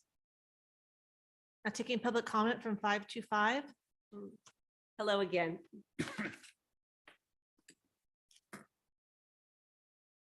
Leo Koshan, Shingle Springs. Looking at your strategic focus, I think they're all very appropriate. And then you have the standard strategic plan where you you break it down into identifiable areas and responsibility. I am not familiar with your entire process, so perhaps my comments could be answered by look somewhere else, Lyle. But I found the leads where it's the different departments and stuff to be somewhat, not specific enough, at least in my experience. And then the time frame to feel a bit, again, not specific, general, ongoing. There's always actionable steps that should occur by a certain date. So those are my 2 comments. And then lastly, again, perhaps it's somewhere else, but the column that speaks to something I think Supervisor Heidel offers up quite a bit, which is the measurable outcomes. Those were my thoughts. Thank you for taking them. Thank you for your comments. There's no additional public comment. Okay, close public comment then.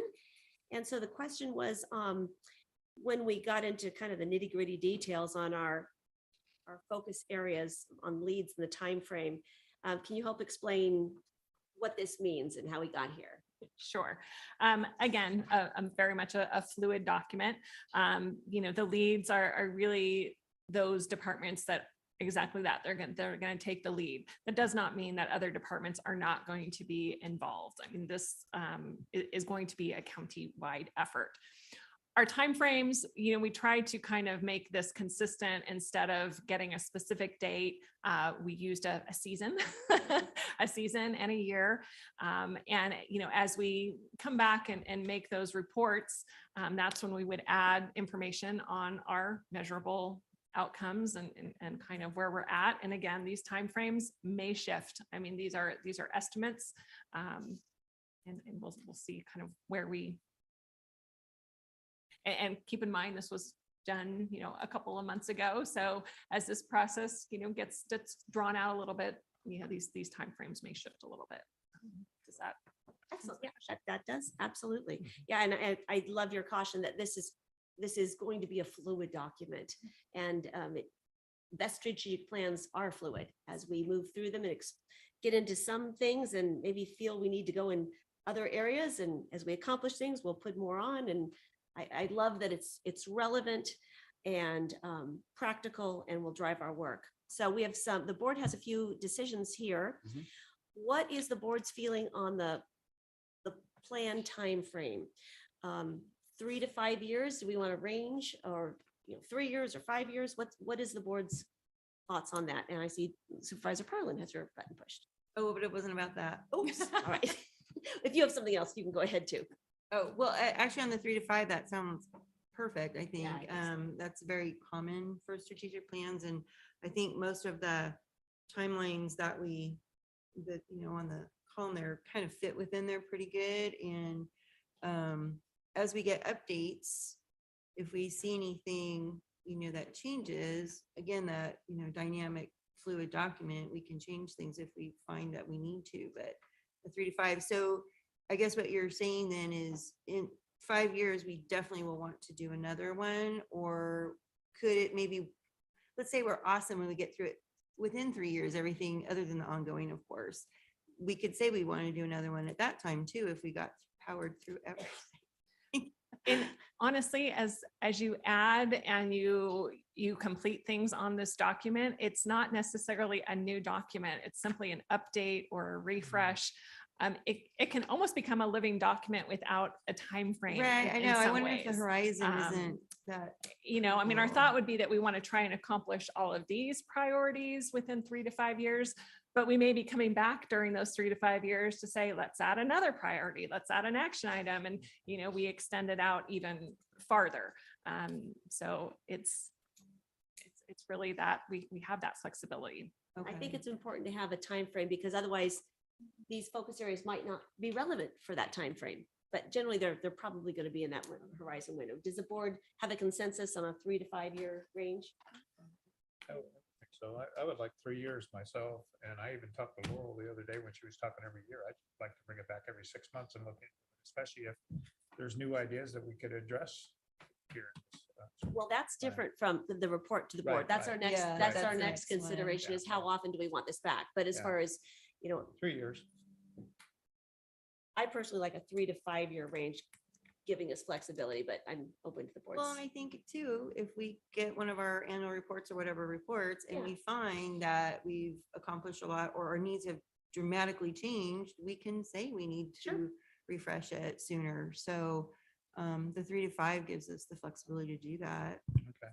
The other consideration, I think, on 3 to 5 is new board members. We know we have Right. elections every Right. 2 years. That's true. And we probably ought to allow any new board member 2 years to kind of understand what's in the general plan and what's in the strategic Yeah. plan and what our That's a good accomplishments point. are before they get engaged with looking at updating. So the 3 or 5 seems to make sense. I'm not sure the 4 does, but somewhere in that Yeah. range, I think is appropriate. But we always need to think about future board members and how they can absorb what's been going on and where they think the new direction needs to be, combined with staff's inputs. And that's when you make the adjustments. It can be a living document, but it can also be a major shift in direction, which is somewhat what this, I think, strategic plan is in comparison to the other one, with the 2 new elements that I think take us a totally different direction.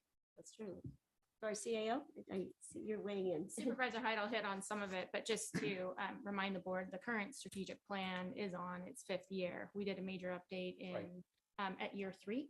Oh, right. With a lot of additional public input, and did a refresh. We didn't change any of the major themes. When we got to year 5, we were faced with, do we do a refresh again, or do we do something entirely different? I think we're just at the evolution in the county where we were ready to just do a complete overhaul of the plan. And this represents kind of more of where we are culturally, and who knows where we're going to be culturally in, 3 or 5 years. Right. So Yeah. I personally like the 3 to 5 year range, gives us that flexibility. That's helpful context. Thank you for that. All right, excellent. Did you have Okay. any other comments, Supervisor Parley? Well, yeah, actually I do. So I had a good conversation yesterday with Laura, so she's not gonna be caught off guard by this. But kind of maybe an example of how we would use the strategic plan, because Laura pointed out in one of our conversations earlier this year, I kind of got it into the plan before we changed the plan, to look at the sustainability of funding for our hubs. And that's a really big deal in the county. It's our, how are we delivering services to our residents outside of just here at the government center? And so the hubs are no longer in this version specifically called out. And I appreciate Laura pointing that out to me, because thank you. And I said, well, what does that mean? And she said, well, actually, well, number one, we already gave board direction and they've started on that. So I don't want anyone to think that we've forgotten it, but I think it's a good example to use of how you see us using the plan when I would say something like that, like, hey, guys, I need to look at this. Where would that fall in this strategic plan? So can you kind of help me scroll through though, Laura, and see where you think something like that would fit, just so, we can kind of show how this is going to be used, because my request was very specific. Yeah. And the strategic plan is broader than that. So I think this is how it'll be used, because I know some people are concerned that some things aren't in here, but as a category, they would fit. I think that makes sense. So where do you think it would fit? Yeah, so let's look at our strategic innovation priority in a little bit more detail. So there's actually a couple of places here. So when we talk about working as one organization, one of the thoughts is to look at quarterly department head meetings that really are focused solely on sharing challenges and allowing time to brainstorm solutions.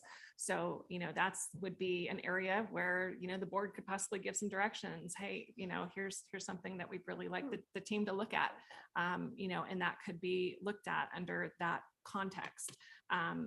Again, promote a culture of creativity. This is where we're really going to get into some of our innovative strategies and really looking at how departments are tackling challenges, and how can we bring that forward in multiple areas. Identify challenges and constraints solvable by innovative solutions. Again, the library could bring forward, here's this specific challenge that we're having, and team, can you help me with that? Improve external and internal service delivery. Again, a challenge may be a service delivery challenge. So, that could fit into that section. And, develop solutions through leveraging technology. So again, we want technology to be a piece of this as well. So to answer your question, I think it actually fits into almost all of those priority areas within strategic innovation. And that's why I just wanted to point that out at how, this is a really, in my mind, it was a really good example of how we're going to use this. And I was a little freaked out when you told me the hubs weren't in here after I just got them in there, but I get it now. I get how it works. And plus with the board direction behind that to help fulfill it, it works really well. So thank you for allowing me to walk through that also. Right, excellent. Supervisor Turnbull. No, I just think you've done a really good job putting this all together and stuff. And one of the things when you're talking about services and stuff, is it feasible? Because you guys got the department head meetings, what is it, once a month? Or is it about once a month? Every other month. Every other month? Is it possible that one of the supervisors can sit in on those meetings in the first part of it before it gets started, kind of just get the feel of, and then leave? Nope. Okay. We change the dynamic of that. Just thought I'd ask, that's all. Not a Great question. You guys don't want to say, okay. But I do think though, along those lines, I know, we were told no. Yeah, I know. But I do. I know we were think, told no, but I wanted to bring it up again. The value of our monthly one-on-one meetings with department heads for us, at least individually that way, I hope all of you understand how much we value that time. Yes, we do appreciate that. even if we don't really have a lot to say or to cover, specifically, just to touch base to see how things are going, because we know that you guys do so much. And the board asks so much of each department. And so if you have challenges and we need to hear it, that way we're informed and Right. hopefully are making good decisions here. So I know we were yeah. said no, but I just thought I'd bring it up. George just had to Good get try. it. I know, I just gotta push Nice that button, right? I think that's a hard no. Anyway. Thank you, George. Supervisor Heidel. So I think the other part of this, when we look at sustainability of a thriving economy, and that's really our focus of how do we lift the county into the next level of revenues that will keep our services going and promote additional services that can be brought to us. But we're not going to do that without increasing the revenue sources. So the thriving economy is an integral part of this. If we're successful in that, we'll be successful in increasing, not only sustaining, but increasing services. If we're not successful in that area, then it's going to be a really tough time, as we've witnessed by past experiences. So that's a key part of this too, that we can't lose track of. We've got to really emphasize the thriving economy. And I agree with John, especially when our CDAC, our ad hoc committee and stuff. And we're trying to influence the people that are on that, think outside the box. Not just be narrow-minded, think outside the box. What new ideas and new technology you can bring to the county to help support our county, especially for future development and future businesses here. And to those, right along those lines, right here in the thriving economy, develop a countywide economic development strategic plan focused on managed growth and economic stability.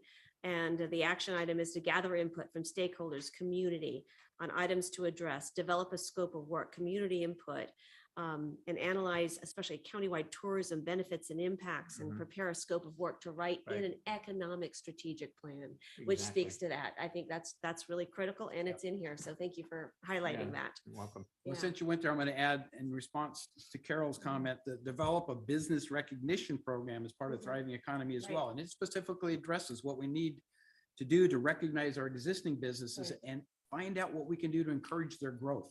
Not only sustain them, but how can we help them grow, right? Grow from within. That's part of our overall thrust with basically economic development or thriving economy. So, and I got to hand it to Debbie Manning. She's done a great job, especially with the business walks that I've attended. Those are great. To reach out to the businesses and find out what they really need from our county. So I want to thank you, Debbie. I don't know if you're listening or anything like that, but anyway, thank you for that.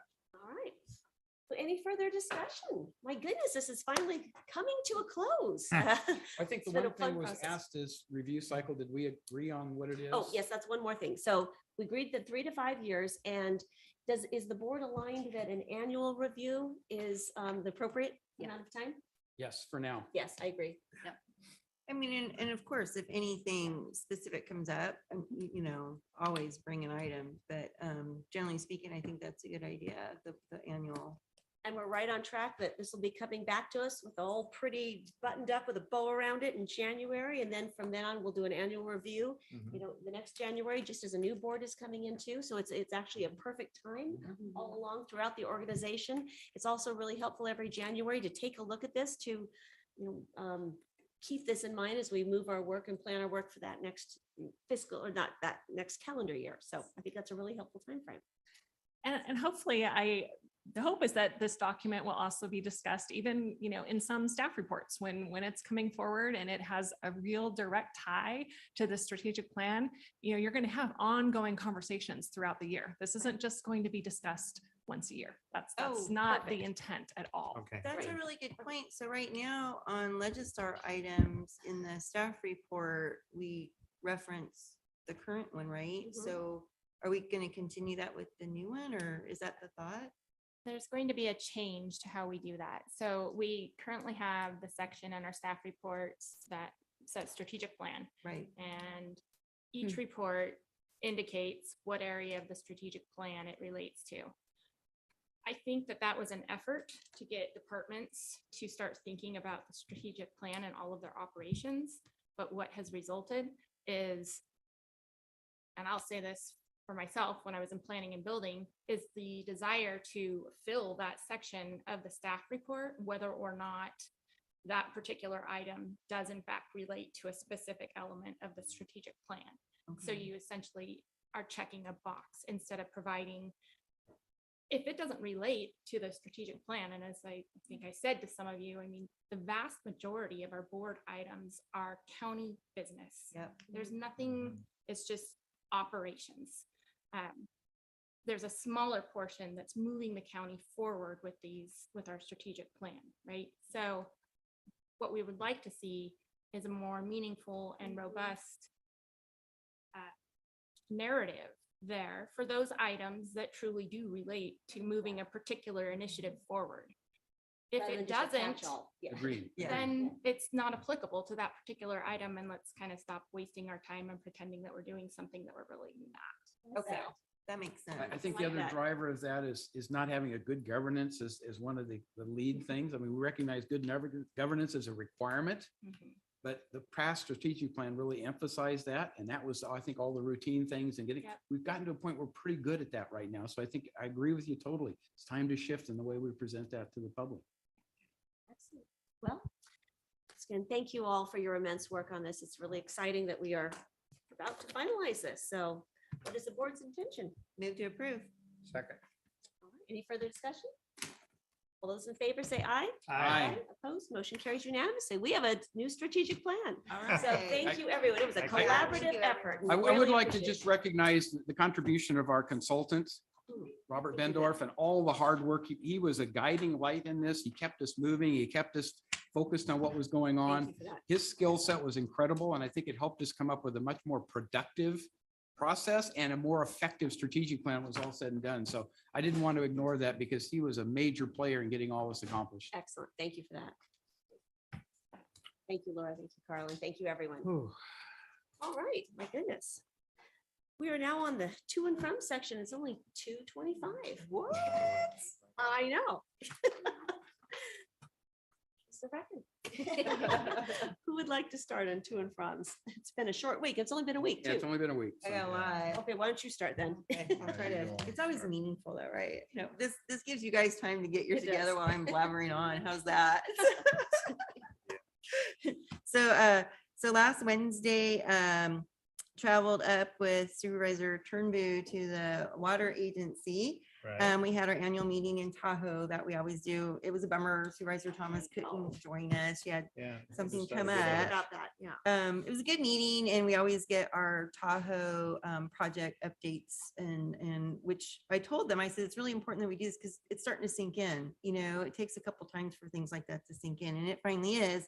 But the highlight of that trip was that Supervisor Lane was able to join us for lunch, and it was neat to see how many of the people that you knew from the Tahoe area that were involved with all the water stuff.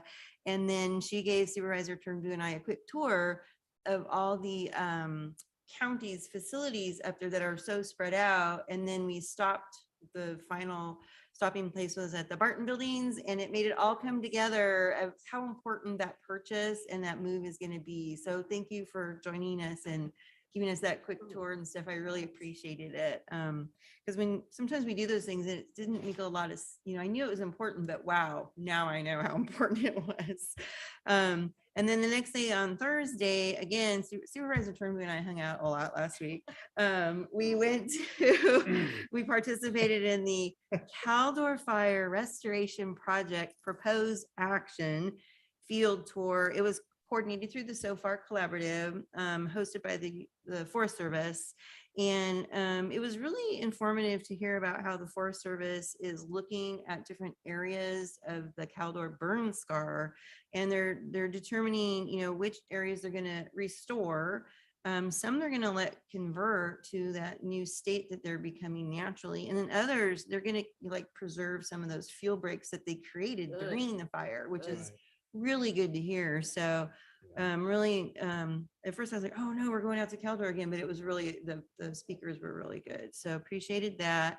And then also, that was a long week. That afternoon, evening, I headed down to Sutter Creek for Mountain County's water resources. So we usually have our board meetings on Fridays, and we're trying to on Thursday evening before have a reception to get to know everybody. And we were down there in Sutter Creek at the Knights Foundry. And what was really interesting, and I wanted to share this with you guys, is that one of the docents at the Foundry approached me afterward while we're eating dinner, and he says, Lori, I just want to let you know that not only was he a docent there, but he's a former city council member, I think in Cedar Creek, but maybe just another city down there. And he was a recent project applicant representative here in El Dorado County and was before us.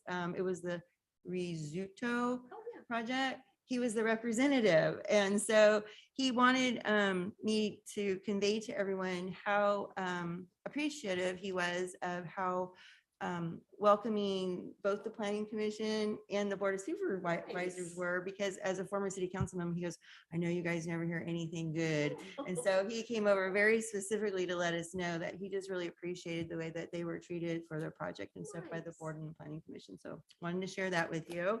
It was very nice. I really appreciate it. And it was a nice evening down there.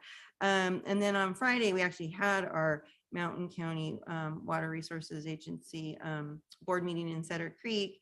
And it was kind of good to hear that, although the way I worded it in my notes here was the collaborative advocacy work is helping to influence proposed legislation to be less terrible. So basically, with all these bills that have been passed through this legislative session, I think that the Mountain Counties has been collaborating with a lot of other organizations to at least, you can't stop the legislation, to influence it to be better. And so we did see some fruits on that, and hopefully, the legislators are starting to get it. It's rough. And then on Saturday morning, I think it's gonna be the last time I'm gonna go up. The Divide CERT Community Emergency Response Team was getting off the ground, and at this meeting on Saturday, it feels like that they've got it together and they're understanding their roles, and they were able to fill in some spots as a community. So I told them I'm not going to go to their meetings anymore unless they need me, but I think they're off to a good start, and that's really important. Knock on wood, maybe we won't have any emergencies and we won't need them, but they're going to find other things to do in the community, when it's not an emergency, so that they're out there and people get to know who they are. So I was really, really happy with that meeting. And then yesterday afternoon, I went down to RCRC. We had our ad hoc committee on property insurance, and Commissioner Lara was there. And right. Yes, exactly. So again, I write words so that I say it nicely. One of our committee members shared with the commissioner that while he is appreciative of the commissioner's efforts to bring the insurance companies back into the market, it's been really frustrating that we've known about this for how many years, and that the commissioner is just now starting to take action. And the commissioner during this presentation, he said he committed to getting this program, this wildfire safer thing that we heard about the other day, in place to incentivize the insurance company by the end of 2024. And that was really disheartening to hear, because as somebody blurted out, I always blurt things, what other people do too. And they blurted out, okay, if you're saying it's going to be by the end of 2024, we probably won't see it until like 25 or 26. And we're hoping that's not true. But it's been very frustrating that he's known. And then it was even a little more frustrating when he actually said, he goes, I can do this without the legislators. I don't need them. And then we're like going, then why didn't you do it sooner? But I think he's starting to get the message, and he's trying. Staffing is also an issue there. So if you know anybody that wants to work at the California Department of Insurance to help get this program on board, send him over, because that was another, I was like, oh my gosh. So anyway, not really a lot to report out other than the fact that we just kept on. I'm like, this is so important to our communities. And I did bring up the Caldor and how we had so many people under and uninsured, and how is he going to bring the insurance companies back if people couldn't afford insurance before? Yeah. And I just don't know how this is going to play out, but we're trying to hone it in for him to make good decisions for us. So that was yesterday. Were you able to express the, extraordinary efforts that a lot of our rural counties are doing around wildfire resiliency and management, and how we can get credit for that? Well, that's the bit that's missing, is that the devil's always in the details, and it just felt like the details aren't there yet. And that is frustrating. Absolutely. But we're not the only county doing those kind of community-wide efforts with their home hardening. So And I do think it's an opportunity for our OWOPR to start getting that message out.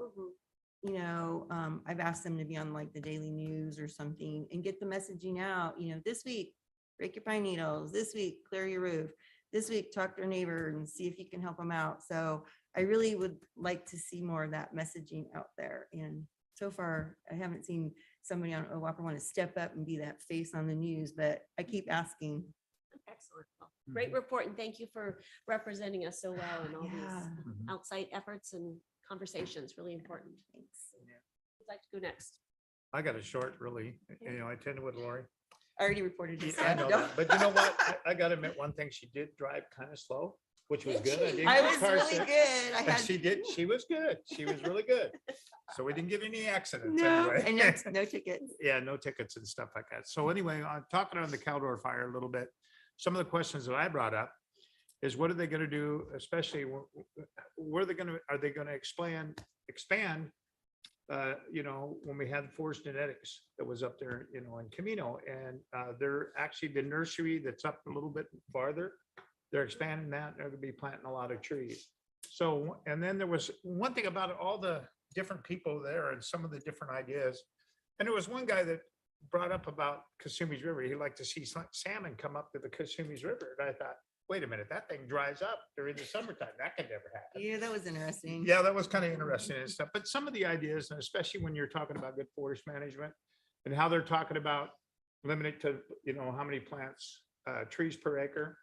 And they get it now. I think they're starting to understand, especially when you're talking about growth and how much water you know, these trees suck up, you know, like I say, like I talked about, it's 10 gallons per inch per day. So if it's a 12-inch tree, that's 120 gallons per day of water. So it impacts also healthy trees, because if it's such a large growth and then we have a drought, it impacts the trees are not getting enough water. So it ends up, they're dying, and then they get bug infested, you know, and that's some of the things that they talked about, and they're starting to get it now. So that's kind of a good thing. And I think we just need to push it, especially with the Forest Service. I like Joe Stout. I think he's great.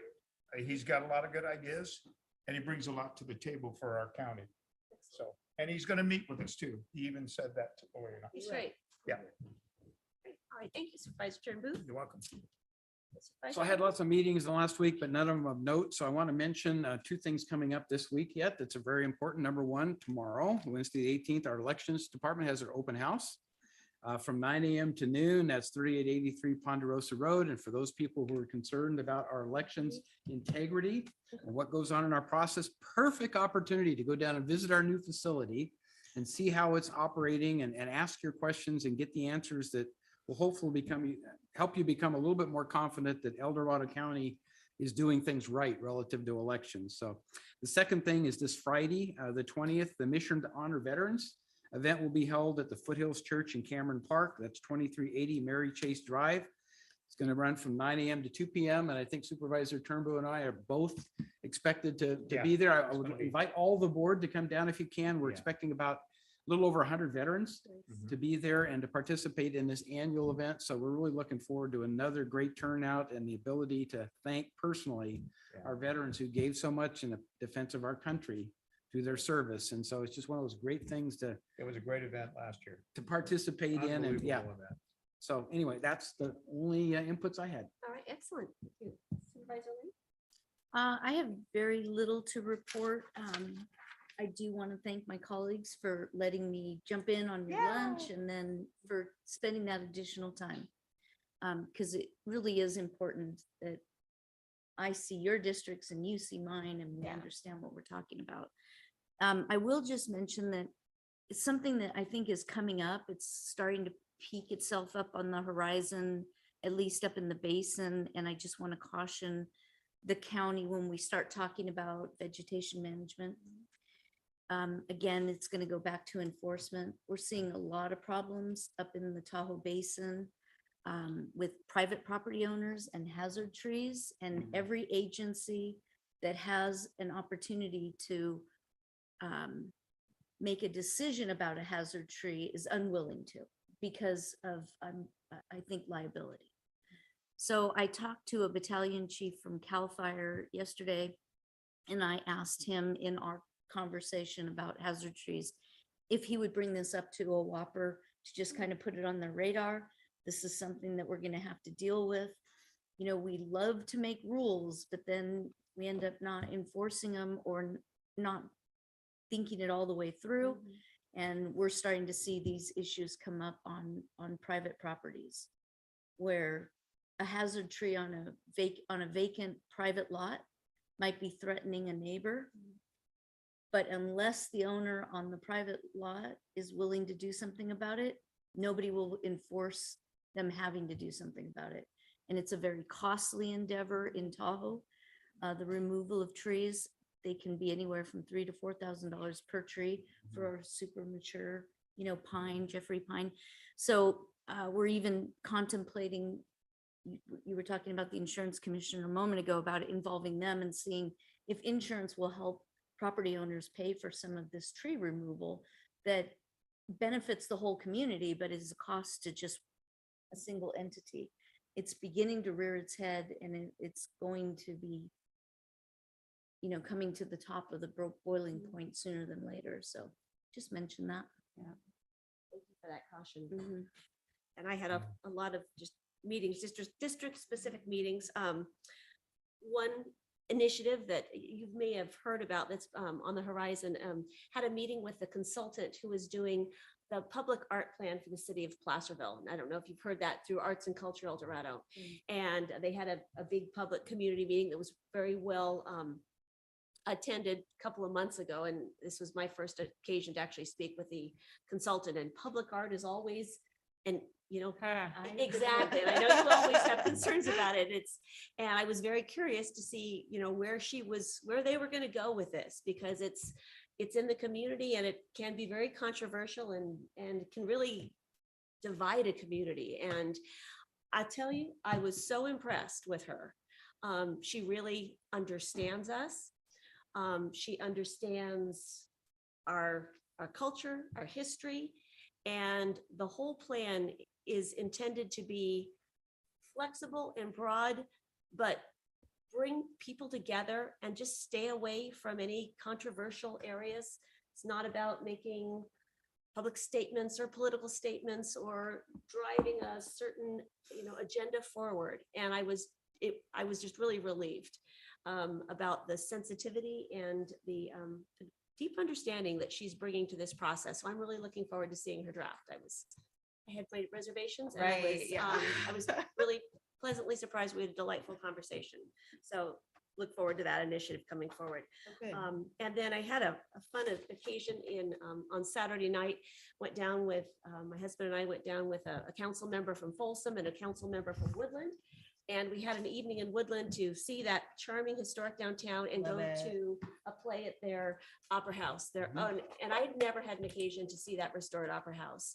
And what that has done for the community, oh my gosh, Woodland it is a vibrant, happening place where all the buildings are filled with unique, one-of-a-kind businesses. And it was just a real treat to see, you know, what can happen when you bring something like a performing arts center in and restore your historic buildings and combine those things and what can happen in the community. And as far as economic development, it was a real treat to see. And Woodlands where Chris Payne and I went to take photos for the design standards. Did you? Yes.